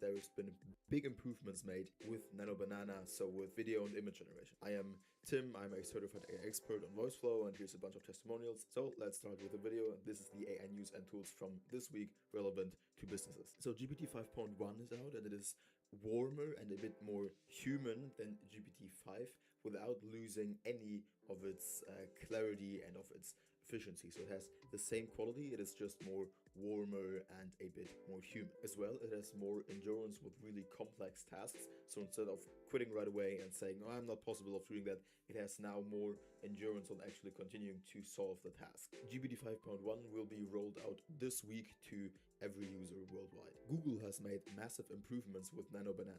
There's been rumors that they have been working on Nano Banana 2, so the second model of their previous version, which has been really extraordinarily good with generating videos and images. And Nano Banana 2 is supposed to be even more realistic, even more detail oriented, and as well be able to proactively edit the images to make it more realistic or whichever style you want to have. There is no official proof of Google actually working on Nano Banana, but there's been rumors, so we can hope that this will happen. As well, I think it will happen because they have competition. It is a race for the best AI model, for the best AI text model as well, but for the AI video generation models and for the AI image generation models. So it would only make sense for them to redevelop or to make their products better and thus develop new products to make them better than the previous versions. So I think if not right now, sooner or later, we will see a Nano Banana 2. Microsoft has been experimenting with AGI. You know, this big race for AGI, the AI that can do everything that humans can do. Microsoft is making improvements here, or at least starting to make improvements here. They've made a new super intelligence team, is what they call it. So they want to develop an AI model that can help with general social problems, like with medicine, with economics, or with energy, or with education. The focus of it is not to be technology high-end and absolutely dominate software and the technology market, but it is here to serve us as humans, actually help us develop and get better. Which, to be fair, if I was developing the Terminator, this is what I would say to justify it. But I don't think that we will be seeing the Terminator here. I think how you interpret this news is solely based on the fact on what you think about Microsoft. But they've done cool things in the past, so I think this can be a reasonable goal or reasonable plan for them to achieve. And in the same breath, OpenAI is warning that superintelligence is now approaching, because OpenAI thinks that until 2026, AI will make scientific discoveries, and until 2028, it will be able to make entire revolutionary discoveries. And this is because of Moore's law. Moore's law basically is that every year or every 7 years, I think, computing power doubles in the power but halves in price. So this is a exponential is an exponential curve, and right now, last year, it's been 40 times cheaper than in the than 1 year than 1 year before. So they think, as with Moore's law, as technology gets better over time and exponentially better over time, we will be soon able to see superintelligence. And OpenAI says that because of that, we should globally work together on not making this a I have no mouth and I must scream situation. Which, if you don't know the book, you should absolutely read it. It's basically saying that I don't think the whole world will plummet and go down and be ruled by artificial intelligence, will torture us all to death. But All right, too much, buddy. Looking for an easier way to get that LLC next to your business name? Say hello to Taylor Brands. Just go to their site and the degree to which you guys use AI, but this is 6 things you're looking for when you buy a piece of real estate. Number 1, cash flow. To completely bust up the entire AI economics model, right? AI was over because of DeepSeek. I think we lost something like $1 trillion of value because of a misunderstanding of how models work. DeepSeek ended up being a reasoning model, and shortly after, people realized that reasoning models take like 100 to 1,000x the amount of inference to actually use. So, you know, even if you are able to come up with a model cheaper, the amount of compute necessary to actually utilize that model is massively more than anything we've ever seen, you know, up to that date. So, you know, the market just didn't understand it. And I think I see more of that happening today than ever before in my entire life investing, where investors are just not willing to go deep and gain conviction, like actually do the hard work it takes to get conviction, so that when things like this happen, they don't get freaked out. But do you think anything could be different this time? Because the market was at an all-time high, and then on the fear and greed index, it hit extreme fear for the first time ever. Yeah, you have 2 vastly different scenarios. Like when we had you on initially, and that was the first like tariff scare, I asked, what should the average person do? And you said, get a second job, do everything you can to buy risk assets. You also said this is the dream scenario for every investor. And again, you couldn't have been more correct. This time, however, the market's hit an all-time high at the same time that the fear and greed index hit extreme fear. And you have these 2 convergences that just, we don't see the market doing well at the same time that people are very pessimistic. Yeah, I mean, like nobody can predict what the market's going to do over a short period of time, and that's not what we're really focused on, right? Like when I made that comment, it was like, I feel that people should be doing that for the next few years. you know, not just the next few weeks. So, like I said, They would have been pretty well off though if they did it for the next few yeah, weeks. I mean, you just have to keep doing it. Like, guys, this is the biggest thing that we will likely ever see in our life. Period. End of story, right? Like, there's so much doom around this concept of AI, and it just drives me absolutely bonkers. Let's just talk about like what people are freaking out about right now. Like right now, you probably saw the Michael Burry stuff, right? So like right now, people are freaking out about the AI infrastructure companies being over leveraged and overbuilding and not doing proper accounting because the chips they're saying are going to last and be valuable for 5 or 6 years, when in reality, people like Michael Burry are saying they're only going to be valuable for 2 or 3 years, right? So he's saying once the world realizes that, the economic models are going to fall apart. They're overspending on things that won't generate enough value to generate a return for their cost, and that this will be similar to the mortgage crisis. Right? That he's like seeding that in everyone's heads. So I'll say this, even if he's right, it doesn't matter. So even if this one cycle that we're in right now is maybe overspending on compute that isn't going to last as long as the companies say it's going to last in terms of being valuable and generating income, that doesn't matter to me, because that's just this one little mini cycle in the AI story. That's not changing the much more important, larger story, which is we're inventing intelligence. And over the next 20 to 40 years, we are going to make all of industry meaningfully more productive, meaningfully more efficient. And when that happens, everyone wins. When that happens, all companies become more profitable, right? Well, I don't want to use the word all, right? Like industry generally becomes more profitable. We're able to climb out of this kind of cycle of scarcity that we've been living in for so long, where more people will be able to get more things. That will start to accelerate.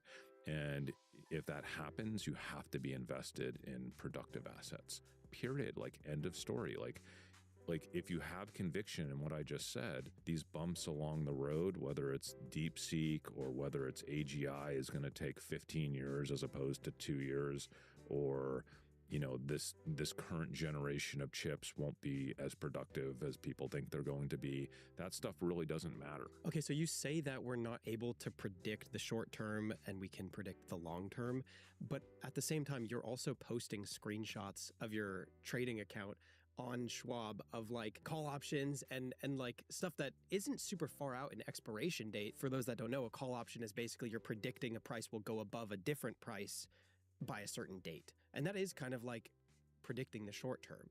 So how do you know when to like try to predict the short term with your call options? Or is that kind of, you just see that as a gamble? Because I see you making millions of dollars.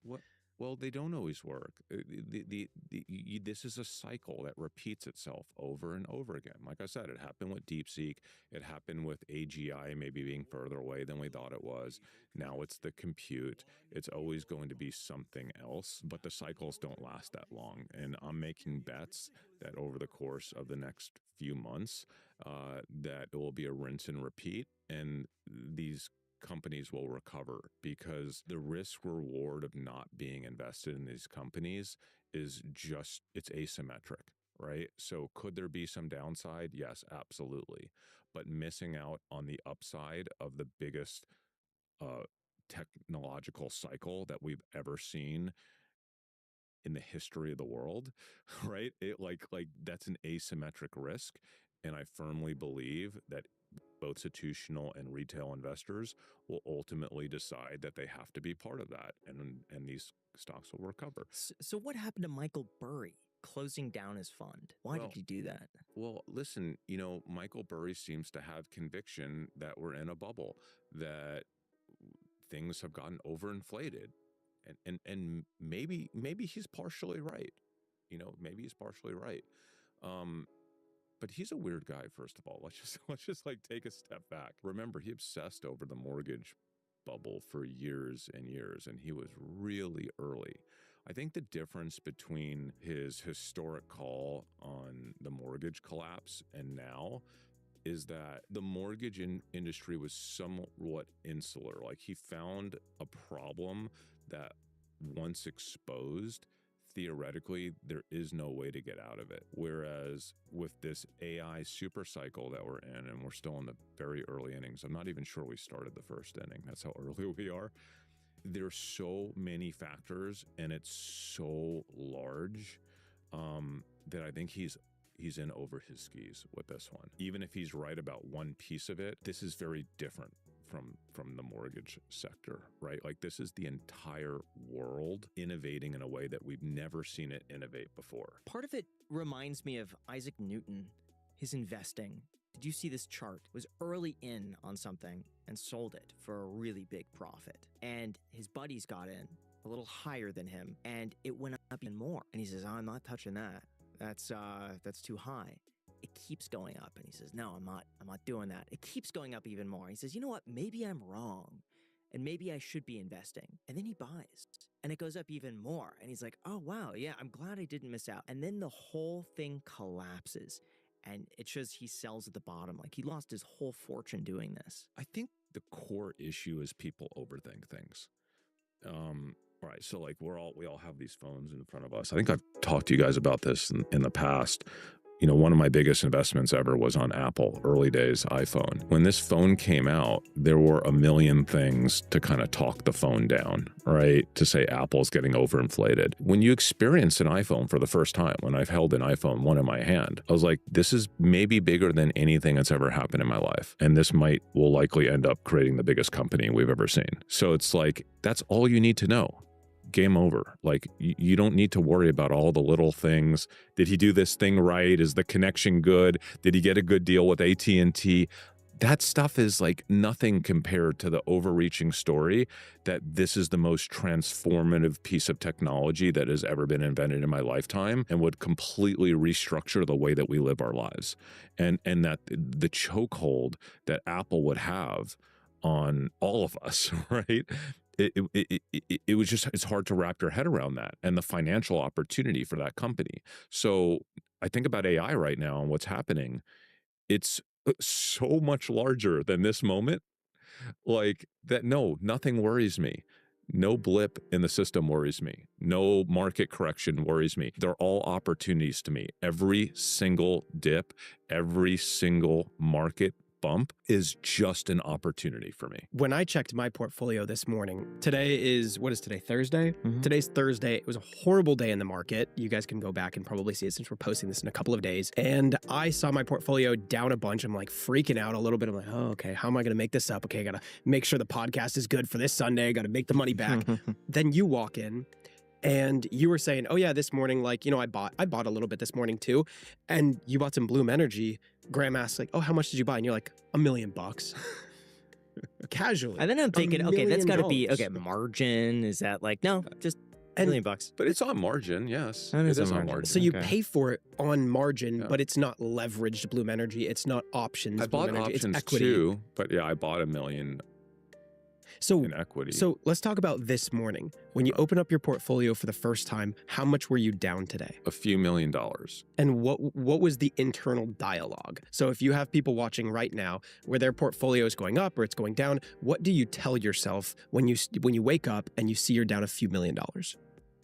Why? That's all I care about is the why. I don't care that the market went down. I care about why it went down. If there's new information, if there's something that I didn't know about yesterday that I need to learn about today that is a meaningful risk to my assets, then I want to know about that and I'll trade on that. And so I immediately try to figure out what's going on. It's the Michael Burry stuff, you know, to some extent it was SoftBank yesterday selling all their NVIDIA, although they're just selling it because they have no cash and they need to make a $22 billion investment in OAI before the end of the year. So that didn't concern me. There's a few other little things, specifically on Bloom Energy. I contacted my Bloom Energy analyst, who's one of my best friends, and I said, hey, I don't see anything on Bloom Energy. Do you? I just want to make sure I'm not missing anything. And he's like, no, I don't either. So I just bought more. Again, if your thesis doesn't change and the market takes a downturn, that's an opportunity, right? Like, as long as your thesis doesn't change, as long as the underlying information doesn't meaningfully change, it's just an opportunity. But at what point do you get concerned? Let's just say everything drops by 50% for no real reason, it just drops. Couldn't consumer sentiment be a reason in itself that the market's going down and that becomes self-fulfilling and then more people start selling and more people start selling and more? I mean, it doesn't concern me. It probably excites me more than anything else Okay. if that happens. If the reason for it happening is what you just laid out, which is sentiment and fear, that excites me. If the reason is because we found something out that totally disrupts the thesis that I've been working on for 3.5 years about AI, that's a problem. That's something I want to know about. So, no, guys, I've been through this. So I was a kid, but I lived through the 87 crash. My family was in, the finance sector. I was living in New York at the time. Like, I've been through it in 2000, been through it in 2008. I mean, this is to be expected. It's actually so weird if we don't have days like today. If we don't have days like today, that's what concerns me. I'm like, wait a second.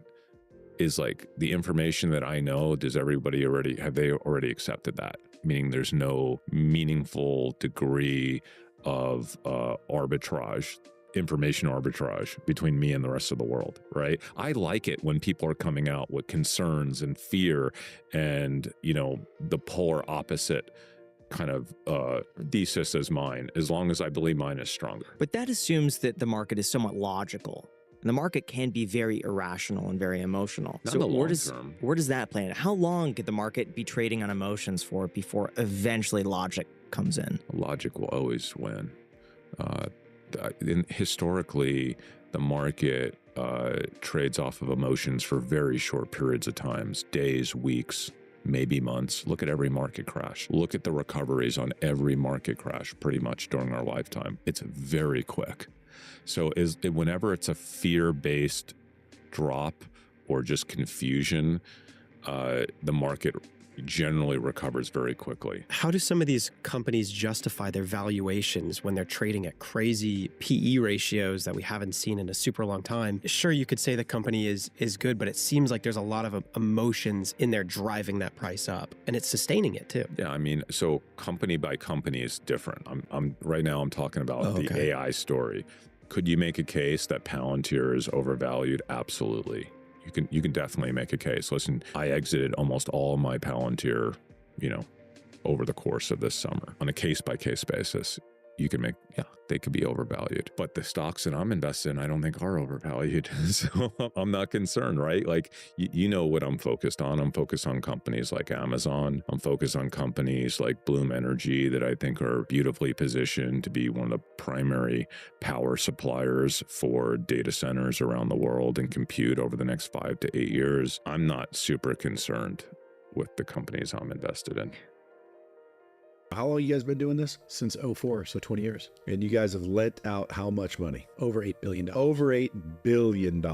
Our typical customer has probably $3 million in revenue or under. Those are small businesses. How fast will they be funded? Approval in minutes and funding same day. So if somebody's sitting right there, man, they got payroll coming up in 8 days, they just don't know how they're going to make it. They can borrow it from you. Cardiff, borrow better.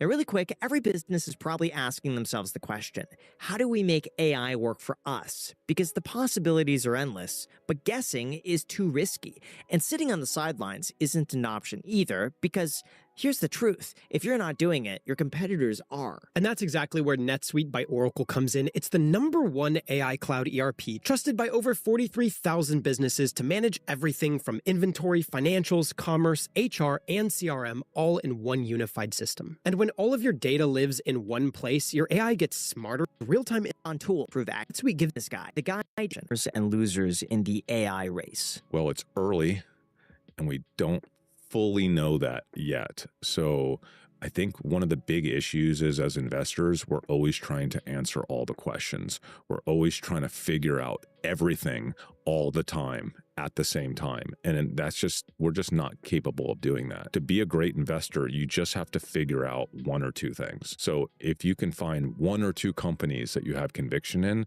that's all that really matters. You know, for most of the last year, the companies I had conviction in were companies like Robinhood, Palantir, and NVIDIA, right? So as you know, I had levered positions in NVIDIA every week for like 14 weeks in a row during the recovery after the tariffs. You know, going forward, I still have conviction in NVIDIA. I absolutely now have less conviction in Palantir because the world knows what I knew about Palantir a year ago.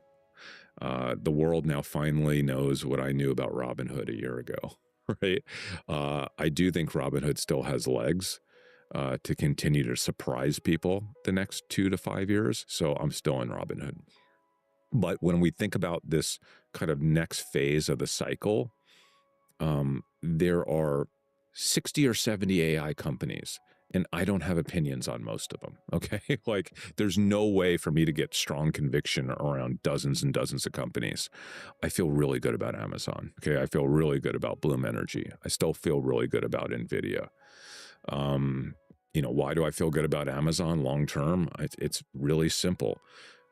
Regardless of who the big winners are in the early stages of AI, who's ultimately one of the biggest winners, right? Ultimately, it's hard to make a case that Amazon isn't one of the biggest winners long term from this massive cycle of intelligence and automation and robotics. They spent 20 years building out an obscene amount of infrastructure around the world, making investments that no other company would ever even consider making. That didn't make any sense because you're making these investments in a very low margin business. Because everything that Amazon does on the consumer side, basically the world's largest retailer of stuff to humans, is extremely low margin. Why is it low margin? Because it takes hundreds and hundreds of thousands of expensive humans to basically move these products from one place to another. The systems are extremely expensive, right? And so now that we've developed this intelligence, and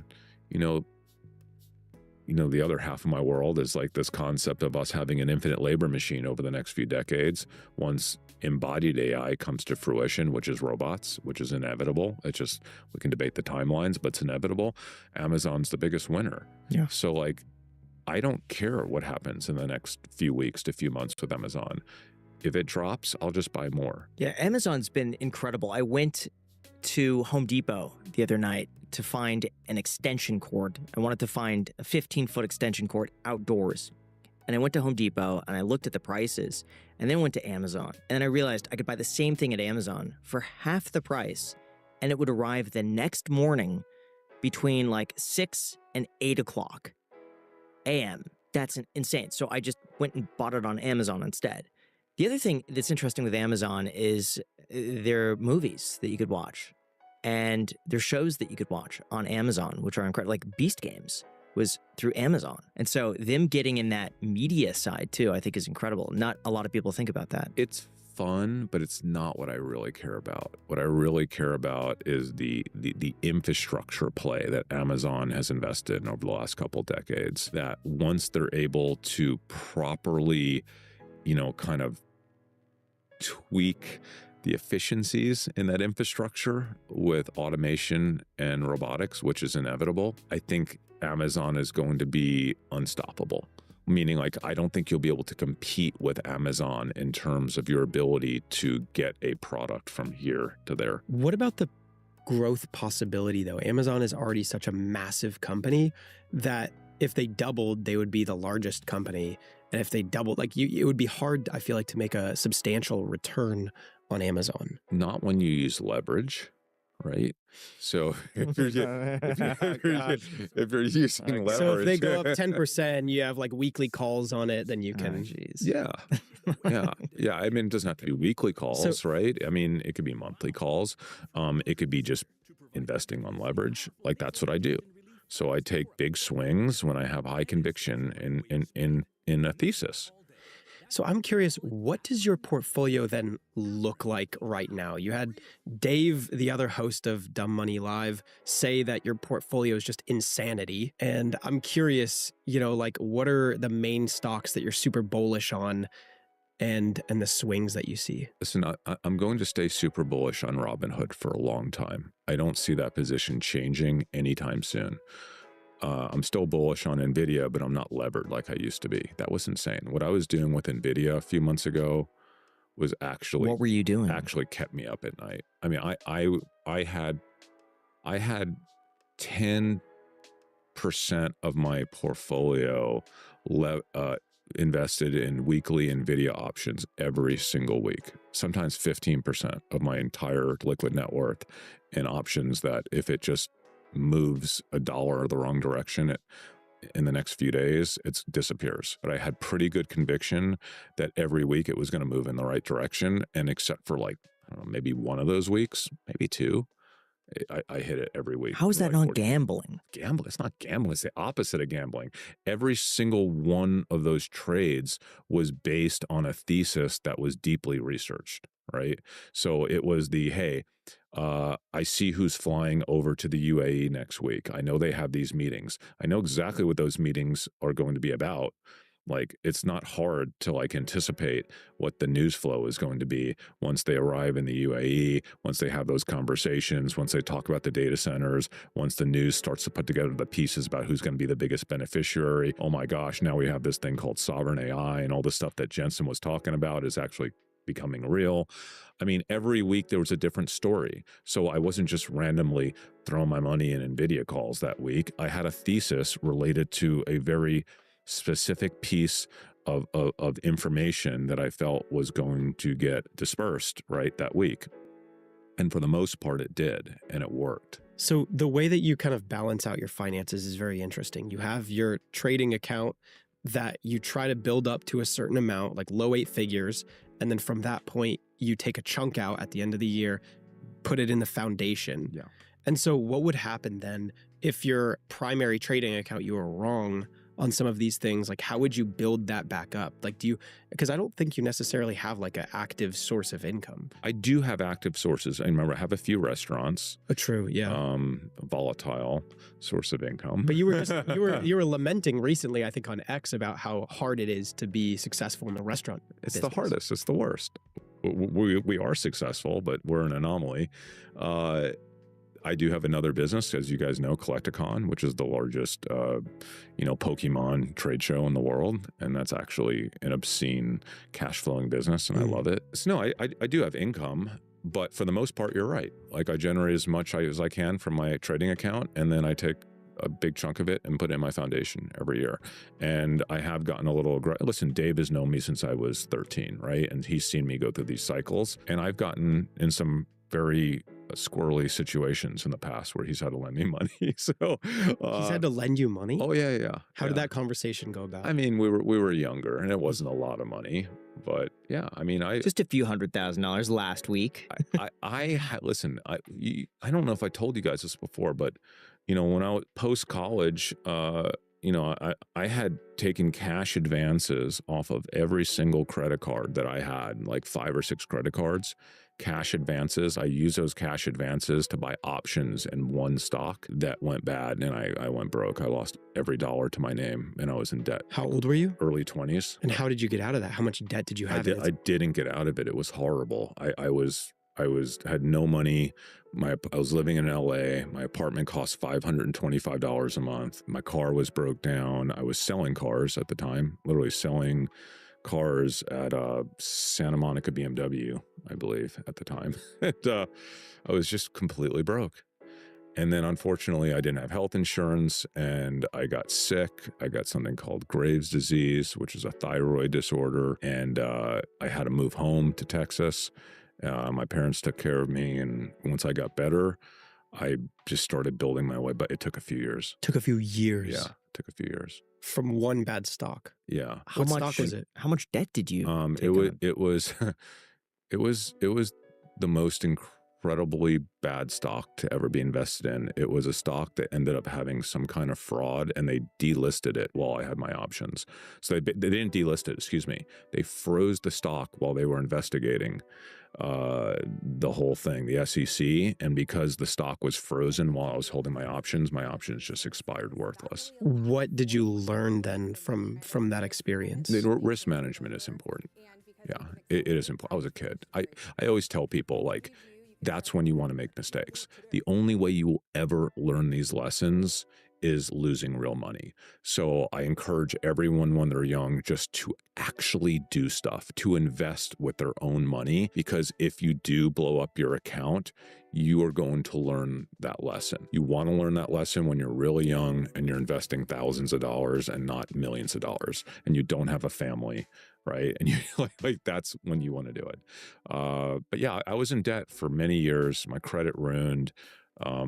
You know, when I met my wife, I was deep in debt, had no money. Like it was bad, but you come out of it.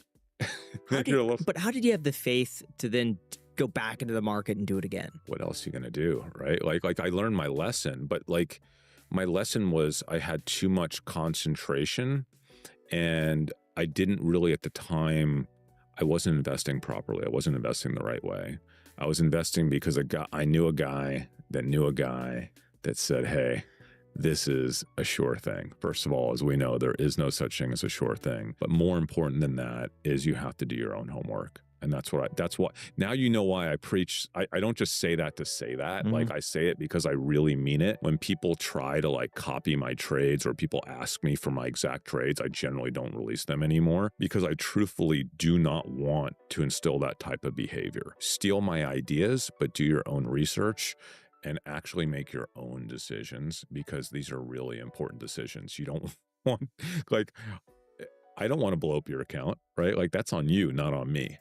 So I'll share an idea with you, but you got to go do your own homework. I got to say, when we met Vlad from Robinhood, completely changed my opinion of the company. Like, I was a fan of Robinhood, and I had been for a long time, but meeting Vlad and seeing him face to face and seeing his excitement about the company and how passionate he is he was open to ideas, which I thought is the most important thing. You need to be able to pivot and hear out other people and listen to the right ideas and ignore the bad ones. And we were like, Graham was feeding him some excellent ideas, and he was like totally interested. He's like, yeah, like we kind of working towards that. And yeah, but it made me really think that Robinhood, I think, has what it takes to compete with the big people like Schwab, which I think a lot of people tend to compare them to in terms of account balance size and number of accounts and average account, you know, things like this. Seeing Vlad and even going to Hood Summit in Las Vegas, we got invited. Incredible. And you meet the people there that, like, you know, you see Tesla super fans where they're like all Elon high.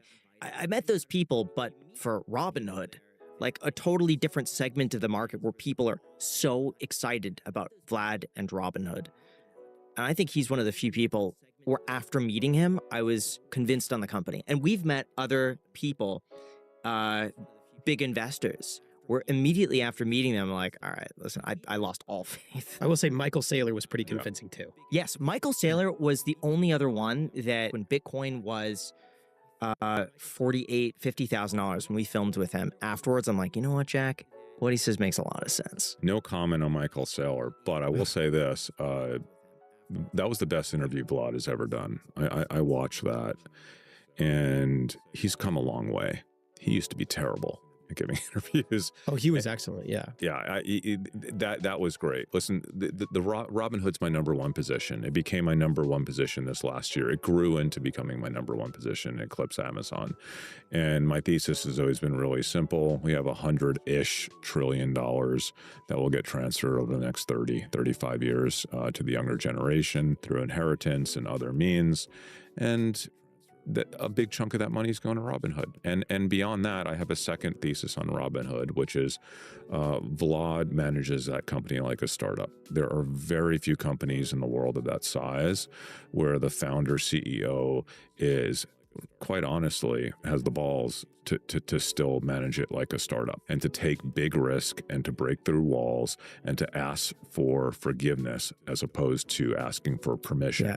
And Elon is one of those guys. He gets credit for being one of those guys. Vlad does not get credit for also being one of those guys. So anytime I see a company like that with the capability of dominating a sector and literally like killing a sector and stealing all the business, you match that with a CEO like that, like it's game over. Yeah. Here's the other thing is that he agreed to come on our podcast, which a lot of people don't do. And I think it's dumb not to come on a podcast, especially like a finance podcast. And we reach out to a lot of people and we either get a lot of no's or just never hear back from people that should be doing podcasts. And I think we'd be doing them a favor by doing a podcast. And Vlad was excited about doing it. And walking into his office, it's not like a corporate, headquarters. It looked like a house. It also was surprisingly not extravagant. No. I was expecting we were going to walk into some sort of like crazy huge headquarters, the classic Google thing with the slides and, free food everywhere, buffets and this and that. It really looked like they were running relatively lean for how productive their company is, which I also think is a positive indicator. And this is going to be another big one. Their 2.5% crypto match right now. They just brought it back. I don't know if it's targeted, but they had a 2% match when Bitcoin was at 120. Then they increased it, which I thought was really clever, to 2.5%, but Bitcoin is now $100,000. So technically, it's not costing them that much more, but it looks on paper that you're getting 2.5% on a lower amount, though. But it looks like 2.5% for whatever you bring into the platform. They're going to bring in a lot of money to Robinhood. The thing that Vlad and Robinhood does is they play the long game. They are playing the long game. They are in this for the next 20 to 30 years to be the biggest financial company on earth. I have absolute confidence that they will be unless something really crazy happens. Listen, I opened up a Robinhood account. Well, I've had an account for a long time, but I put meaningful money into my Robinhood account for the first time this year, which was shocking because that's not something I ever thought I would do. I'm old school, but it was because of the match. It was the extra little thing that said, you know what, I'm going to go ahead and do this because it was that extra incentive that got me to pull the trigger. And listen, once you're in that ecosystem, they do a really good job. By the way, the fact that you can, prediction markets on your broker. Oh man, don't get me started on that.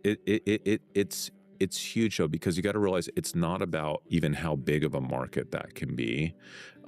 It's about the fact that you can do everything through one app, right? That prediction market is great and it's awful because now every sports game I watch or go to, I don't want to say I'm betting. I am placing a hedged position on Robinhood in real time. Position? That's what they want you to, because it's not gambling. How are you? It's like you're hedging a position. Oh, it's gambling, Graham. It's definitely gambling. That is not a hedge. It's speculation.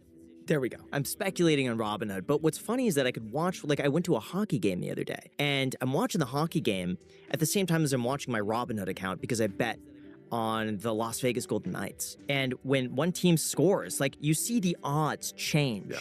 Within 2 seconds, it's already priced in. How much did you bet? $100, and I lost it all. But you had fun. I had a great time, and I also bet on the, this was bad. I put money on Cuomo in New York because I thought it would be a closer race. Yeah. And he was priced when I bought in at 7 cents. And I knew he was probably going to lose, but I thought that was underpriced. I thought it should be more of he should be a 15 to 20 cent bet, and that lost. I just held the maturity. That's a fair thesis. That's my favorite type of investing is when you see an asymmetric risk reward. Investors, like the way our brains work, we're not really capable of computing that, and those opportunities are out there all the time. It's like, okay, yeah, it probably won't happen, but there's likely a 2x better chance of it happening than how it's priced currently. So you have to take that, even if you're likely to lose. You have to, you have to size it appropriately. But you do it enough and you will win. But here's the one thing that I think is worth looking out for with Robinhood is that their fees on the prediction markets are so massive. It almost makes it not worth it to go through Robinhood. But the thing is, it's so easy. Like, it saves me from having to drive down to Red Rock and place a bet when I could just do it on my phone in like 2 seconds. But the spread between the bid and the ask and the Robinhood fee you pay adds up to like 10 to 15% a buy and then 10 to 15% a sell if you sell it before it matures. Okay, so I think they're looking at the long tail of customers who want to engage in that type of prediction market as opposed to the professional gambler, right? That really cares that much. For people like me, I don't care. Like, if I want to bet on a game, I don't care if I can get a 5% better margin going to MGM, which I can't even do in Texas anyway, right? But even if I could, like you said, it's just easy and they make it easy and fun. I can go on there and place a bet like 5x quicker than I could on a gambling app. It's just easier. And I think a lot of people don't want to have a gambling app. They don't want to have money inside of a gambling app. That's just not part of who they are. And I think Robinhood is going to end up with millions and millions of people casually betting on sports, casually betting on various things. And I think that's fine for them. So in terms of the AI infrastructure that's going in right now, what do you think the impact is going to be on jobs? Because I've heard a saying that says that AI is not going to create more jobs. It's simply going to redistribute them to fewer people. Yeah, this is a topic that I love, that I think most people get wrong. I think this will be massively positive long term for jobs. Just massively. Just play out the scenario, okay? Like, in what world do we end up reducing the amount of scarcity and increasing productivity globally that doesn't ultimately benefit humans in a whole number of ways, including more opportunity and better jobs and just better life? Will there be hiccups in the short run? Yes. Can we actually define what jobs look like in 25 years? Absolutely not. But I want you to envision a world where AI continues to accelerate over the next 20 years. You will have a world where we're going to have millions, if Elon is correct, billions of robots. What they look like, who knows? But there will be billions and billions of robots all around the world. There will be new industries being formed because we now have this intelligence that makes everything so unbelievably easy and cheap and productive to deliver value or to start new things, right? Essentially, any human on Earth can create entertainment on the fly, whatever's in your head. You're able to actually express without having the skill set of being able to actually produce music yourself, right? You have a helper there. You don't have to be able to produce a TV show or go raise funding to produce a TV show. Envision that world and just imagine how much demand we will have for humans. How many more products will we have? How many more machines will we have that need to be serviced and delivered and taken care of and sold? A world with more things requires. Number one thing about real estate is you got to get busy learning, what am I looking for? What am I trying to buy? What assets do I say no to immediately? And what assets do I like? Okay, this is what I'm looking for. There's an exact model, okay, math, a code. And I'm going to show you some of these deals. I'll show you for free.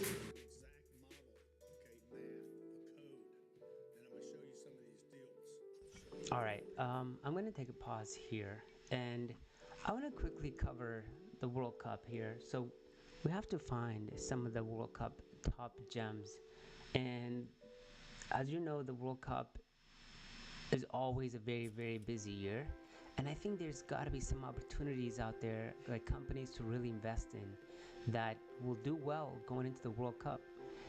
And I think a lot of those are going to be companies around AI. I'm sorry, not AI, but maybe AI will do well as well. But I think it's going to be sports companies, TV, entertainment, and so on and so forth. So this is World Cup 2022 that just happened in Qatar. And this is the list of companies that were kind of highlighted here. So as you can see, during that World Cup, you have Adidas, Coca-Cola,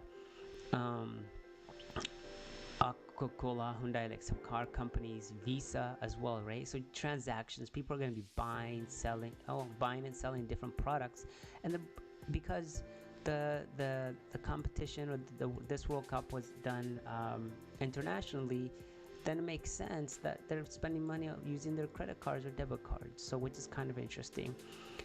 Here's a list of the official World Cup sponsors for that year. So you got Budweiser, which will be true for this World Cup. McDonald's will be there. Crypto.com, SoFi Stadium will also be there. But sports equipment companies like Nike's a stock that's been beat up so much this year. I think that this might be a good time to really do some due diligence on the stock, because Nike, as you can see, the stock has been tumbling a lot. So if we look at like the 1 year performance for Nike, they're down 16%. 5 years, they're down almost 50% in 5 years. In a month, they're down still, and maybe past 5 days they've seen some gain. But overall, the Nike stock is really beat up here, and it's really sad because the company has great product. I know there's some management issues, but I'm sure they're scaling and getting ready for the World Cup. And this is a company that sells so much product, especially for the World Cup that's coming up. This is going to be one company to really look into. So Nike, Adidas I believe had a pretty good year. Adidas,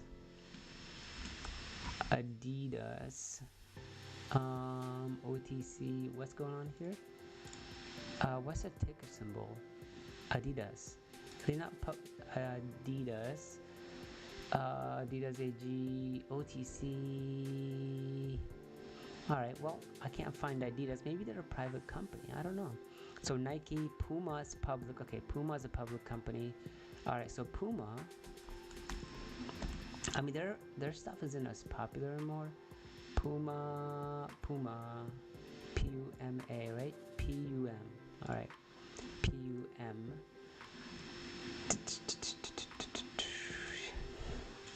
I think this is Puma. Puma strength with a subsidiary engages in development, sales, sports, and sports code. There you go. So if you're not in the United States, maybe you're in Germany, this is a stock that's done well. Going back, that's way too far. So 2022 World Cup, 2017. Let's look at 5 years. 2022 World Cup. So they actually didn't do too well during the World Cup. And once again, the last Qatar World Cup was, if it's in remember it was 2022 with a whole COVID, just people get out of COVID, and people are not really, they've been cooped up at home, not really going out at all. So they did not do too well. But let's look at when was World Cup 2022. It was in February, or was in 20th of November 20th. So if we look at 2022 February, they got beat up. September, October, 22 November. So here it is. This is November. And so in November, there were about $51 stock, and then they quickly went up during the World Cup to 62 cents, $62. So there's a little evidence there that that a company did well. I think streaming companies also did well during the World Cup. You got Fox Sports, and then a lot of the companies internationally that show the World Cup. Fox Sports being the main one.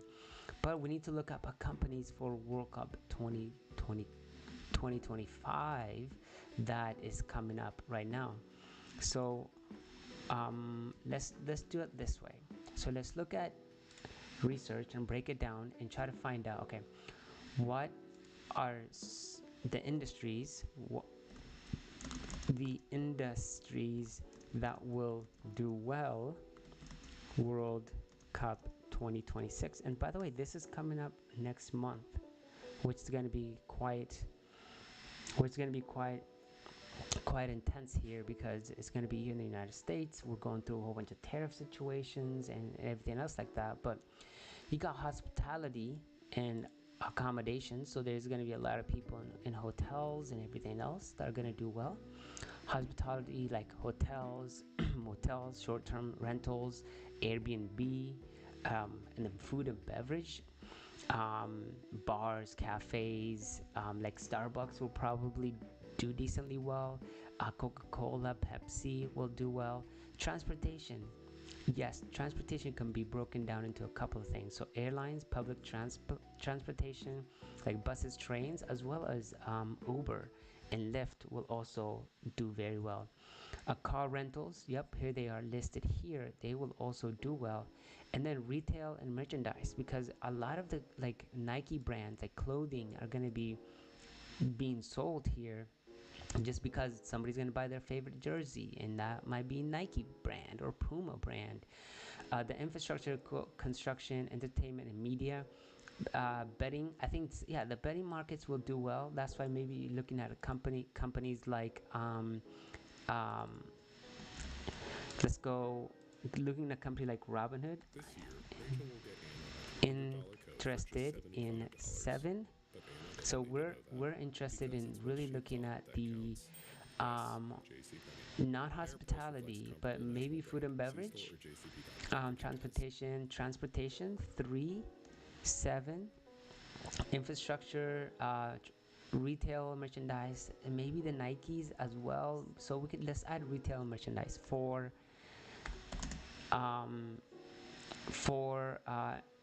infrastructure, entertainment, media. So let's look at 6, like TV channels. Betting 7, we're interested in 7. Employee and service, so employment and service, so maybe those will be also really good to look at. So in conclusion, the FIFA 2026 is an anticipated generate concentrated economic boost across hospitality, retail, media, and so on. So in this case, we want stocks specifically in this industry.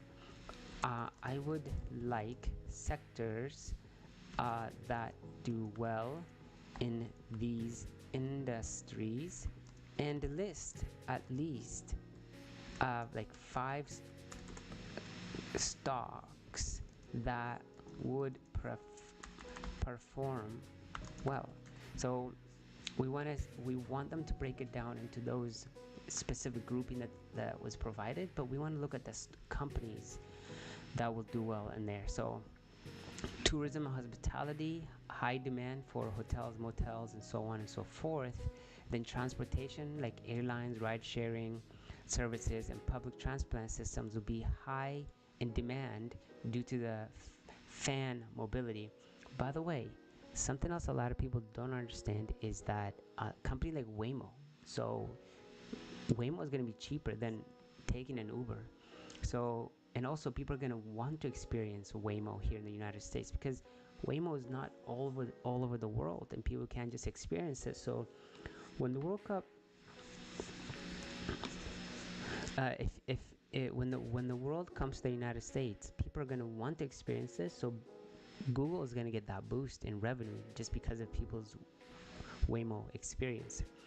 And then obviously cybersecurity companies also will do well. Transportation, and then we got retail companies like sports merchandise. Obviously the Nikes and Pumas and the Adidas are gonna get some boost there. So industry sector, so hospitality, transportation, and I think one of the main companies that I look at is for each, give me for each growth benefit sector, give me 5 stocks that will do well. So we want stocks that will do well in those specific segments. So they may give us decent ones. So let's look. So sector 3. So we got Disney. There's going to be a lot of people that are gonna want to go to DisneyExperience.com, Comcast, AT&T, Fox Sports, Sony.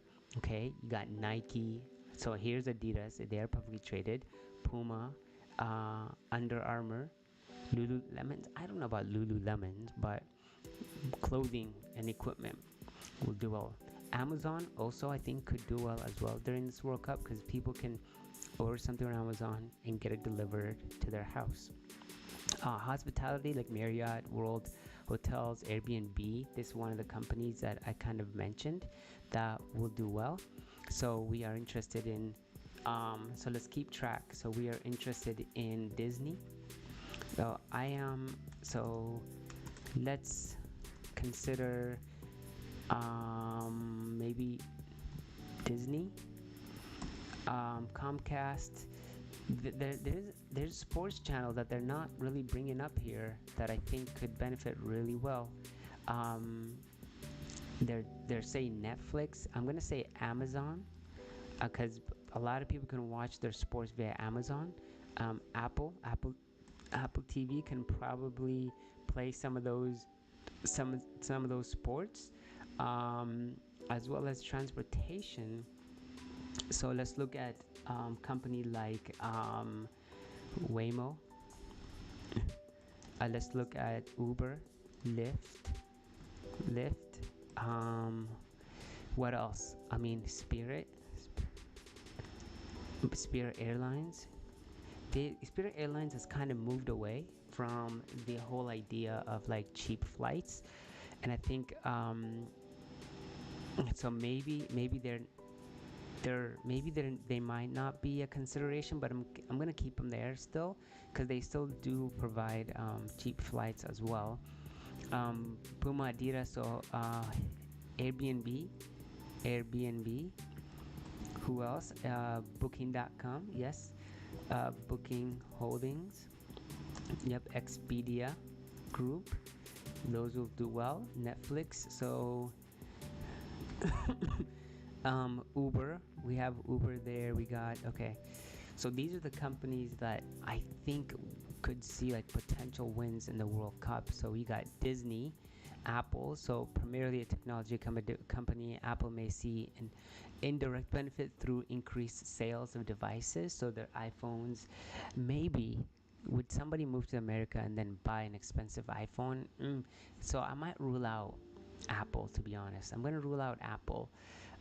Travel and hospitality. So I think Airbnb with the World Cup. Bringing millions of visitors to various host cities. Short-term rental platforms are likely to experience surge in booking, especially because now Airbnb has included their experience. So you kind of get both benefits: a place to stay and the experience portion of the business. So which is pretty awesome. So that's why I think there's a chance for Nike, for like a company like Airbnb to do pretty well, especially for the short-term stays, just for that period. Booking Holding, yep. As leaders in the online travel service, these companies are expected to see increase in hotels and bookings. So the last World Cup, right? Booking.com. If we went to Booking Holdings, what was it like? November, right? It was November. It was in November of 22, March 22. This company hasn't slowed down, but they got the World Cup, and then since that boost, the company has done amazing. So this used to be during the last World Cup, this is a $1,900 stock, and now it's a $5,000 stock. Pretty pricey. You might not be able to buy a full share, but still is a company that really hasn't slowed down, and they're gonna hit a second benefit here on the World Cup. Spirit Airlines, once again, Spirit aviation, they are kind of failing here. There's, as you can see, they're 23 cents a share, 98% down from where they were. This company during yeah, they did. I think Spirit Airlines is back in bankruptcy. What I mean, so they're in bankruptcy again for the second time, and so maybe the World Cup might be their chance to actually turn things around. It's kind of scary. You never know, what can happen with this company as they're cutting down a lot of their business to being more of like a professional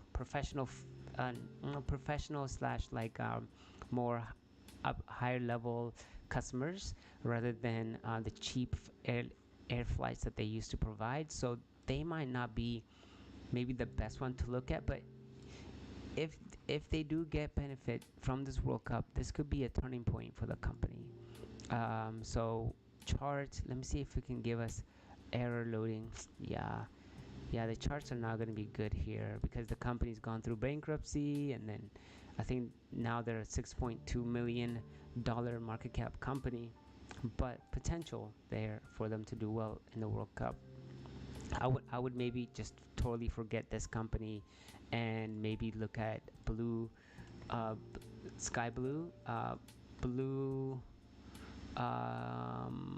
sky, what is JetBlue? JetBlue Airways. So this might be a company worth looking at because during the World Cup in 2022 November, September, October, November, here is their November.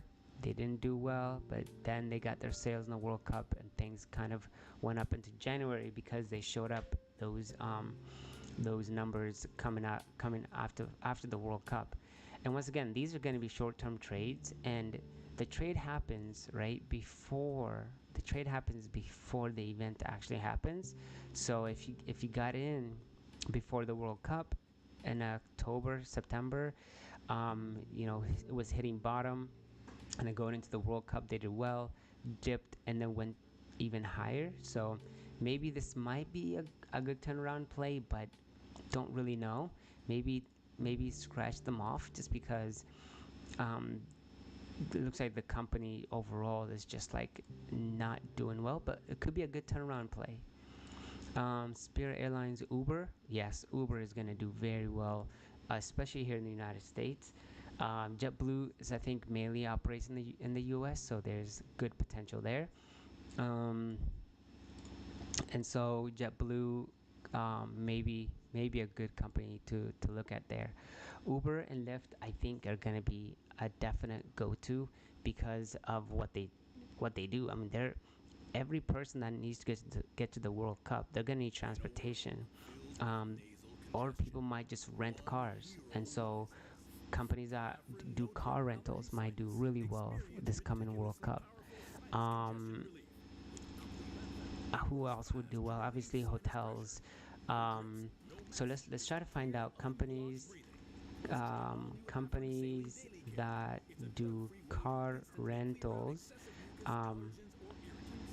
So car rentals. Yep, Hertz. Yep, that makes sense. Hertz is gonna do well here. Kayak this is cheap flights online. So luxury and event focused. Limos, specifically those that will benefit World Cup 2026. Okay, the search is kind of falling apart here. So tier partner global reach. So the FIFA World Cup being hosted across the United States, Canada, and Mexico provides a significant commercial opportunity for global and regional firms. So we got global reach, Adidas, Coca-Cola. Yes, Coca-Cola is a good company to look at, definitely. Hyundai, Visa. Yes, there's going to be a lot of transactions there.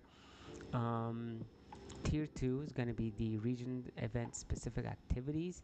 But once again, don't want to invest in just one region related.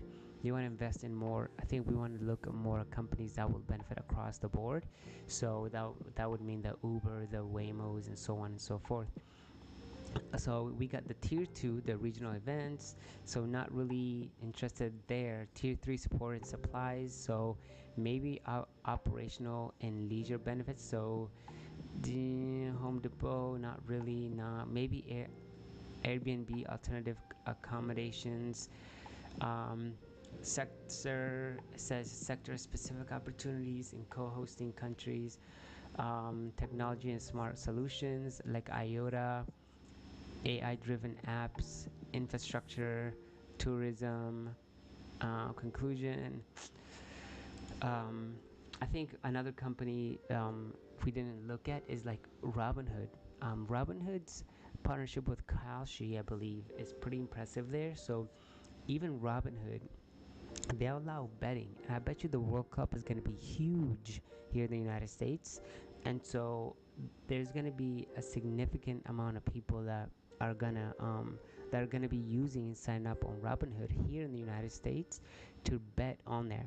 But it's a lot easier actually to log into Kalshi and start betting on Kalshi, just because of the amount of information you have to put in there to start betting on the platform. When it comes to Robinhood, it's a lot more complex and complicated. So even if somebody travels to the United States, Robinhood might not be allowed in their region, in their country, so they can't sign up even if they're here. So for those that are here, that those users are really gonna, those user numbers for Robinhood are gonna benefit significantly. So Robinhood is definitely on my list of companies that are gonna do really well, really well. US, boom, boom, and then economically, yes, it's gonna bring a whole bunch of jobs. I totally agree there. And tourism, hospitality. Yeah, so if I had to list those companies, I think Uber, Lyft, Waymo, like we talked about, will benefit. I think some of the airlines could do well. I think, but Airbnb will do well. Booking.com will do well. Their stock is really expensive, but Disney will do really well, and Amazon. So we got Uber, Disney, Airbnb, Visa, because there's going to be a lot of betting,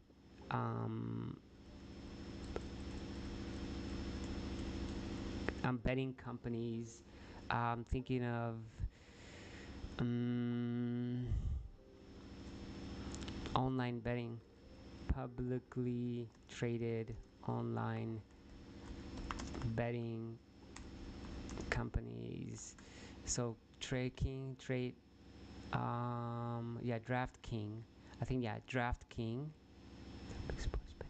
Six sports betting stocks. So let's look at a couple here. DraftKings. So I'll put DraftKings on the list of companies. DraftKings, because they will do really well actually. DraftKings is going to be the big one. MGM online betting, that could work, but DraftKings I think is going to be the most used one.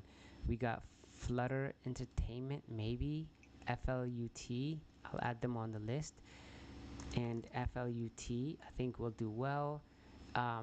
Booking.com will do well. Lyft, Uber, Lyft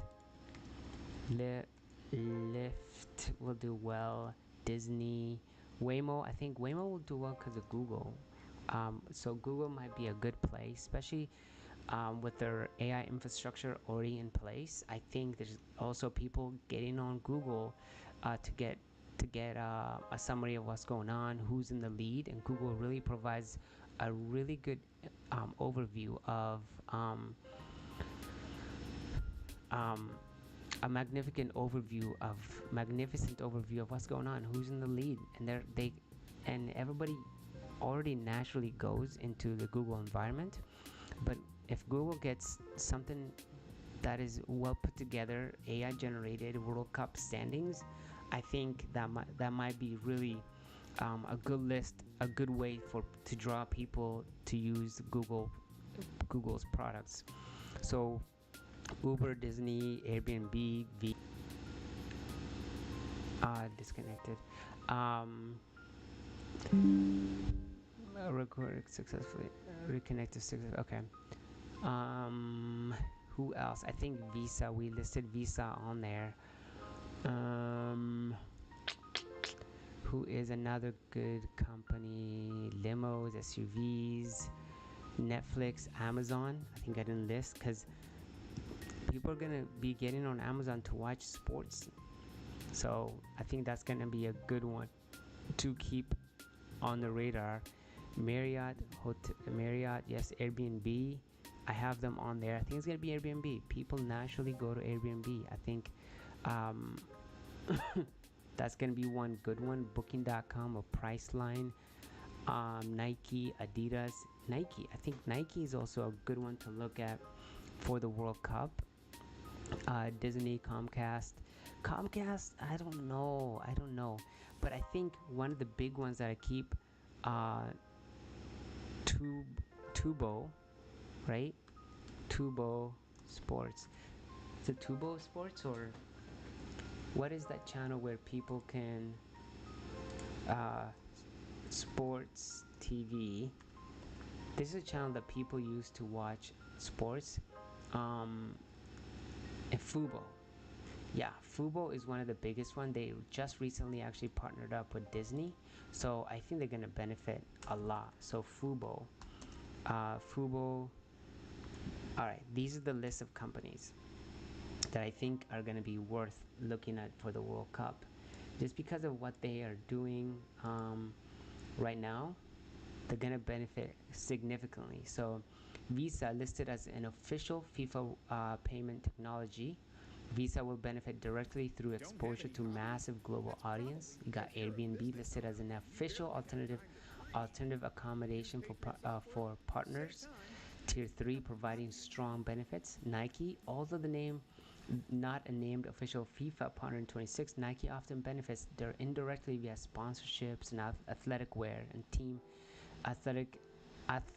athletes and teams that participate in the World Cup, like sponsoring the shirt, sponsoring the jersey, and so on.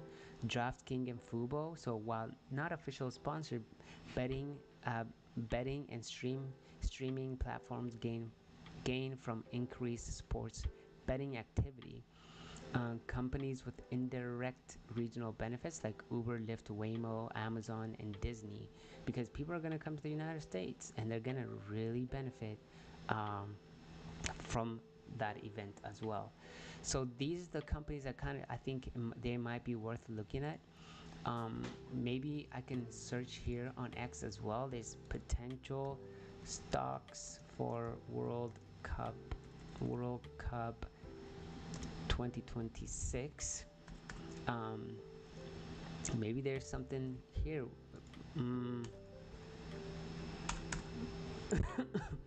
Maybe there's something here worth looking at.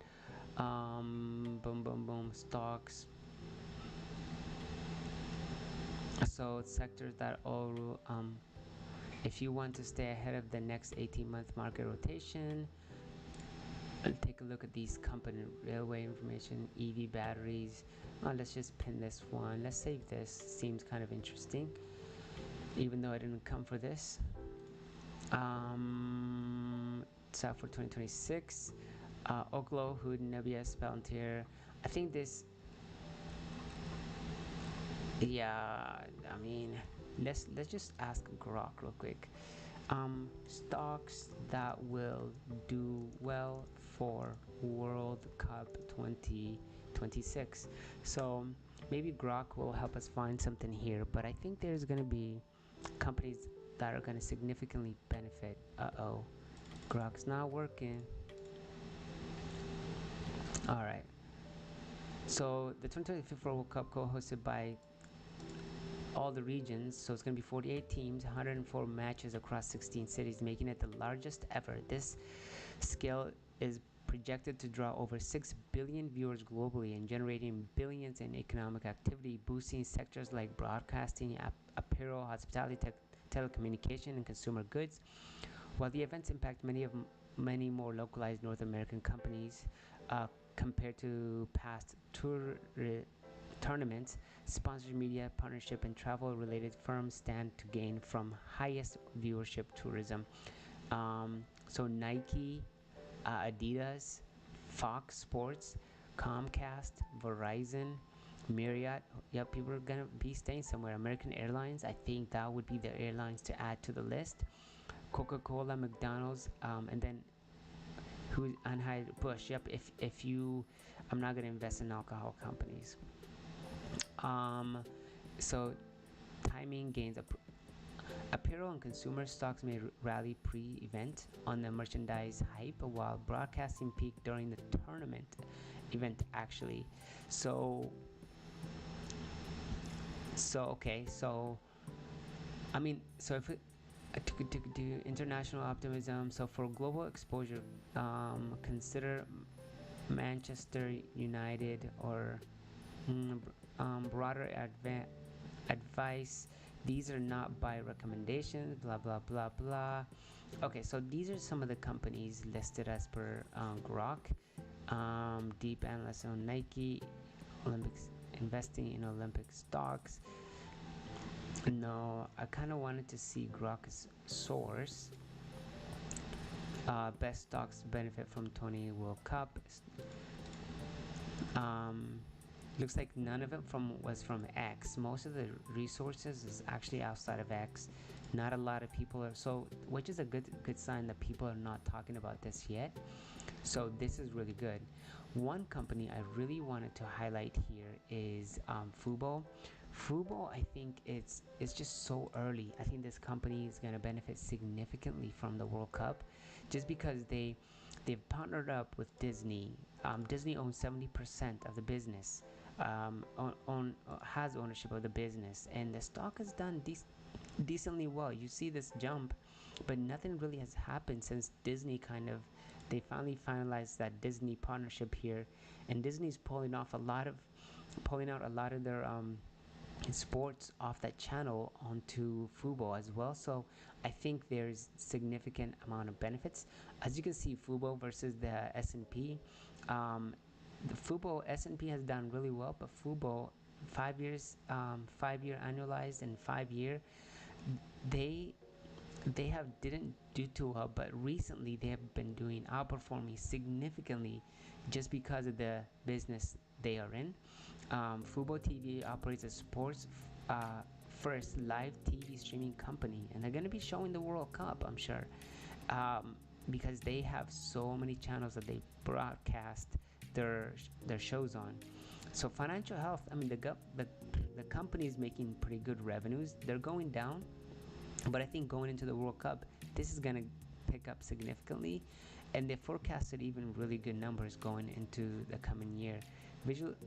Valuation, so it looks like the price to PE, it's actually the lowest it's been. Price to earning is going even lower, as you can see. So the company in a way is kind of cheap, because it seems like their earnings are huge and their price is still only $3 and something. So from PE perspective, they're not doing too bad. So they reported their earnings, their call transcript, overall, I think,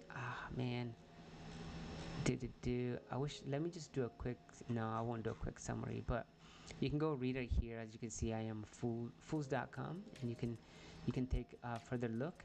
But these are the companies I think worth taking a look at, like Visa, Airbnb, Nike, DraftKings, Fubo. I think specifically because this company is going to really benefit from this. And then Uber, Lyft, Amazon. So these are all the companies that I think will benefit from the World Cup. So I'll take a screenshot of this, and I'll use this.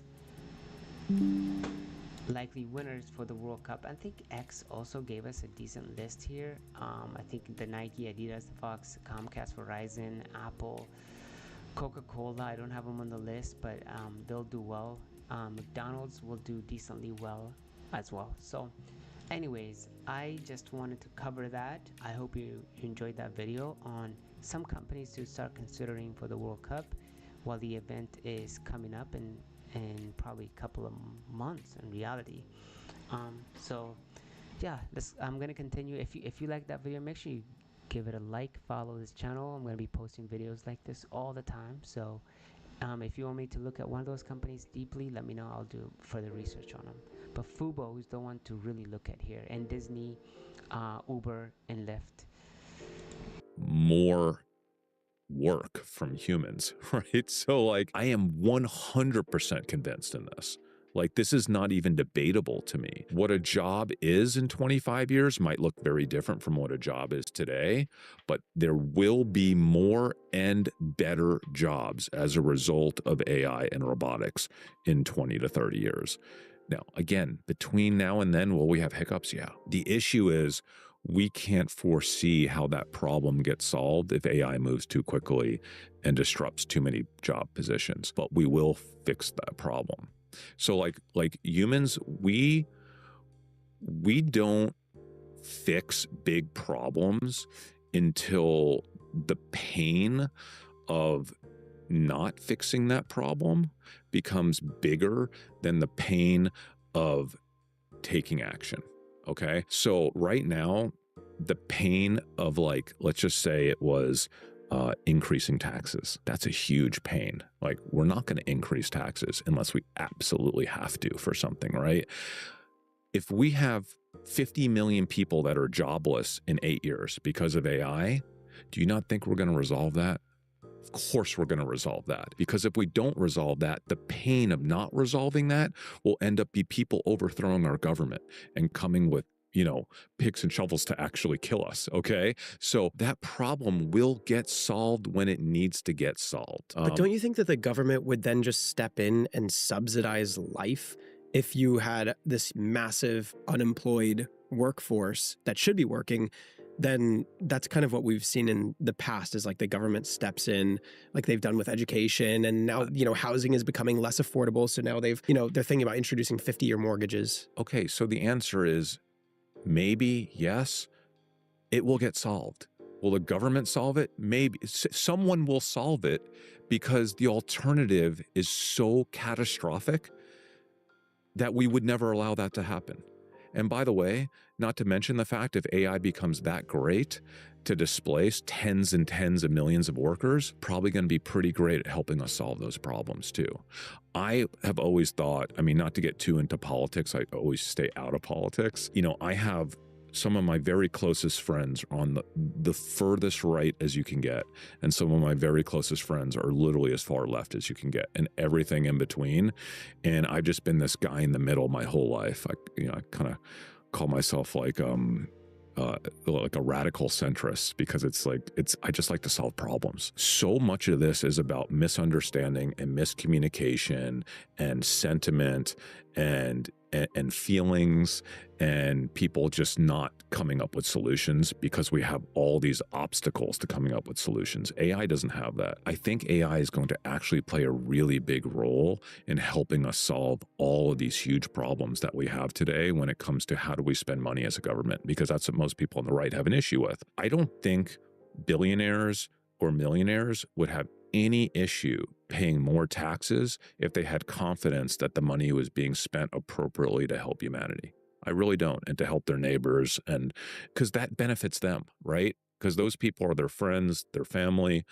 We all want the same thing. Most of us want the same outcome, right? We just don't know how. We argue over how to get there.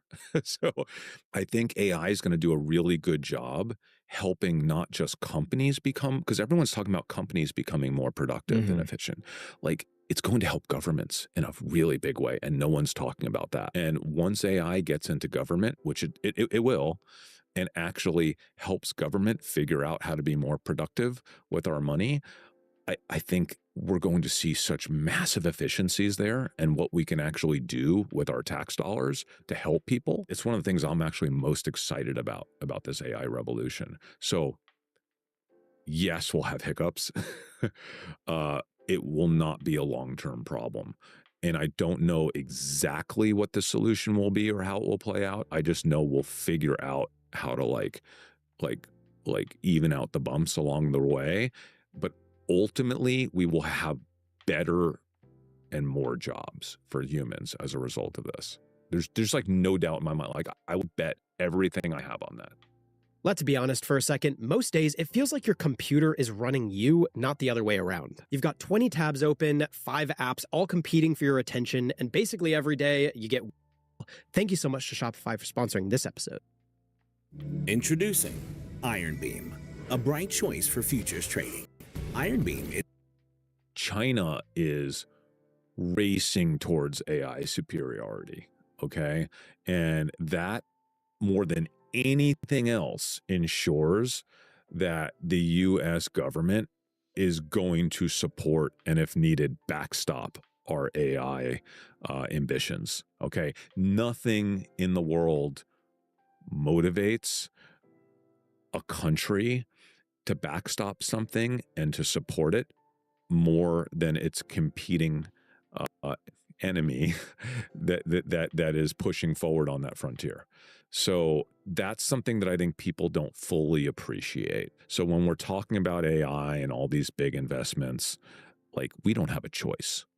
Our government doesn't have a choice. Like, even if there is some degree of unknowns, or like, hey, we're not exactly sure how this is going to play out, the government is not going to allow the US to fall meaningfully behind China in this AI race. So whatever needs to happen, whether they're government incentives on AI data centers or energy, whatever needs to happen, the government is required to ensure that happens, because this is the new arms race. Think about it.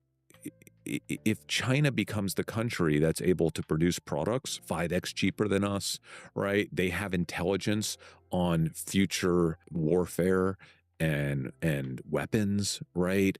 And on vaccines. Like, you can't let China have AGI. You can't let China get super intelligence, like, meaningfully before you have it. That's a national security risk. So there is an inferred backstop here on the sector, which is the government. Now, the CEOs are not going to talk about it because... Well, Sam Altman kind of he kind of alluded did, to it. and it created quite a stir. But it's there, guys. It's there. We all know it's there. They all know it's there. Sam knows it's there. Like, all the big tech CEOs, they all know it's there. Jensen knows it's there. This is too big to fail. It already is. I feel like those are famous last words. It like, is. Too big to fail. But it was last time, and look how it got saved. Okay? This now, I say too big to fail as a sector. Companies can obviously fail, right? All right, I'm not gonna keep going. You can go check it out. Been streaming for quite a while now. But yeah, go ahead and watch the rest of the video here. It's the Iced Coffee Hour. They're pretty big podcast. Losing after winning replies and saying losing live after winning in replies and saying, how do you people stay calm and actually catch a clean scalp? Oh, I don't know. But it's pretty. You can go check out this video. They are it's on the Iced Coffee Hour. Graham Stephan's been doing this for a while, so it's probably a really good interview. This guy here is really good, Chris Camillo, really good at what he does. He kind of creates conviction around a company, and he goes heavy, invests big time, very aggressive investor. His track record says a lot about him, so go check it out. But that's it for me for the rest of the night. I hope you have a great night. Talk to you probably another time, maybe tomorrow.